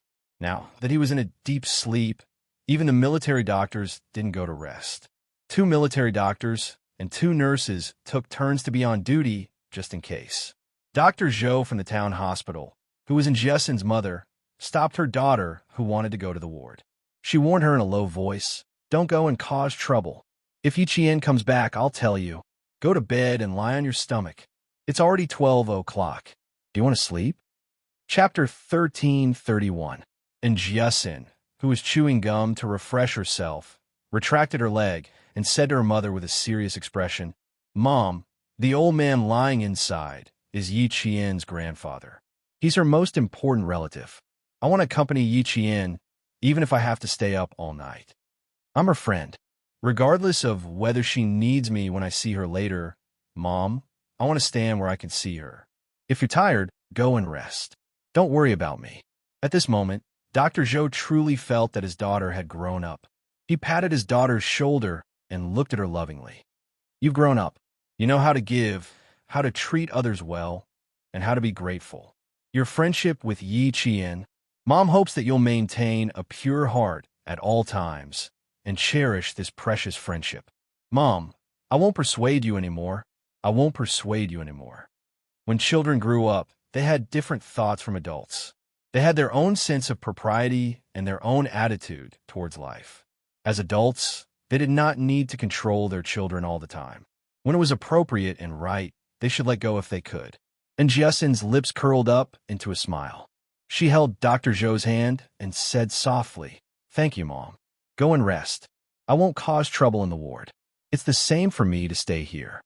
The doctor on duty's office was at the entrance of the ward. She would be able to see Yi Qian when she returned. Dr. Zhou stroked his daughter's black hair and reminded her, Yi Qian's grandfather is not a simple person. You can tell that he's usually an officer in the army. When you see Yi Qian later, don't force your way through to avoid causing trouble for others. Do you understand? Besides, Yi Qian was able to guide all the girls in the dormitory to get into one of the top universities in the country. It was obvious that he was a very self-disciplined and opinionated child. A child like this would have his own plans and did not need too many people to make decisions for him. His daughter just needed to accompany him quietly and not interrupt. I know. I've known Yi Qian for 5 years. Mom, I know him better than you do. Go and rest. Go and rest." As she spoke, and Jiaxin pushed Dr. Zhou's shoulder and walked toward the waiting room. Although it was called a lounge, it was just a partition separated by a screen. Behind it was a single bed that was just big enough for one person to lie on. As soon as the mother and daughter walked to the cubicle, they heard footsteps coming from outside, and Jiaxin, who seemed to have sensed something, turned her head and saw a familiar figure walking through the narrow office door. Beside her was the soldier who she didn't dare to look directly at. With her boyfriend accompanying her, she felt much more at ease. That was Yi Qian, wasn't it? At some point, Dr. Zhou had also turned around. He narrowed his eyes slightly and asked with uncertainty, "It should be Yi Qian, right?" And Jiaxin's face flashed with surprise as she nodded. "It's her. Mom, go to sleep. I'll go to the door and take a look." While there were not many people in the middle of the night, she stood at the door and watched. When there were more people in the day, she would come back. It was really Yi Qian, who was not afraid at all when facing the criminals that night. He was even calmer than an adult. After not seeing him for 4 years, this child's aura was so strong that it was frightening. Even if they did not see each other face to face and only saw her passing by, the calmness in her movements was not like that of a 19-year-old girl. She was like the army officers who came in and out of the town hospital over the past few days. Chapter 1332. Military school is indeed the best choice for her. Dr. Zhou sighed. Who would have thought that an orphaned and weak child would reach this stage today? She became a celebrity in Fujian town, the first child in the town to be admitted to military school. Now, who did not know Yi Qian's name? When Yi Qian was mentioned, the first thing people said was, "Wow, amazing, the top scholar in Shuko village, the first student in our town to be admitted to military school. Amazing, amazing." Birds of a feather flocked together. Yi Qian's achievements today were probably due to the influence of that old woman. And her daughter also had her help. Otherwise, with her daughter's grades, it would have been difficult for her to get into a second-tier university, let alone Pu University. "Mom, I'll go take a look. I want to accompany you." What Jiaxin saw was not Yi Qian's fierce military aura. She saw Yi Qian's sadness that she had never seen before. She said sadly, "She's not feeling well. I'll go accompany her." What was a true friend? A true friend might not appear when you were glorious, but they would definitely appear when you were sad, or helpless. They would give you selfless help that you did not need in return. They would not disturb you when you were happy, but when you were worried, they could not help but worry for you. You only needed to look up and you would see a true friend silently by your side. And Jiaxin was such a friend. She did not walk into the ward. She only saw Yi Qian standing by the bed, seemingly unwilling to take a step forward. Her tears fell like rain. She knew it. She knew it. Yi Qian would be very sad, very sad. Fortunately, her boyfriend was by her side, comforting her and giving Yi Qian a stronger emotional support. She would not have to face it alone and be sad alone. Regimental Commander Liu and Political Commissar Yin, who were keeping watch at night, did not notice and Jiasin standing at the door of the ward. They were all looking at Yi Jian worriedly, who refused to walk to the bedside after she walked in. They were afraid that she would not be able to accept it in a short time and something would happen to her. "Little Yi, come over here." Political Commissar Yin, who was standing by the bed, waved his hand and said kindly, "Uncle Jin woke up an hour ago. Sit here and accompany him. When he wakes up, talk to him." Yi Jian wanted to walk over as well, but her legs felt as heavy as 1,000 pounds. She couldn't take a single step. She stared blankly at Uncle Jin, who even had to rely on machines to maintain his breathing. She looked at the old man lying on the white bed. Uncle Jin. Grandpa's face. Grandpa's eyes. Grandpa's like he would never wake. She wanted to walk over, but no matter how hard she tried, she couldn't move her feet. Looking at Grandpa Jin, who was already at the end of his life, she couldn't move her feet. Taking a step forward not only required courage, but also the reality of the old man's weakness and the fact that he did not have much time left. Regiment Commander Liu and Political Commissar Yin did not notice Yajin Yuan's actions, nor did they notice the intimacy between them. Instead, when they saw Yi Qian take a step forward, they both stepped forward at the same time, wanting to help Yi Qian. The two of them doted on Yi Qian as if she was their own daughter. They could not bear to see her in such pain. Chapter 1333. Little Girl Yi. When Yi Qian finally walked to the bedside, Commissar Yin gently stroked her hair and said earnestly, "Don't forget what I taught you. Being strong and brave is the first lesson I taught you. You must always remember it in your heart. No matter what you face, you must be strong and brave. Do you understand?" Yi Qian's lips trembled slightly at the elder's sincere teachings and meticulous care. Tears reached the corners of her eyes, but she held them back. When she nodded heavily, the tears finally came out. "I understand. Don't worry." She was already in this state, but she still knew to tell the people who cared about her that she was fine. His little fox's pure heart also made his heart palpitate. Yi Qian sat down and held Uncle Jin's skinny right hand. She lowered her head and let the tears flow down drop by drop. It was very quiet in the ward. Everyone's breathing was so soft that it was almost inaudible. After speaking softly, they stood aside and quietly watched Uncle Jin sleep. His chest was only moving up and down slightly. They were afraid that if they made too much noise, they would wake up the old man from his light sleep. In fact, everyone knew that he was not in a light sleep. He was in a coma. Colonel Liu gestured to make a phone call and quietly left the ward. He wanted to call Principal Chun, who had gone back to wash up. It took 6 hours to drive from Anyang to town by car at 60 kilometers per hour, but they only took 3 hours. The two of them drove from the provincial highway to the highway, and little girl Yi arrived at 12:30. "Let's go together," Commissar Yin said softly and said to Xia Jinyuan, "Major, let's stand outside for a while. Leave some space for little girl Yi. This child is too restrained." Xia Jinyuan had the same idea. He nodded slightly and followed Colonel Liu and Commissar Yin out. Commissar Yin sighed and said softly, "We'll leave little girl Yi in your care. Uncle Jin's funeral will be handed over to the army. Please help us take care of little girl Yi." Why didn't they transfer him to the provincial hospital? Don't the doctors have any way to save him? Xia Jinyuan, who was handsome and cold, had to turn around to take a look before he spoke, as if he was afraid that Yi Qian would hear him. He lowered his voice and said, "How can you stay in the town hospital? Uncle Jin has been in poor health for the past 6 months. During the New Year, we even stayed in the provincial hospital for more than 20 days without telling little Yi. At the end of May, we stayed in Anyang for more than 10 days. Every time, Uncle Jin told us not to tell little Yi. This time, he suddenly fainted. We used a helicopter to send him to the city. There's no other way. The old man's life has entered the countdown.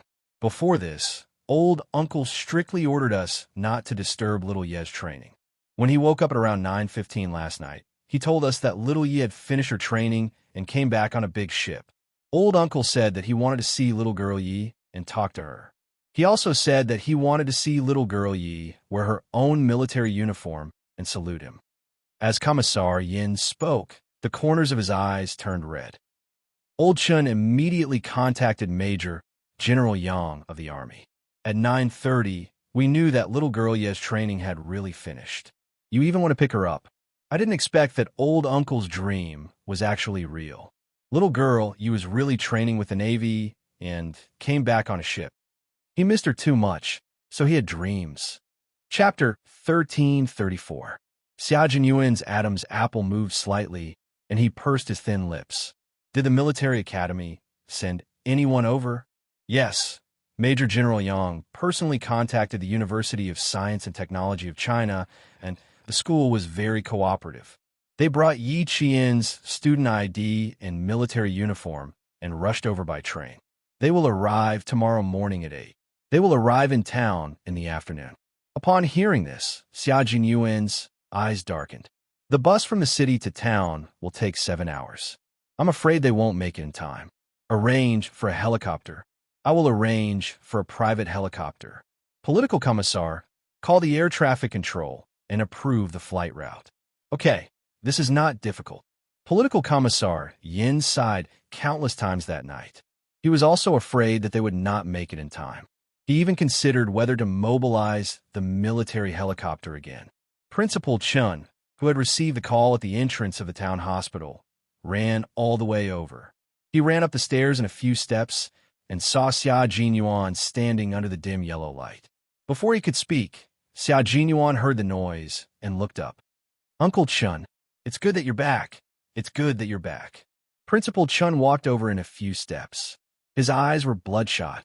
He condensed all his words into one sentence and repeated, It's good that you're back. It's good that you're back. It's good that you're back. It's good that you're back. Yi Qian can send Uncle Chun off, and Uncle Chun can rest in peace. Xia Jinyuan was not unfamiliar with the experience of life and death. As a Special Forces soldier on the frontline battlefield, he had experienced several farewells in the past few years. However, at this moment, his heart was still in pain. Yi Qian is accompanying Uncle Jin in the ward. She hasn't stopped crying since she received your call. She only slept for 2 hours after I told her that we needed to take turns driving.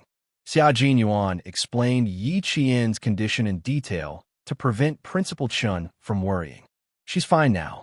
She's not too emotional. It's just that when she entered the ward just now, she couldn't take a step out.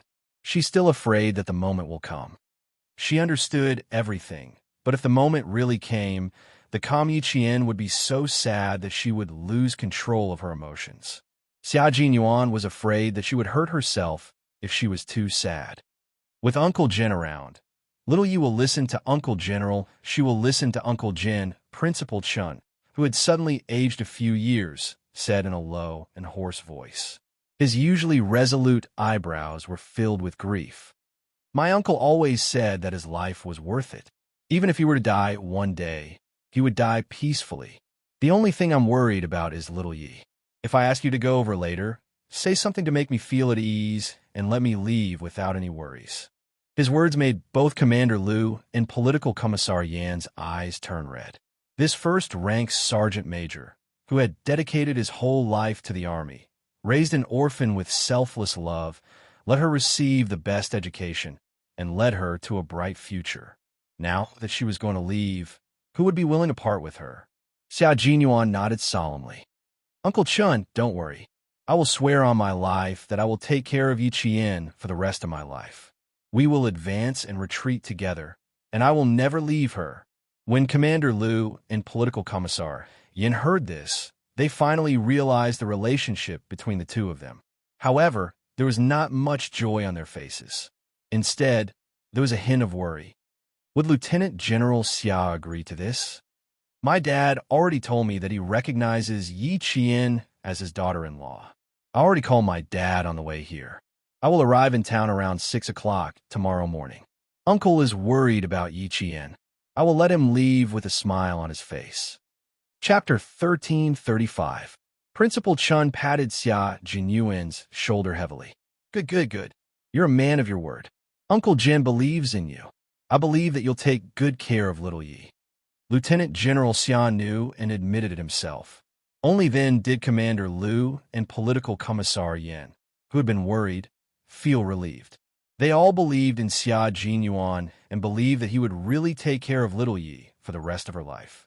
And Jiasin, who had run back to the doctor's office when she saw them coming out, gritted her teeth, stood on her tiptoes, and moved gently with her back against the wall. She wanted to go directly to the ward to talk to Yi Qian. Thinking that she hadn't been discovered, she moved into the ward, patted her chest, and secretly heaved a sigh of relief. Turning around, and Jiasin saw Yi Jian holding Uncle Jin's skinny hand tightly. Yi Jian's back was filled with sadness. She quietly looked at the old man who was breathing weakly, and Jiasin's heart ached terribly. She walked over and called out softly, "Little Jian." Outside, Xia Jinyuan looked away from the ward and explained, "And Jiasin, Yi Qian's best friend. Her mother is Dr. Zhou from the town hospital. It's already so late. I'm afraid she's waiting for Yi Qian to come back. That child is not bad." Principal Chen recognized in Jiasin. He saw her bend over and put her arms around Yi Qian's shoulders. His gaze was gentle as he said, "She's a sincere person. She can play with little Yi." It should be said that the girls in little Ye's dormitory were not bad. They often called during the summer vacation. A girl named Li Qian saw that she couldn't find Yi Qian and was afraid that something had happened to Yi Qian. She actually asked her parents to drive to Shuka village. It was little Ye's fortune to have friends like them. At around 1:30 a.m., and Jiasin walked out of the ward with red eyes. If it weren't for Yi Qian's persuasion, she would have stayed with him until dawn. Jane Eyre said that she wanted to stay with Grandpa until dawn. She walked out and said in a sobbing voice, dragging her feet as she left.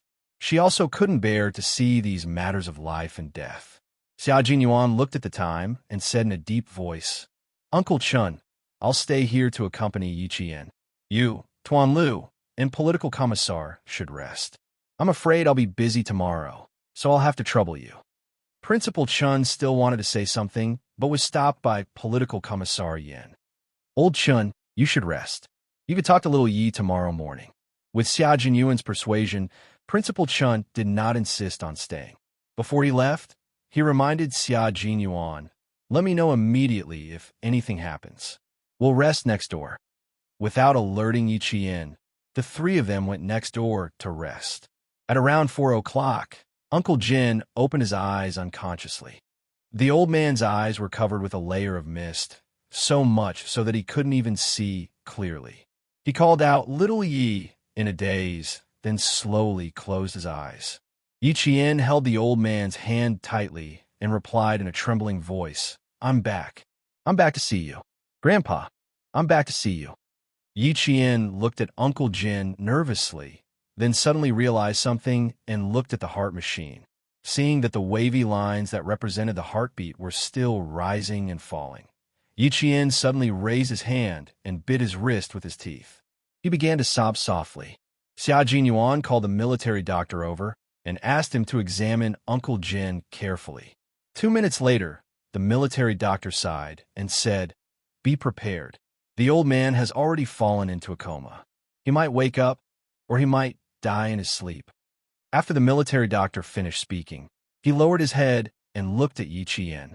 His expression changed drastically. "You've bitten your hand so hard that it's bleeding. Let go." Chapter 1336. In her previous life, Yi Qian had developed a habit of suppressing her emotions. Although she had changed a lot in this life, she was still somewhat affected by her previous life. When she was devastated, she would suppress her emotions again. Xia Jinyuan's expression changed drastically when he heard the military doctor's low voice. His elegant, dark eyes flashed with an extremely cold light. He took 3 steps from the other side of the bed to Yi Qian and grabbed her wrist tightly. "Do you know what you're doing? Do you need me to tell you?" He spoke in a low voice to suppress the anger in his heart and the anger in his eyes.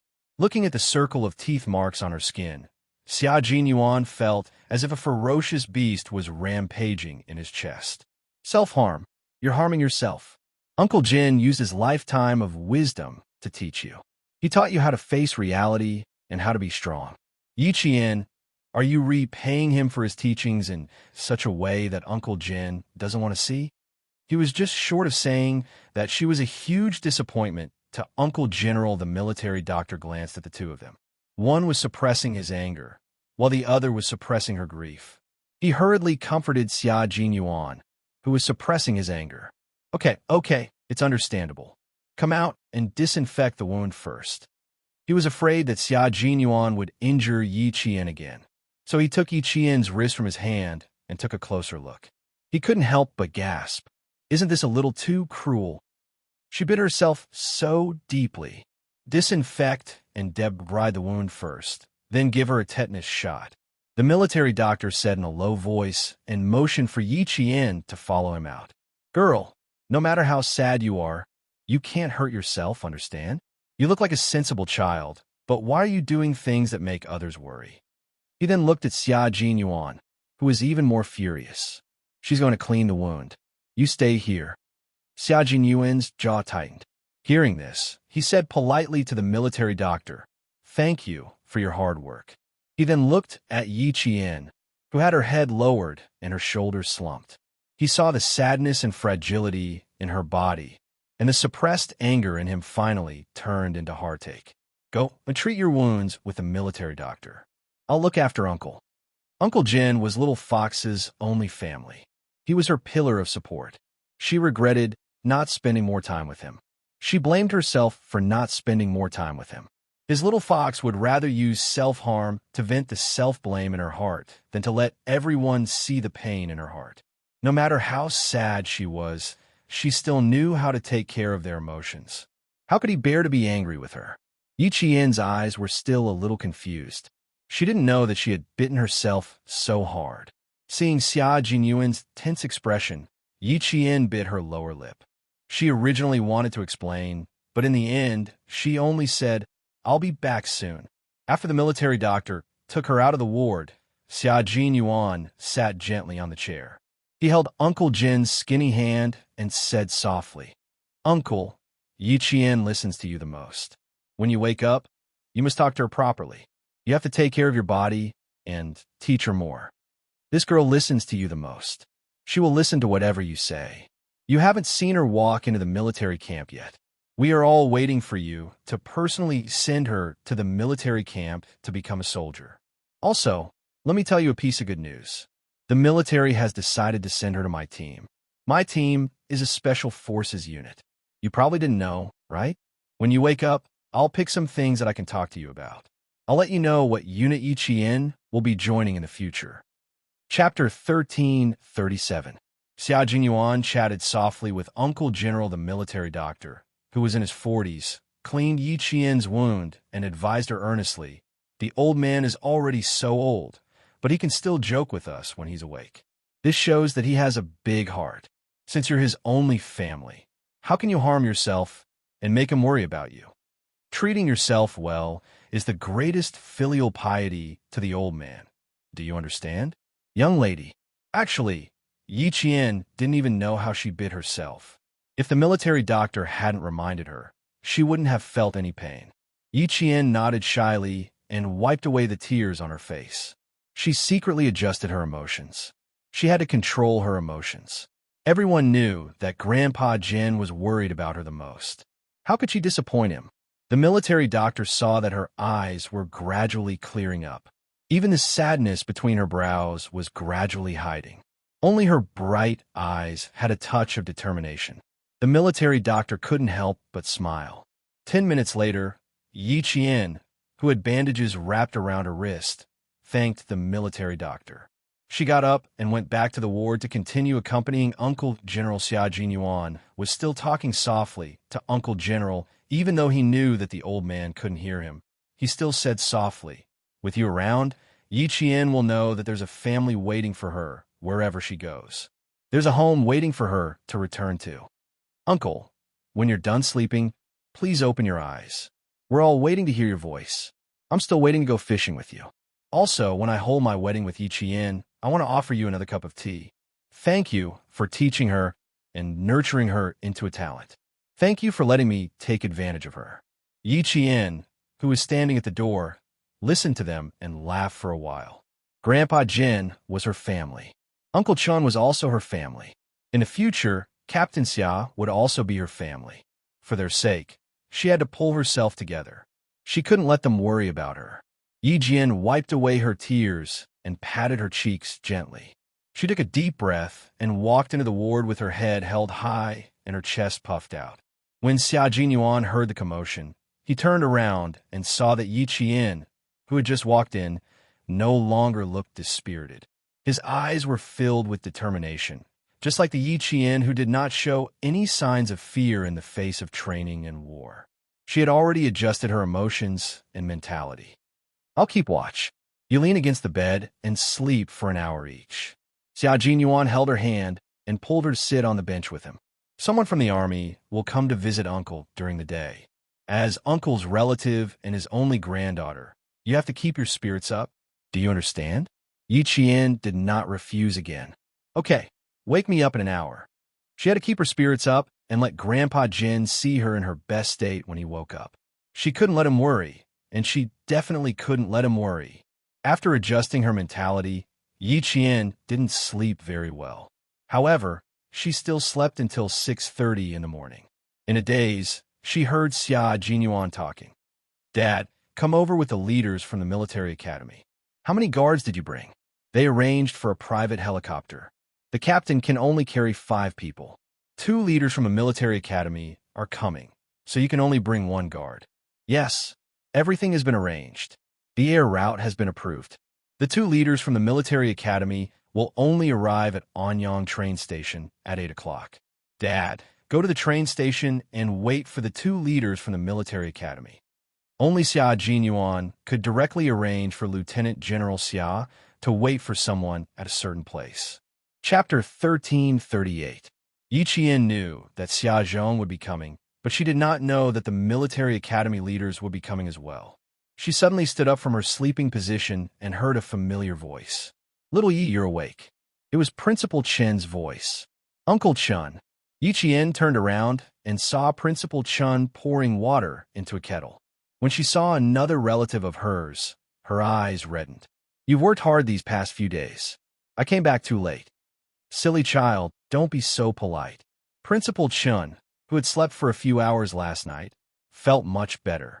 His eyes were no longer bloodshot. Come, take a cotton swab and put some water on the corner of Uncle Chen's mouth to moisten his throat. Yi Qian immediately took the cup and cotton swab.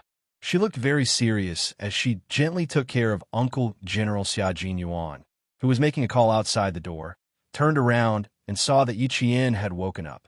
He said a few words and then hung up. The 2 military doctors who were patrolling the room in the morning came together with 2 nurses. They were going to do a daily checkup on Uncle Jin. The old man has been unconscious for a longer period of time than 2 days ago. Everyone, please be mentally prepared.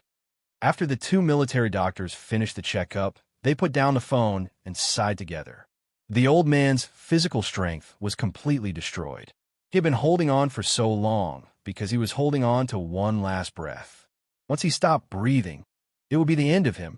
Yi Qian pulled the thin blanket around her and listened attentively to every word the military doctor said. Then she asked softly, I want to know, is there any possibility of my grandfather waking up? I can't be sure, but there is a possibility. It's the so-called final radiance of the setting sun. The military doctor's words made Yi Qian shudder involuntarily. Xia Jinyuan, who came in, immediately put his hand on her shoulder and asked the military doctor calmly, if he stays unconscious, how long can he last on the 4-drip alone? The old man's organs are failing, so he can't take in too much 4-drip. How long he can last depends on his willpower. In other words, it was impossible for Uncle Jin to recover. The only reason he was still breathing was because of Uncle Jin's willpower. Yi Qian, who had better grades than the other students in the medical school, suddenly had a glimmer of hope. You mean that my grandfather's brain is still conscious, and there's a high possibility that he'll wake up, right? You can think of it that way. The military doctor nodded. As long as the brain hasn't stopped working and there are still senses, the old man will still have a chance to wake up. That's good, that's good. Yi Jin's eyes lit up. As long as Grandpa Jin still had a chance to wake up, she would try to awaken more of his will to live. She hoped that he could survive this. She hoped that he could survive this. She hoped that he could survive this. The military doctor seemed to know what she was thinking. He shook his head slightly and didn't say anything more. The patient's family would always hope for a miracle to happen. Unfortunately, miracles wouldn't happen just because you thought they would. Especially in the case of the old man, his organs were already at the end of their life. Even if he woke up, he would just wake up. It wasn't appropriate for too many people to stay in the ward. Under Principal Chin's instructions, Xia Jinyuan accompanied Yi Qian to wash up and tidy herself up before coming back. Regiment Commander Liu and Political Commissar Yin went to the bun shop in town to buy vegetable buns and deep-fried dough sticks. They were waiting for Yi Qian to wash up and eat together. Uncle wants to see you in your uniform. Uncle Chun called the military, and Major General Yang from the army called the military school. They hope that the school can cooperate and fulfill the old man's wish. Chapter 1339. The school leaders will arrive at the Anyang train station at 8. I'll get my dad to pick them up, and then we'll take a friend's private jet to come here together. There was water flowing out of the tap, and the sound of the water seemed to drown out his voice. Yi Qian splashed the cold water on his face, and the sad emptiness in his heart seemed to have been torn apart. This was Grandpa Jin's last wish.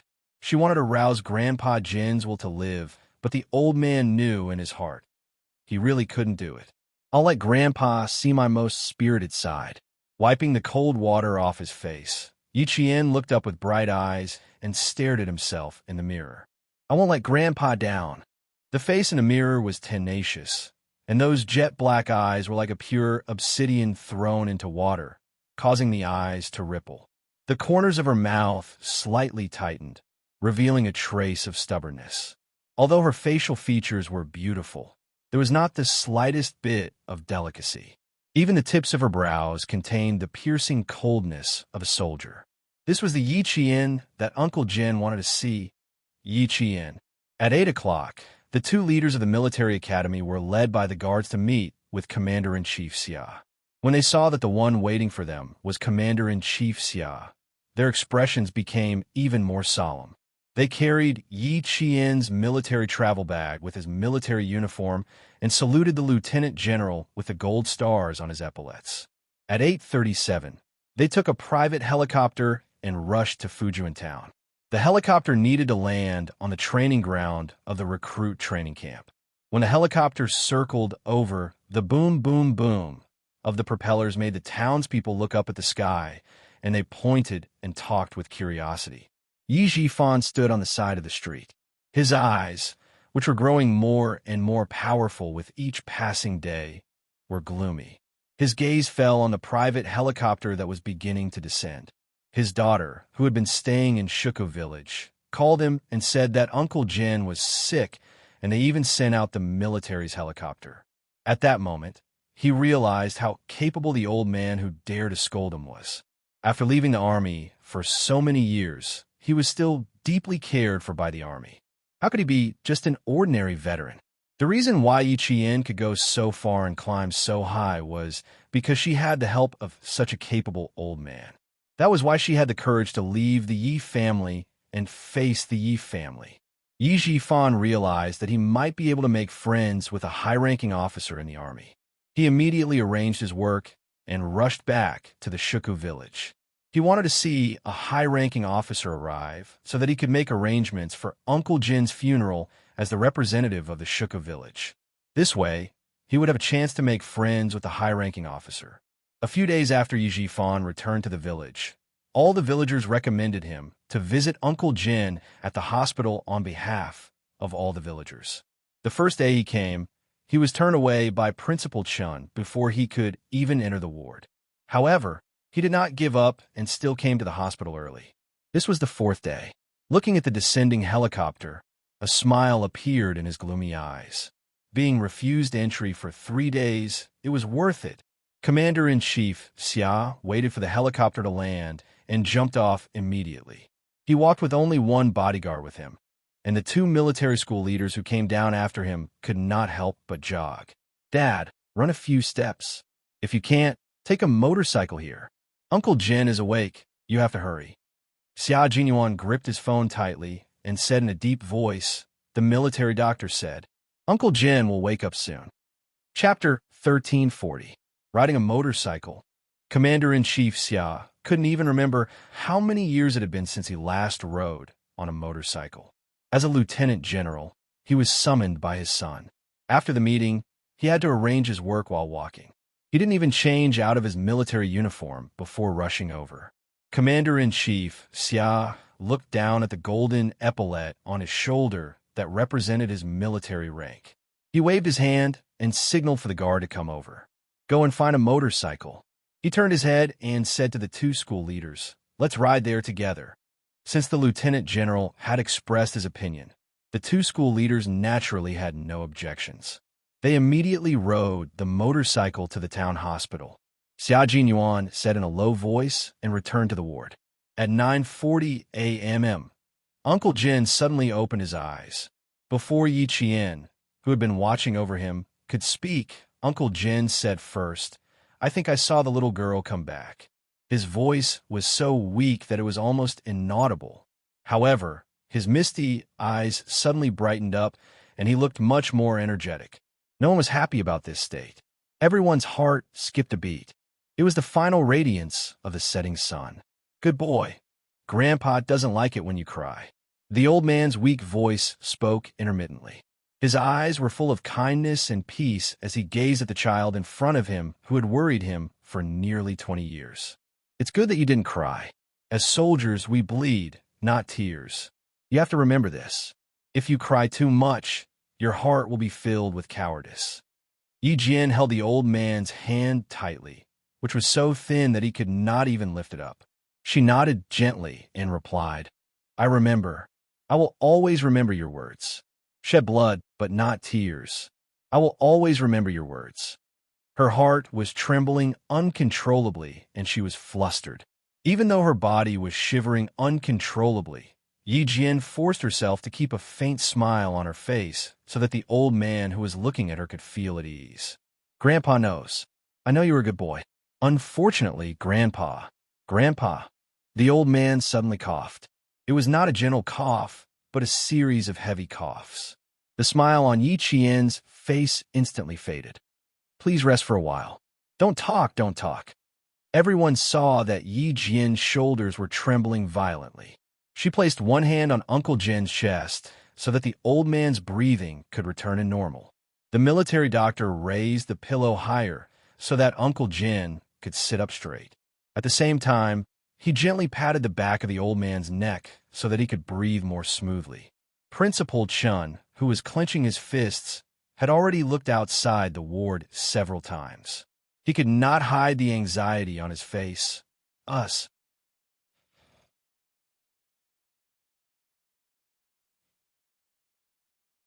Listen. Uncle Jin's coughs, which sounded like he was going to cough his lungs out, finally calmed down. However, Uncle Jin's face was getting paler and paler. He wanted to hold Yi Qian's hands tightly, but unfortunately, he could not muster any strength. He could only smile gently. "Good boy, don't be sad. It is a good thing that Grandpa is leaving at such an old age. It is a pity that Grandpa can't personally send you to the military camp. I can't see how you look in your military uniform either." Chapter 1341. You'll see it, you'll see it. Our school's leaders will be here soon. They brought my military uniform. Take a rest, take a good rest. Your granddaughter will definitely wear the uniform for you to see. She tried her best to smile. Tears welled up in her eyes, but they did not fall. "You'll definitely see it. You'll definitely see it." She wanted to speak with a smile. She wanted to speak lightly, but the words that came out of her mouth were trembling, and every sentence was filled with a strong reluctance. Uncle Jin sighed softly and looked up with some difficulty. When he saw a few familiar faces around him, he smiled. "It's been hard on all of you. I've watched Yi Qian grow up. She's a good child. She's kind-hearted, kind, and knows how to repay kindness. In the future, I'll leave all of you, please. Uncle, you don't have to be so polite with us. We're all Yi Qian's family. We'll definitely take good care of her. Don't worry." Political Commissar Yin was on the left side of the bed. He bent over and held Uncle Jin's hand. Seeing the respected sergeant major speaking weakly As if he had used up all his energy, the tough man's eyes turned red. You don't have to worry about Yi Qian. With us around, she'll be fine. The old man was most worried about Yi Qian. He did not have much energy to speak, so he scanned the familiar faces around him. Finally, his gaze landed on the young man who was holding Yi Qian with one arm. Xia Jinyuan held Yi Qian's shoulders tightly and walked to Uncle Jin's side. Uncle, Yi Qian is my wife and lover. As long as you agree to my marriage with her, I'll propose to her immediately after she graduates and stabilizes her condition. He knew what the old man wanted to hear. Word by word, he expressed his thoughts firmly. I'll love her forever. I'll dote on her and take care of her like she's the apple of my eye. I swear on my honor as a soldier that I'll never let Yi Qian down. All right. Watching the two young people holding hands, Uncle Jin felt his eyelids getting heavier and heavier. Good boy, Grandpa is watching you from the sky. Be a good soldier. Be a useful soldier. Protect our country. Protect our homeland. Yi Qian nodded his head furiously.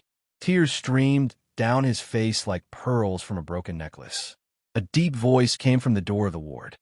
Old squad leader, Commander-in-Chief Xia, who had run all the way from the first floor to the third floor, strode in and said, Yi Qian has become a military academy student in our country. Her military uniform and relevant documents have been brought over.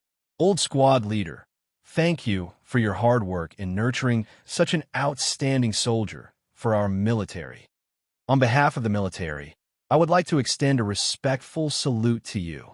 As Commander-in-Chief Xia spoke, the soldiers around the bed all stood up straight and saluted the old revolutionary who had dedicated his life to the country and the people with the highest military salute. Uncle Jin blinked his eyes gently. He smiled and raised his hand to return the salute to all the soldiers who saluted him. This was the military unit he loved the most. He loved seeing the young soldiers the most. He was happy to be able to see them one last time before he left. Chapter 1342. Yi Qian, change into your uniform now and show it to the platoon leader who raised you. The school leaders already knew that this old man who was about to die was a national treasure. They handed the military uniform and cap to Yi Qian and said solemnly, We can't let the old squad leader have any regrets. Go now. The ward was very, very quiet. Everyone listened to Commander-in-Chief Xia, who was sitting by the bed and holding the old man's right hand. Platoon leader, don't worry. I, Xia Xinhui, will only recognize Yi Qian as my daughter-in-law. Other than her, I won't recognize anyone else. In the future, if Xia Jinyuan does anything to let Yi Qian down, I, Xia Xinhui, will be the first person to come after him. Yi Qian went to the office of the doctor on duty to change into his uniform. And Jiasin, who hadn't left, quickly pulled up the partition screen and said, Put your uniform on the bed. I'll fold it for you. Behind the screen, Jiasin heard the rustling of clothes.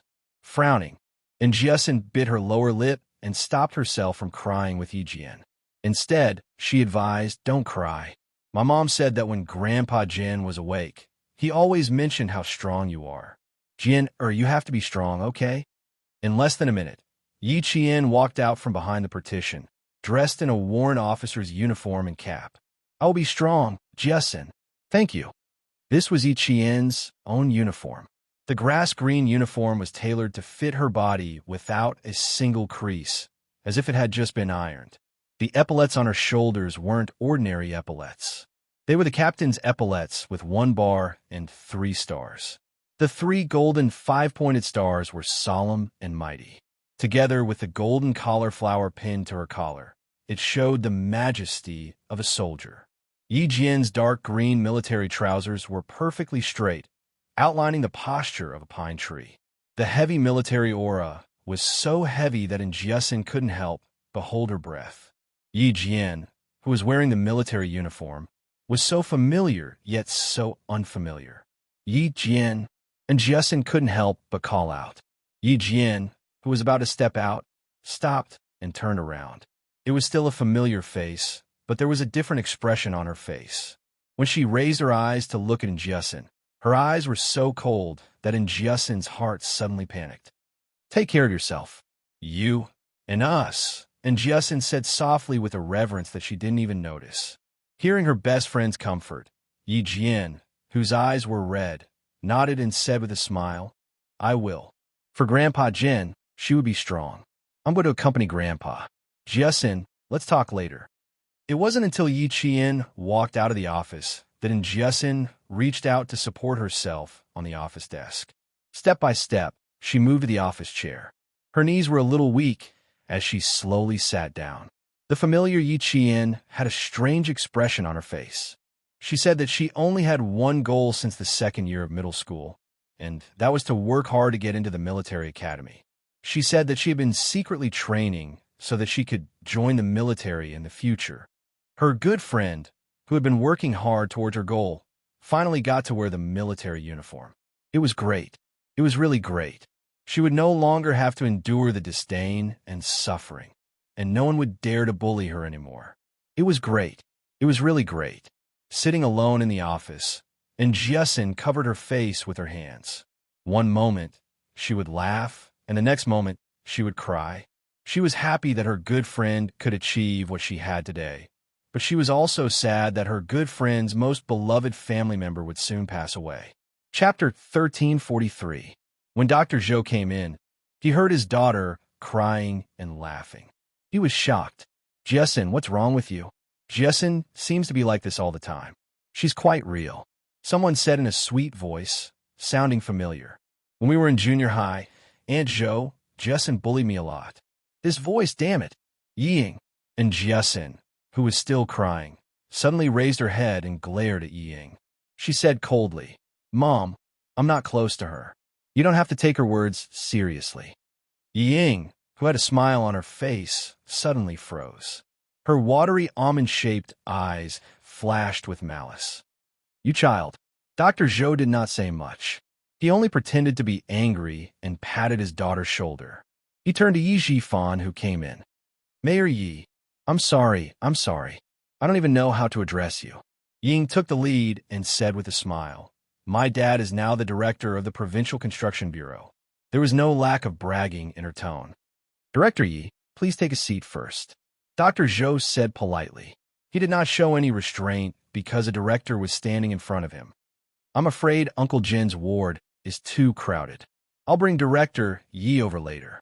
She represented all the villagers of Shuku Village to visit Uncle Jin, and the village chief of Shuku Village, Zhang Difu, personally called. She had no choice but to help even if she did not want to. Yi Jifan thought Uncle Jin was just an excuse. His real purpose was to make friends with the high-ranking military officer standing in the ward. When he heard that, he seemed a little surprised. Crowded? Are there many people here? They're all standing in the ward, and the air is not circulating. Won't this make Uncle Jin more uncomfortable? There should be people here. With the military doctor watching over him, there shouldn't be a problem. After Dr. Zhou finished speaking, he pushed in Jiasin and scolded her softly. You haven't eaten breakfast, right? Go down and have breakfast. Had she not heard enough about Yi Qian and Yi Ying's family? Why'd he let this girl remind her? Fortunately, she had Yi Qian to take care of her during her 3 years in high school. Otherwise, with her stubborn personality, who knew how much she would have suffered, and Jiasin, who didn't want to stay, got an excuse. She didn't even look at Yi Ying as she strode out. When she reached the door, she suddenly said, Mom, give me the acceptance letter from Pu University. It's not safe here. Yi Ying was too cunning. She had better not tear up her notice. Yi Ying, who just showed off that her father was the director of the construction bureau, clenched her teeth. And Jiasin, she did it on purpose. He did it on purpose. Dr. Zhou really gave it to him. What's not safe? Go home after breakfast. Don't stand in front of me and be an eyesore. That's right, she did it on purpose. And Jiasin walked back and gave Ying a provocative look. She took the notice and left. She had to tell Jane Eyre that Yi Ying and her father were definitely up to no good. And Jiasin took a left turn to go downstairs and a right turn to go to the ward. Yi Jifan narrowed his eyes slightly and gave his daughter, Yi Ying, a look indicating that she should go and check on the situation first. Dr. Zhou, who was cleaning the table, saw this and sneered disdainfully in his heart. She really didn't understand how Yi Jifan could be promoted to the position of director of the Provincial Construction Bureau. It was not easy to go to Uncle Jin's ward. 2 sentinels reached out to block her and said to Yi Ying, "Please go back. Thank you for your cooperation." Chapter 1344. And Jiasin heard the commotion and turned around. Her face turned cold, and she said in disgust, "Daughter of the Chief of Construction Bureau, don't embarrass yourself here. It's cooler over there. Go away." Then she said to the 2 sentries seriously, "Brothers, this girl is Yi Ying. She used to bully Yi Qian every day. She even schemed against Yi Qian in high school. You must stop her. Don't let her in." The 2 sentries kept their expressions unchanged. They stopped Yi Ying, who was stomping her feet in anger, from taking another step forward. The atmosphere in the ward became more and more gloomy. Sadness shrouded everyone's heart. All the soldiers present had tears in their eyes. Okay. Good girl. You must be. Okay. Uncle Jin finally saw Yi Qian in his military uniform. His breath was getting weaker and weaker. His voice was so low that Yi Qian had to bend over to hear it. "Jade pendant, don't harm. Walk your own path, little Yi. You will go further, higher, and better. Good girl, you didn't disappoint Grandpa's expectations of you. You made so many military achievements without a word and became a military cadet with a military rank. You're the first.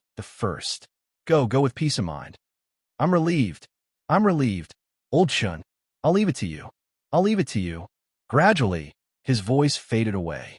The device monitoring his heartbeat made a sharp sound. The wavy line that represented life suddenly straightened. Yi Qian clutched the white bedsheet tightly. She clenched her teeth and didn't let her tears fall. Grandpa Jin said that she couldn't cry. He didn't want her to cry. He also said that his life was worth it and that he didn't have any regrets. He also said that he was going to accompany his old comrades and play Go with his old leaders. Don't cry. She couldn't cry. She took off the breathing mask and the foredrip that could no longer flow. She carefully laid the old man's body flat. Yi Qian did everything by himself. Even Xia Jinyuan didn't interfere. This was the last thing she could do for the old man. She just wanted to finish everything by herself. Salute. Taking a deep and heavy breath, Yi Qian stood up and saluted along with all the other soldiers to the old squad leader, who had maintained the integrity of a soldier until his death. Overturned the flag. 4 first lieutenants in spring and autumn uniform walked into the ward with the national flag in their hands.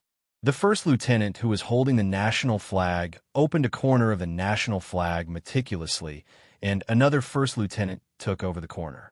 Then, the 4 first lieutenants each grabbed the corner of the national flag and covered it with the sacred national flag bit by bit. The 4 lieutenants stood at attention and saluted, paying their respects to the first-rank sergeant major. The sentries standing at the door saluted. The 2 sentries standing in front of the door saluted as well. They were all paying their respects to the deceased first-class sergeant major. Uncle Jin chose to cremate the body, so he had to send it to the city. Xia Jinyuan carried one corner of the bed. Principal Chun, Regiment Commander Liu, and Political Commissar Yin each carried the other corner of the bed. They walked out of the ward step by step with a sorrowful expression on their faces. Commander-in-Chief Xia and the 2 leaders from the military academy walked on both sides. Yi Qian walked at the very front with a picture of Uncle Jin in his retired military uniform. She walked with steady steps and looked straight ahead. She was like a steel spear, carrying with her a sense of fearlessness. She kept the promise she made to Uncle Jin. She wouldn't cry as she sent off her loved one. Chapter 1345. The vehicle arranged by the army was already waiting downstairs in the hospital. When Yi Qian walked out of the ward, the soldiers guarding outside all saluted and sent him off. Even though he had retired from the army, he was still in the army as long as his body allowed him to. Rows of dark green figures stood tall and straight, like white poplars. They inherited the dedication of the old squad leader from generation to generation. When Yi Jifan heard the commotion, his eyes darkened. He walked out of Dr. Zhou's office with a sad expression and secretly told Ying, "Old Uncle Jin has passed away. Yi Qian won't have too much time to pay attention to you. Show your face to the senior officers in the army." "Dad, I know what to do." Ying nodded slightly. The light in her eyes was a little frightening. This was her chance. A chance to push Yi Qian out of the army. Dad said that the army took good care of this wretched girl because of old Uncle General now that old Uncle Jin was gone. This wretched girl would be all alone, and she would have a chance to push Yi Qian out of the army. The senior officers in the army would take good care of her for Dad's sake. Ying was quite confident in herself. She had the looks and talents. She was good at literature and dancing. Her father was the director of the Provincial Construction Bureau. How could she be inferior to Yi Qian? In the past, old Uncle Jin took care of Yi Qian. That was why this wretched girl had the upper hand. Now that old Uncle Jin was gone, other than her good looks and her good grades, what other redeeming qualities did she have? Yi Ying's eyes flashed with disdain. She raised her chin arrogantly. So what if she got into the military academy? Without someone to take care of her, she was nothing. Let's see how long she can be arrogant. When she thought about how she would soon replace Yi Qian, Ying was so excited that even her fingers were trembling. However, her expression was the same as Yi Jifan's. She looked sad, and even her eyes were filled with tears. Since the senior officers in the army valued old Uncle Jin so much, she couldn't help but cry. Ying, who had lowered her head to gather her emotions, forced tears out of her eyes in less than a second. Her eyes were red, and her expression was miserable. She looked even sadder than Yi Qian. Yi Jifan, who was standing at the door, did not move. His gaze was fixed on Yi Qian, who was holding the portrait in his hands. His expression was so cold that it made his heart tremble. Was he seeing things? Did he see wrongly? Wasn't Yi Qian an ordinary military academy student? How could it be? How could he have a military rank? Impossible. He had already asked around. The military academy graduates were only given the rank of second lieutenant. Yi Qian had not even entered the academy. How could he have become a captain? How did he become a captain? Dad, should we follow behind them? Ying, who did not notice anything, urged him. She could not wait to go out. Yi Jifan turned around and looked at his daughter, whose eyes were red. He then raised his head to look at Yi Qian, who was wearing a military uniform and walking over with a piercingly cold aura. Just a moment ago, he had thought that his daughter would definitely surpass Yi Qian in the future. Now his heart sank little by little. Could his daughter surpass Yi Qian? Could she surpass Yi Qian? At that moment, Yi Jifan suddenly felt that he was indulging in fantasy. His daughter wanted to surpass him and surpass him. At that moment, he even felt that it was impossible. Other things aside, just based on that aura, his daughter had already lost. Yi Ying saw that her father had not moved and could not help but get anxious. Dad, hurry up and go out. Once they leave, how are we going to get to know those senior officers in the army? If we don't get to know them, all your efforts over the past few days will go to waste. Chapter 1346. Yi Jifan clenched his fist but didn't move. Instead, he blocked the door and didn't allow his daughter to go out. He said in a low voice, "Ying, go back and sit down." "Why, Dad? How could Ying accept this?" She exploded. "This is an opportunity, Dad. You said it yourself. The opportunity is fleeting. If I don't go out, how can I perform well?" She thought about how Yi Qian had been in the limelight recently, but she was still waiting for a fruitless announcement. Qin Yi, who had returned to the capital, still hadn't sent her a message. Whether she would succeed or not was still a question mark. Ying didn't have any other thoughts other than wanting to enter the army. Seeing that she had a chance to appear in front of the army's high-ranking officials, she wouldn't miss it no matter what. Seeing that her father didn't move, she gritted her teeth and took a deep breath. She pushed Yi Jifan out and, at the same time, she also let herself fall out.